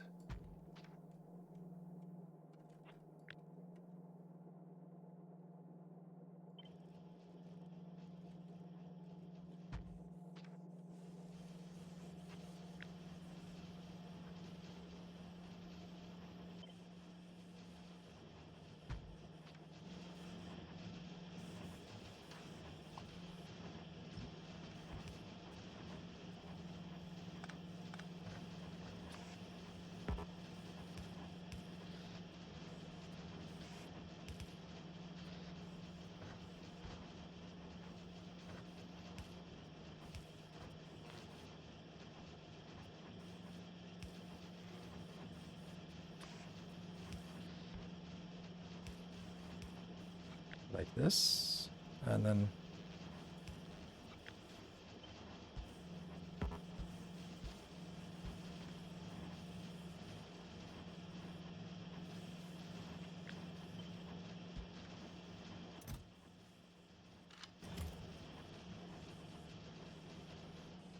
of course we have to fix everything out here.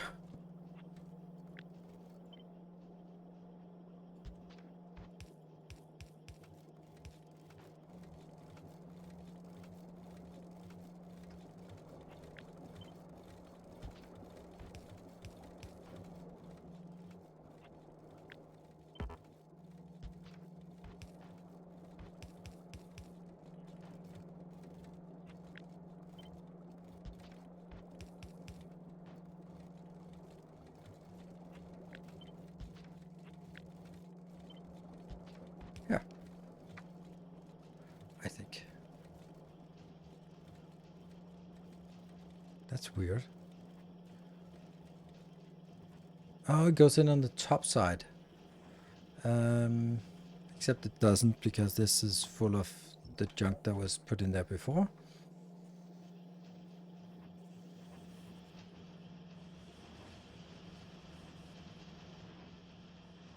Okay. That would now entail that we now have an output here. I don't know what I'm going to do about it, though. It's still... Like, I can just drag it straight through, and I think that's going to be just a little bit demonstrative, but just saying, like...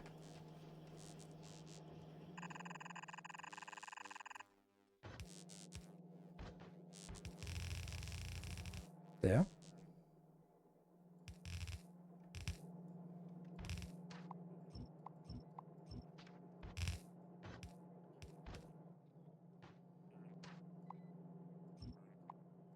Alright, do we like this better?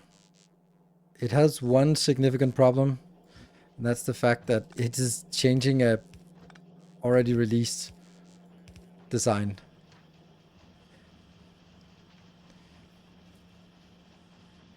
Go the other way, red ammo on the bus. Sure, but where do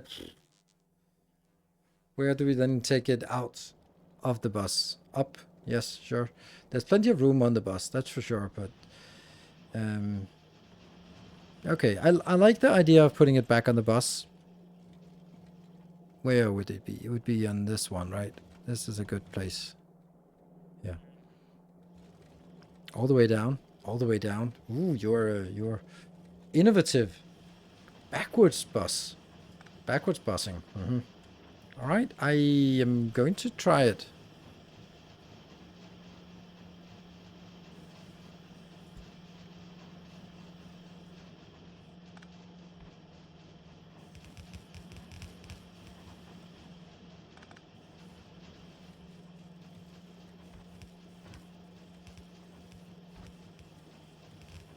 This one, I think.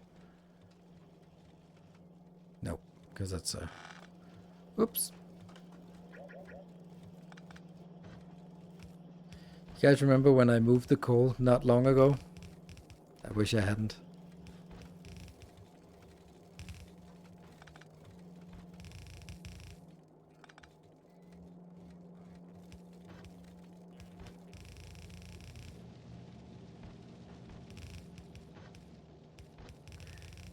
Don't know if this is a sustainable way of doing it, because it's a really long belt just to get out somewhere. You want to get it out there as close as possible, but ultimately...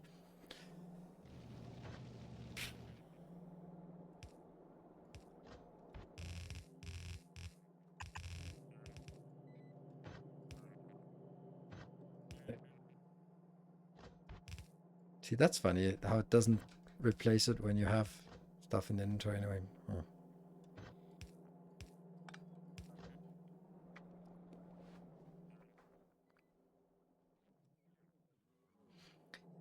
Because I dislike this one, and I dislike the other one, where it moves through this area here.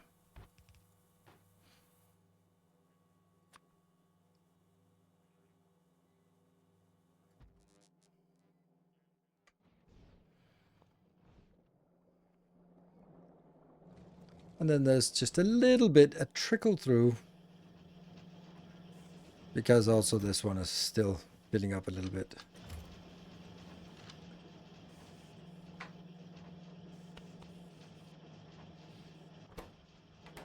And they're a little bit faster than they need to, and this one will also stop consuming at some point when it's full. And then more will flow out in the belt, and this is one of those things where eventually it'll be fine.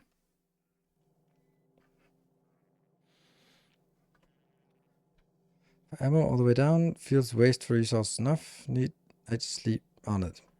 Yeah, well, I mean, the whole point is that there will be, the entire base will contain a buffer. And there's also a really good argument that you don't want to put these rows up here.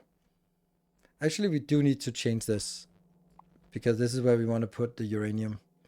So there's going to be some kind of change here anyway.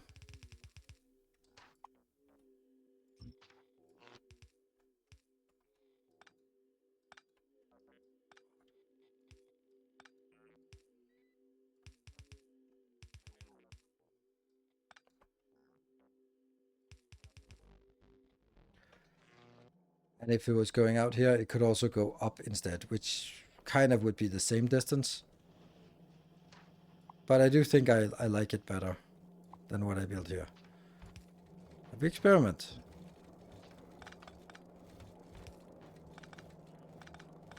Oops, not these two.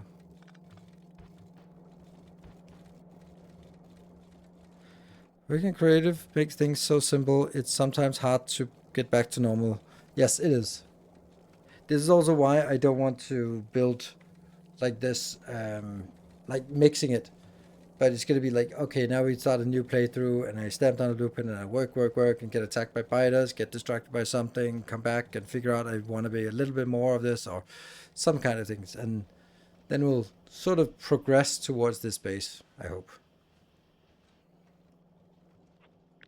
Converge. Not progress, but converge towards it. Now I'm killing more solar panels, but that's the... Because, why am I not using the big power poles? Because the big power poles don't really fit very well here. And I do want to have...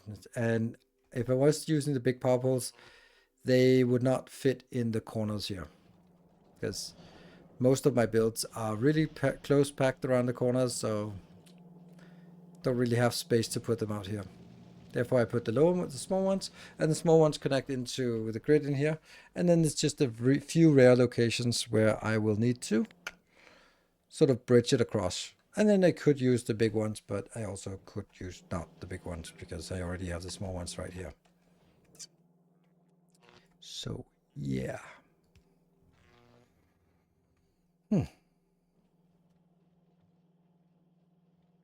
Plastic is underscaled. Yes, plastic is very underscaled. It always is.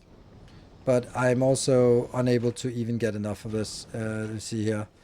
So, petroleum gas, and I am unable to get more petroleum gas. Getting 320 from a starter base is actually quite significant. And sure, when we get a little bit further, we can throw some productivity modules in somewhere. But oil is always a big problem in the beginning. It really is. So, and also, if we look at the bus or the hub here, is consuming a lot of red circuits, and continuously a lot of red circuits. That's a goddamn awful amount of wires here. Whew. Okay.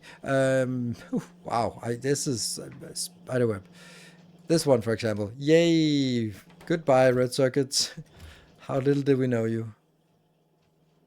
It's still eating this, even though it's... but soon, it already has 4 out here, which means that's what it wants. And then it starts to go to 100. And then after that, it'll start stacking up. And then it won't be consuming such a silly amount. Solar blocks next to science. Yes, that's true. Good, thank you. There was I was thinking there were 2 that I'd broken. But alas, we're getting a little bit out here. And it's just chugging along. We got all of it over here. Okay. Now I guess we should work on uranium power or uranium unload. What do we let's start by figuring out what do we want in here. Since Covarex is possible with this, I do want it here as well. You moved ammo production. No, I didn't. I integrated ammo production in here. It's in here.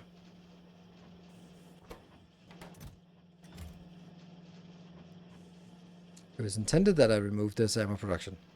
All right, that's what we just did. If we look at this part, plastic, I'm building 28 plastic, so it's a full belt. I can't get more from this mediocre little base, which is also, again, why we want to get over to another planet where everything is better.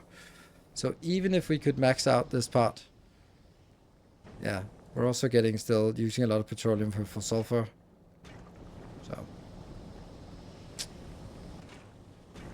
yeah, there's still a lot of stuff to fill up buffers for from when we restarted the entire base. Good. All right.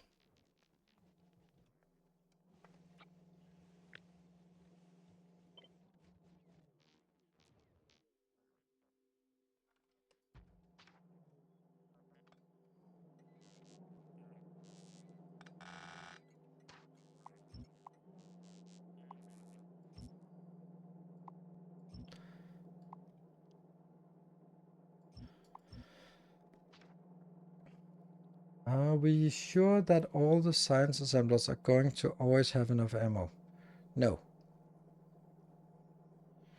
But that's not a problem, in my opinion, because not everything, or it's not every tech that will use military science. So a lot of the tech will not use military science, and right now it only gets 2/3 of what it wants. So if we look at this part here, it is producing 0.25, and out of the 20.25, 2/3 of it, which is 0.16, is actually going in. So yeah, it actually should have enough. I was not expecting it, but yes, it does have enough.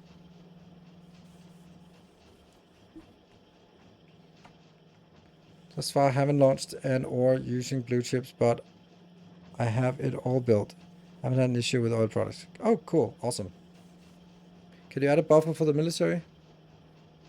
I do have a buffer here, if that's what you mean.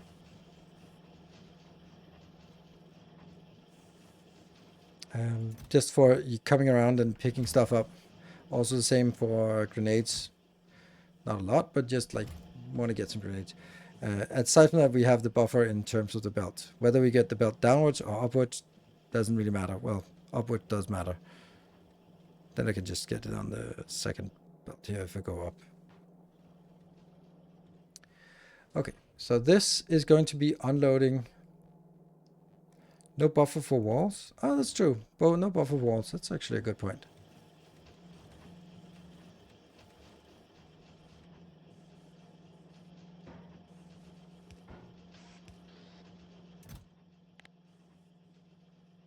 $500.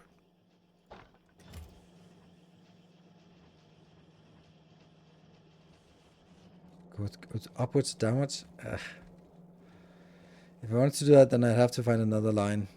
Because this is busy down here, and now it's busy up there. I don't know if I like the idea of going both upwards and downwards.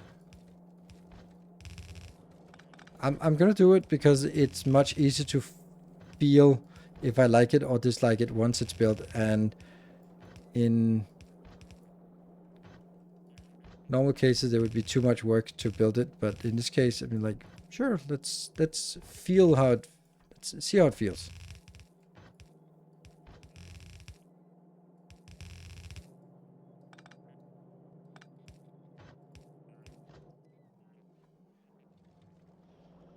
Not consistent about when I single jump and when I double jump.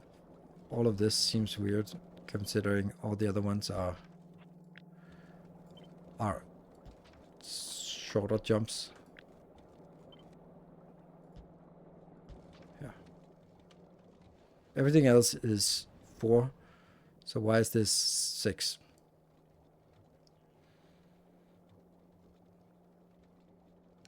Across the block we're just about to build. Well, this is going to be the block we want to build. And then this one will be the nuclear power plant. So this will still be a bus of sorts. Okay, let's try to figure out what we want to do here.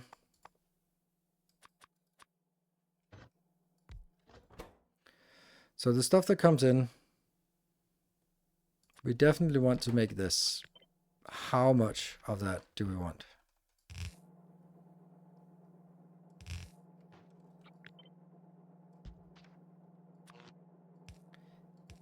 Then this is like my default build. I don't know if this is good or bad. I do know, but and this one. So this is 3.3. What can we expect to get from uranium?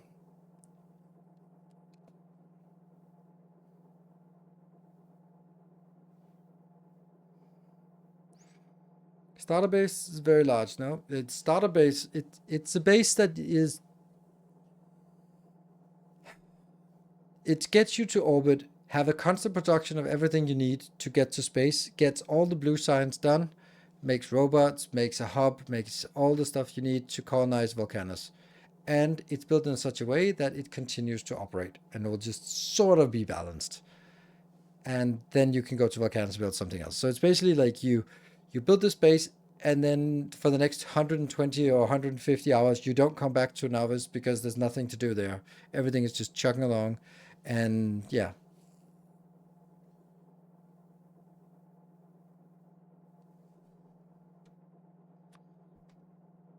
Yeah, set it and forget it. Yeah, we build this and then we just don't care about it anymore.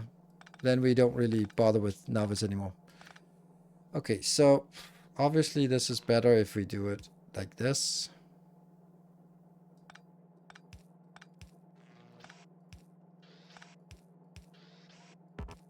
I mean, it's not better, but it takes less space.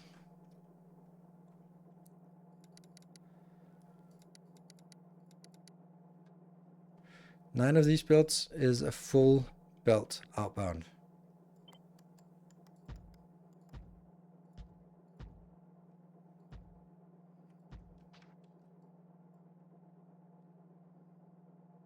It's close.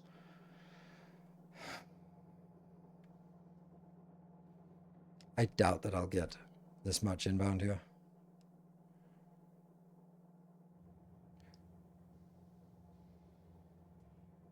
What about using level 1 speed mods and centrifuge? I don't like that.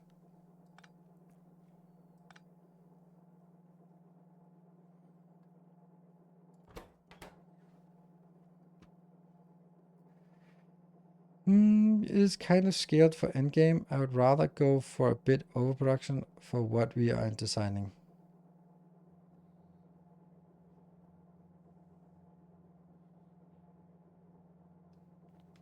Before Coverx, 1 centrifuge is enough for 1 reactor.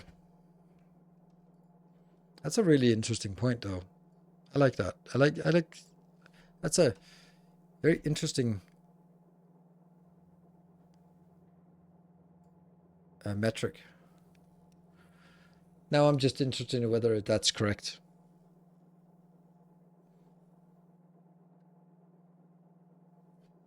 I don't like having these per minute. 0.7 per minute.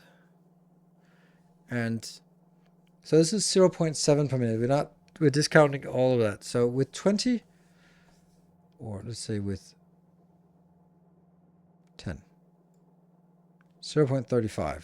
So if we got 10 of these, then we got 0.35 per minute. And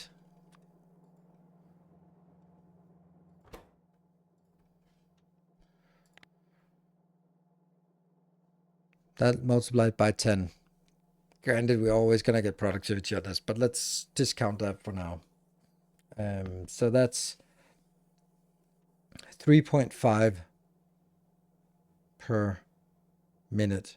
And one nuclear reactor uses 1 every 200 seconds. Is it 200 seconds or is it 2 minutes?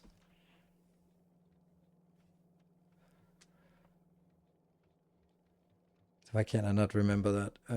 I guess I should be able to just calculate it, right? From this one. 8 gigajoule of value. 200 seconds. Okay. 200 seconds is worse. So 0.3... 0.35 per minute divided by 60. Thank you. That's lovely. Let's not. 2 metric minutes, yes.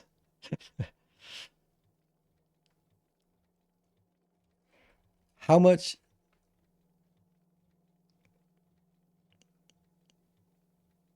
It's using 1 every 200 seconds. I don't know. It's too late for me to do math. Okay, so it's 0.3 fuel per minute. Yeah, that's good. So 1 divided by 200 times 60. Right, 0.3. So it uses 0.3 per minute. And we get 10 crafts or 10 fuel from 1 without any productivity. So this would be 0.3 good uranium, 0.03, which is also very good. It actually is true. It's very, very close to ratio. Yeah, that's a really nice way of thinking about it. That's before Coverx. But we do also need to make sure that we stockpile another 40. So yeah, maybe we don't need this, but I think this is a good place to have it. Also, what hell else are we going to use this space for?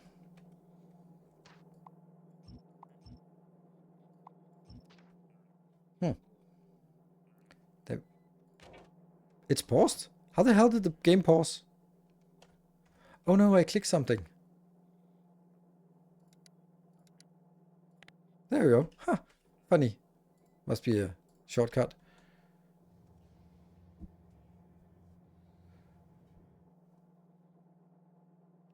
Zero on numpad. Okay. Huh. Okay, yeah, that's when I start do calculations with 0. Interesting.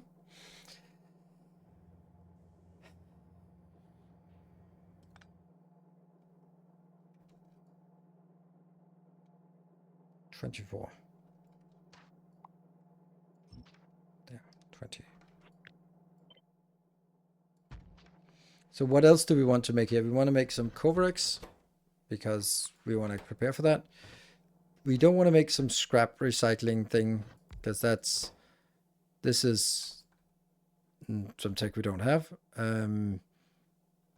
This is also... No. Oh, what?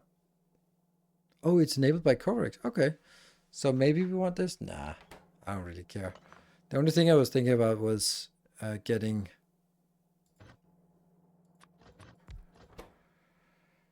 these. But that the problem here is that tech, yellow tech. So it's... Are we ever going to use uranium ammo? Yeah, we're going to use it for protecting the base like late game, right? Explosives, cannon shells, uranium cannon shells, they're all yellow tech, which means that I really shouldn't be building them now because I'm not going to be using them. It also feels like the Corex enrichment process here is also a little bit wasted.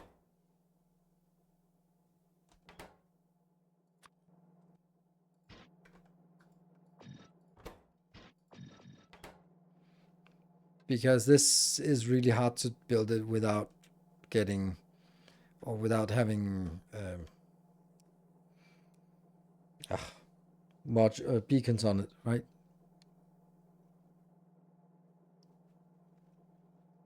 Never used uranium ammo. It has its uses, but it's also just, it's less useful now.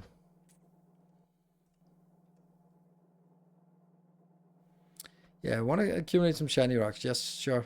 But I'm thinking, what would the Corex build look like? I think I have a good old school design that I kind of like. That's been serving me faithfully for many years. But can I remember how to build it? No. Something like this.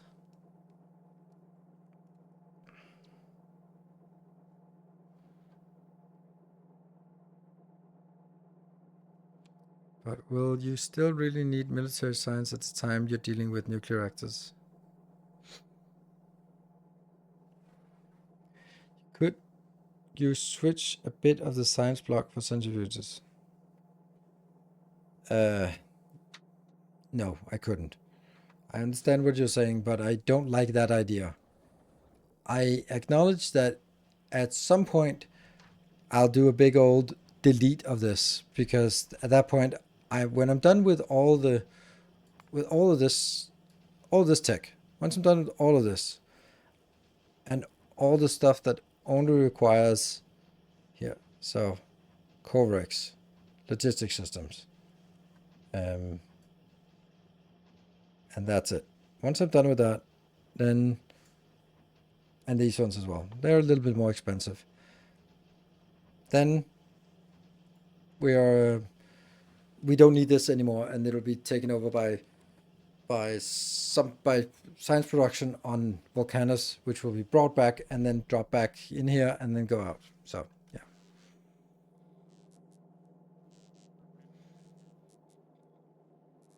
No, it actually won't, because this will continue to work for a bit. I don't know.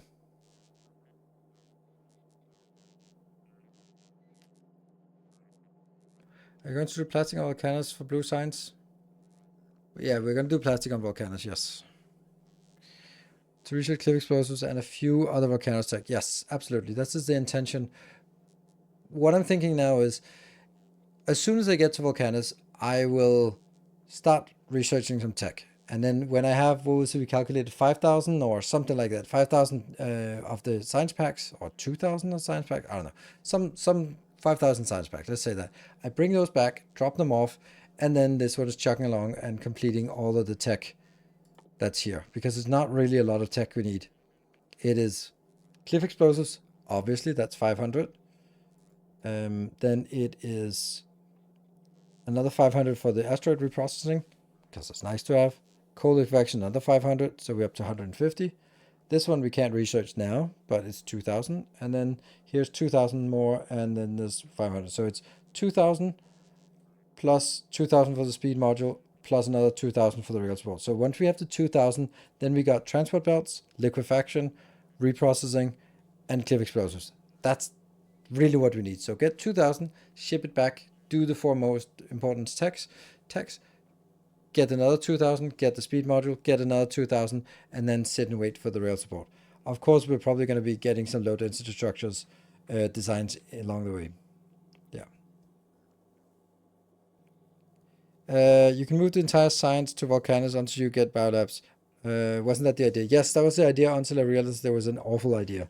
The reason why it's a bad idea is because on Volcanus, the best thing about Volcanus is you don't need any logistics. You can build anything anywhere because you get iron, copper, yeah, iron and copper and steel. You get that from just lava, and then you need a calcite. You always have that somewhere, and then maybe if you need some coal, you place another coal, and then you got everything you want. Then the best thing about this is that so you don't need any inbound logistics. The outbound logistics is just putting into a rocket and then launching it and then be done with it. Because once it launches, it comes back to Nauvis and then drops off. But if I suddenly need to make all my science labs on Volcanus, then I have to deal with the logistics of the science packs, which means that if I build something here, something there, something there, something there, then I have to now build a train system that ties it together. And I really don't want to do that. So therefore, it's the second best advantage of Volcanus after the fact that lava gives us everything is the fact that you don't need logistics. Logistics is so simple on Volcanus. You can go anywhere you want and you can just plop down some things wherever you have the resources, which means mostly just lava, and then go. So is this a similar design you're thinking about for Volcanus, or and just scale up from there? The structure is going to be similar in terms of rail lines, solar panels for that matter, if I wanted to put that, and city block size. But it's not going to be a city block like this. It's going to be different, which we haven't figured out yet. This everything looks like microchip. Yes, it does. It's not. I mean, the whole bus idea is also a microchip design idea. So, yeah, not a surprise. You still have the logistics for rocket part unless you make a module for every build. Yes and no, but each rocket is 50 of each, and it's going to be quickly going down to maybe 40 or something along the lines. Oh, we're not really having enough power. Oh no. Yeah, because we removed a few tiles here. So yes, when you want to launch some rockets, but let's say what you want to launch is science, and in order for us to launch science, and let's see, what is the science? What's the stack size of science? 1,000. So we want to launch 5,000 science or something like 4,000 science, 8,000 science, for example. That would be 8 rockets. So 8 rockets, 150 materials of each times 8. It's not really a lot of work for the robots to fly in with the resources. That's why I'm not really caring about, or not really considering the logistics for rocket materials, because it's so low quantity. Yeah, fill the blanks throughout the rails with solid. Yeah, I can do that. I just hate the look of it. So, but it is obviously a thing that I would recommend people doing if they are not if they don't like things that look good.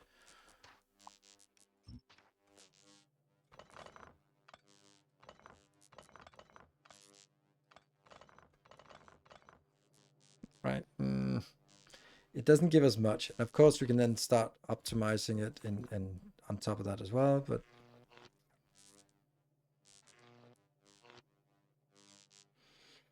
I don't even.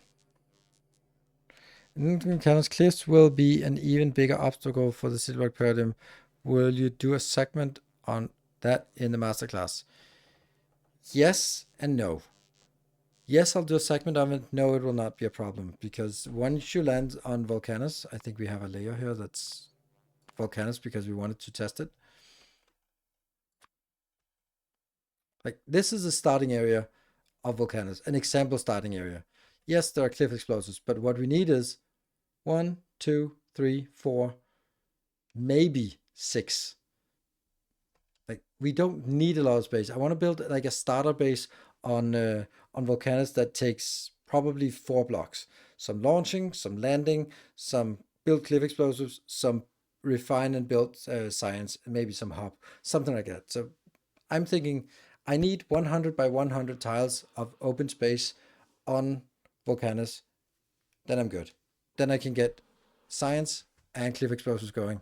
And once that's done, then I can expand out. So yeah.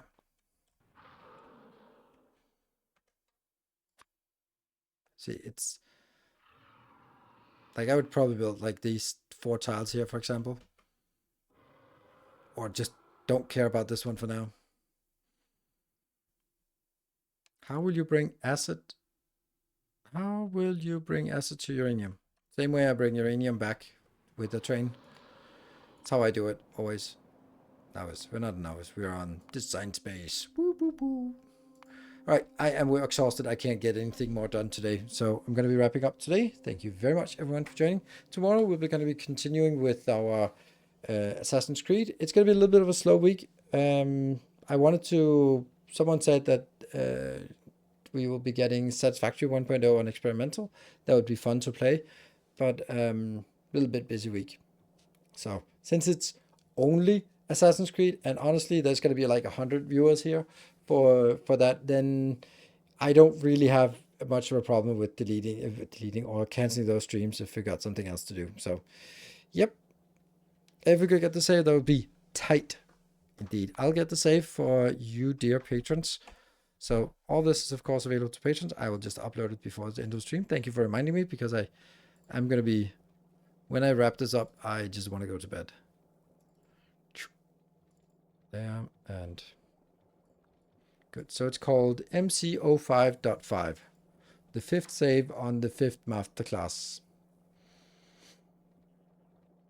I played enough Assassin's Creed to know I suck at it. Yeah, so do I, but it's still fun. Yeah, so I'm really enjoying Assassin's Creed. I think it's a great game, a great filler game to sort of just enjoy whenever I have time for a stream. And I'm really enjoying it. There's a lot of things that are a little bit weird and clunky and all that stuff, but that's just... It's Assassin's Creed, and it is the way it is, and I'm enjoying it. So, hey, awesome.